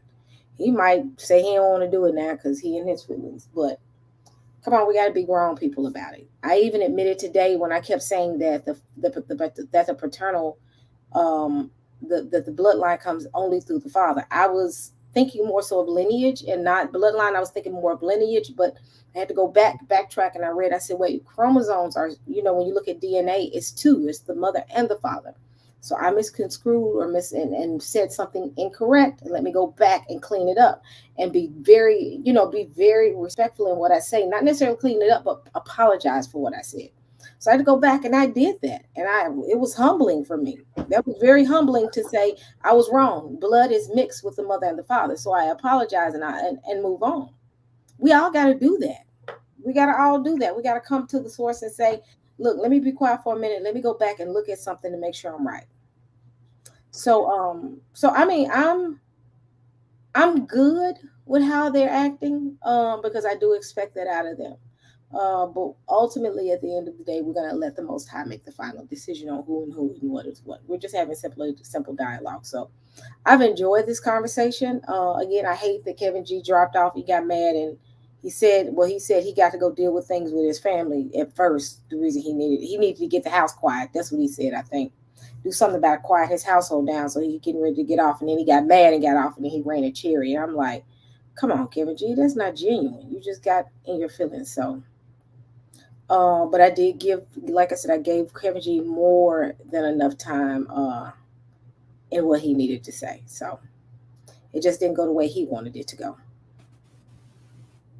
So any last words before we close? Yeah, real quick. If Mr. Blacktastic is still in the chat, I saw your message the other day, and I got busy and forgot to respond to you, brother man. So I will always moderate any debate you want anywhere, fam. I was just talking about how I thought you was the perfect person to debate that topic to Yahuchanan. I was like, yeah, you are. Like I heard you talking about it. I was like, oh yeah, you're Bruce Lee on that topic, fam. I like that. You know what I'm saying? Like, so yeah, I will moderate for you wherever you want me to, fam. And for the chat, I will definitely be doing a response video to the debate and what was said after the debate. So I will be going through when my eyes get better. I will be going through the live chat to see what questions you asked there. But also feel free to leave any questions you want me to deal with in that replay and review down below in the comment section. Hold on, he asked that I not showed my super chat. I do. Do anybody? Let me let people know too at the super chat. I be so involved in the conversation that sometimes I don't look at the chat because the chat will distract me and I'll miss what someone is saying. So Charles asked, do I show my super chat? Because I guess he had a question. I apologize, Charles. I'm not doing it intentionally. I'm doing it because I have something called ADHD that if I don't pay attention to what's going on, and it's serious, it's not a joke. I do actually have ADHD. I have to pay attention to this because if I start paying attention to the chat, I'm going to totally lose focus on what's going on. So I apologize. I'm not trying to hide people's super chat. So, and your question. So the question is Trinity is, but I guess he's asking that question. So my apologies. So real quick, if I can make a request, after the video goes up, would you mind putting Cohen Hamadishe's contact information and donation information up? Last time I talked to him, he let me know that COVID was hitting his area pretty hard in terms of like supply line stuff, et cetera, et cetera, et cetera. So he was saying that his ministry is taking a hard hit, and he's having a harder time taking care of the people he's taking care of. So let's do this, family. If y'all want to raise raise money for him, we could either send it to Orthodox More super chat or I don't have a super chat, so send it to Sister E. Yeah, send it to Sister E's Cash App, or something like that. Because do it via the Cash App if you can, because that would actually be better. You know what I'm saying? So I have a Cash App. Hold on, send it to Orthodox More because I'm getting Cash App for another person in our community that's been hit hard. So I would say send it to Orthodox More, so Orthodox More can funnel that, get that money to them. Yes, I will put my Cash App down below in the comment section. In my video, I'm also going to put the information up because I definitely want to bless them in this time of need for them, because they don't got a lot of help, fam. And they when they get hurt over there, they're struggling hard. We can do that. We definitely can do that. Make sure you put in the 4th section for the Cash App, something like for the Lemba. So he can know, and I'll be sending you something as well. So family, let's rally together and get something together for Cohen Hamadishi, because we love them and we want to make sure they have what they need. So make sure you send that to Orthodox More. Put your Cash App in the chat. I will do so. It'll be in the comment section down below, fam. So thank you very much for your time. Again, thank you much, sis, for letting us use your platform. Thank you, brother man, Young Chimney. You know what I'm saying? Salute, shalom. You know what I'm saying? Appreciate you for all your knowledge and your alley-oops and whatnot, and definitely for trademarking the Israelites for Jesus, because we're about, man, all praises to the Most High. That made my week, fam. Oh my goodness. But shalom, fam. Yeah, have a good one. Peace and love. All right, family. I will let y'all see how rough I'm looking right now. I look like I've been fighting. Can y'all tell? But and my living room looks like a tornado has went through it, because I've been packing and putting my child out. No, I'm just joking. But here come Chimney. You having problems, Young Chimney? Yeah, I think I had some technical difficulties. My bad, y'all. Do you have any last words before we close out? No. I'll just make sure to second what the brother said. I'm not overly familiar with the elder, but I've seen him a few times on some of you guys' platforms, and he definitely is bringing some things that just helps give another look at the ethnic identity claim. You can't connect him and those who he is with in West Africa to any camp doctrines. White man is the devil. Salvation is only for Israel. So what's the purpose behind them and the oral traditions they come from, and the claims and the ancestry that they're keeping alive that's been passed to them for centuries? And so I definitely hope to be able to contribute to that fund, to hopefully just send a little bit of relief to them. And I would adjure everybody to heed the call of the brother Orthodox More. I seen that Sister E and you guys raised some money for, it seems like it was a sister in need, and we may not all know who that is, but when stuff like that come out, and just to see people give, and you don't know, you may have just paid someone's rent, or you may have just paid, stopped some electricity from getting shut off and put some groceries in someone's house. That means a lot. And at the end of the day, if all of this cussing and fussing we doing in the name of Jesus don't lead to, when it's time for action, to actually be active in the deeds of good, then we're not really who we say we is. So I appreciate you, sis, for also bringing that element at the times when it's needed. And she said thank you, and everybody, she said thank you so much. It's somebody we know. I won't say who it is, but she's someone who's very active in our community and very active in the chat. And in fact, she's a mod as well, but she's very active, and she's kept it kind of to herself. And it was disclosed to me later on. I found out about a month ago, and I think I was so wrapped up with what was going on with getting my daughter ready for school that I really didn't catch it until, you catch it after fact. And I was like, oh man. So when I found it out, I was like, yeah, we still need to do something. So it's not somebody we just don't know, randomly know. This is a actual sister that we interact with a lot. And I spoke with her yesterday, and she was overwhelmed by what everybody did, because y'all poured in. We raised, I said 6. I'm still getting money now. I think it's over $700 we were able to give her. So I thank everybody that gave. And y'all just don't know how much y'all have blessed her. What? Over $700. Everybody. Man, let me hold something. That is too funny. That's what I said. I was like, man, that's a whole. No, I'm just joking. But I mean, y'all came in. At first, I told my daughter, I said, I pray that that we at least get $300 for her. I said, because I want a minimum of 3. And I kept looking at my phone. I kept getting ding, ding, ding, ding. It wouldn't stop dinging. Cash App wouldn't stop dinging. And I said, Israel really, and this is what it's about. Israel really came through for the people.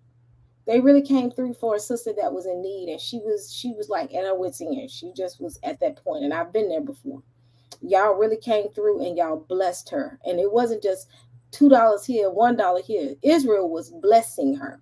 So I mean, outside of all the conversation that we've had and all that we've done today for 10 hours, been longer than that, that right there, what happened yesterday, it was worth seeing. That was worth it. Hallelujah. That was a blessing. That was a blessing. So, and that's what we're supposed to do. We're supposed to see about one another. And that's what Hamashiach told us to do. So thanks so much, family, for what y'all did. And we're going to do the same for Hamadishi. So y'all dug deep. Let's dig a little bit deeper so we can make sure that our Kohanim brother can be able to sustain through this COVID epidemic. So, hey, huh? Wait, hold on for a second. I just wanted to see if something that I was looking for. Hold on for a second. I just wanted to see. Here we go.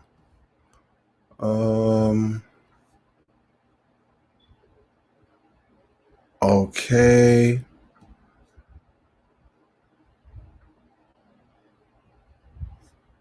Oh, hold on.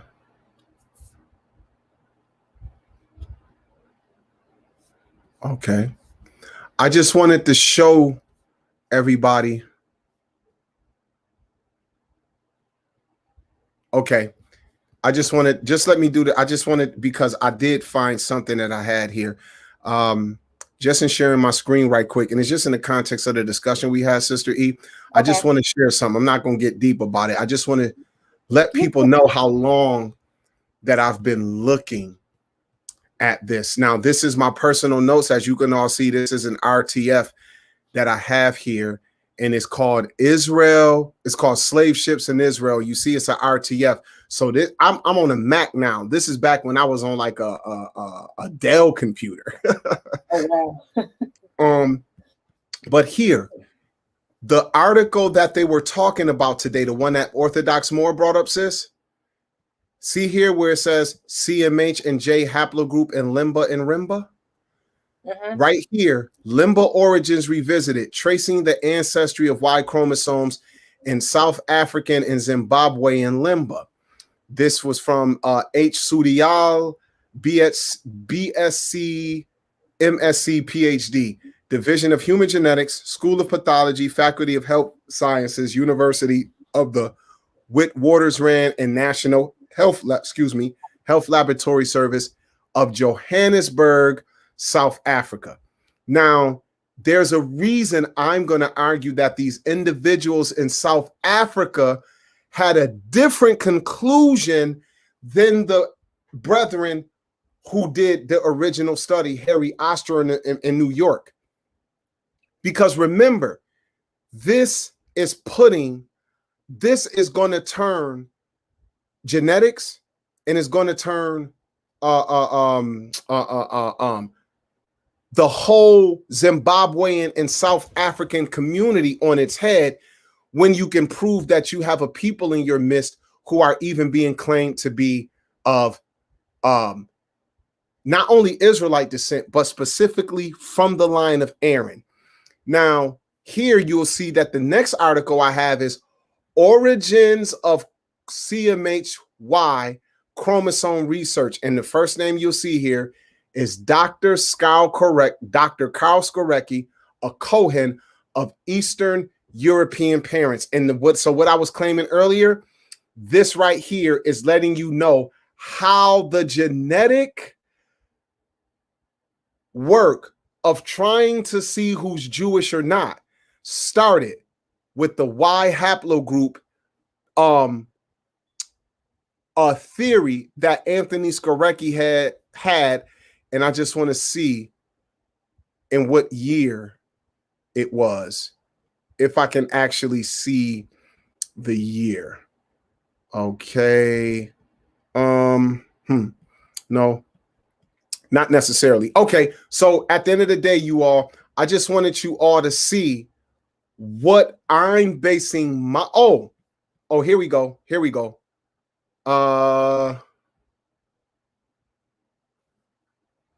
Okay, nope, that's not what I wanted.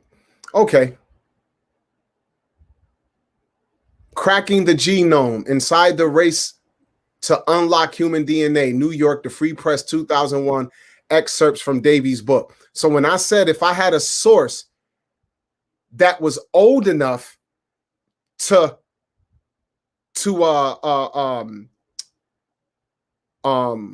how do you say it? To combat some of the things that were claimed in that 2000, somewhere in that 2009 to 2011 article, then that would at least have to be accepted to be on the table. So I'm just sharing these, I'm just putting this on the table to let you all know that while I am no expert, I've been doing what I can to research so that when I come into these discussions, I can have something to hopefully say and ask. And I would adjure you all, please do a little research if this interests you. If it don't, then don't overly get invested in any conclusion from any side of the argument, because you're not really willing to exhaust your own self in doing the research yourself. But I wanted to show you that just like I'm showing you sources there, that's the best Kevin G could do, Yahuchanan and others. We are all using other people's research and information and even their disagreements with one another to try and establish from a DNA science perspective the possibilities of genetics giving us some answers. But our first and foremost source is the Most High, his revelation, and our understanding of the prophets. Okay, sis, I wanted to say that, and thank you for giving me that opportunity. Oh, you're more than welcome. Family, let's make sure that when we're doing this, we're being cordial and allow them to act up. We don't act up. And let's make sure that our conduct speaks to who we serve. Today was good. Everybody was respectful. It wasn't that bad. I don't want to see us turn and become vicious like others. Let's just make sure that we, even show him respect. If he comes back up here, we're going to give him the same love that Hamashiach told us to give. If even with today, I had to kind of dial it back with Cherry because I was getting ready to go there because I was getting ready to match that energy, but I got checked quickly. Conviction hit me and said, and then not only conviction, but my brothers and sisters in the chat, I praise y'all for y'all because y'all was holding me accountable as well to say, back, don't do that. Don't go there. So thank you all for checking me. But I was really ready to match her energy. And that just isn't good. We can't allow that. We got to be different from them and set apart. I hope Kevin G, and if he's listening, I hope Kevin G did not take it personal. It was just a conversation. And a couple questions people have asked him, he didn't like it and he just left. And I just kind of hate that he did what he did because I would have loved to bring him back on again. But I mean, that comes along with the territory when you are hell bent against something and not allowing yourself to see it for what it is. You have a very, very biased viewpoint. And one source all day, one source.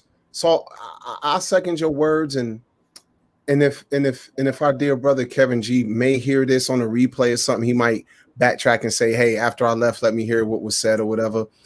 I'm just gonna say, man, brother, don't forget the words of the great prophet Jermaine Jackson, brother. What? Don't take it personal. Take the bitter with the sweet. That's all I got to say, man.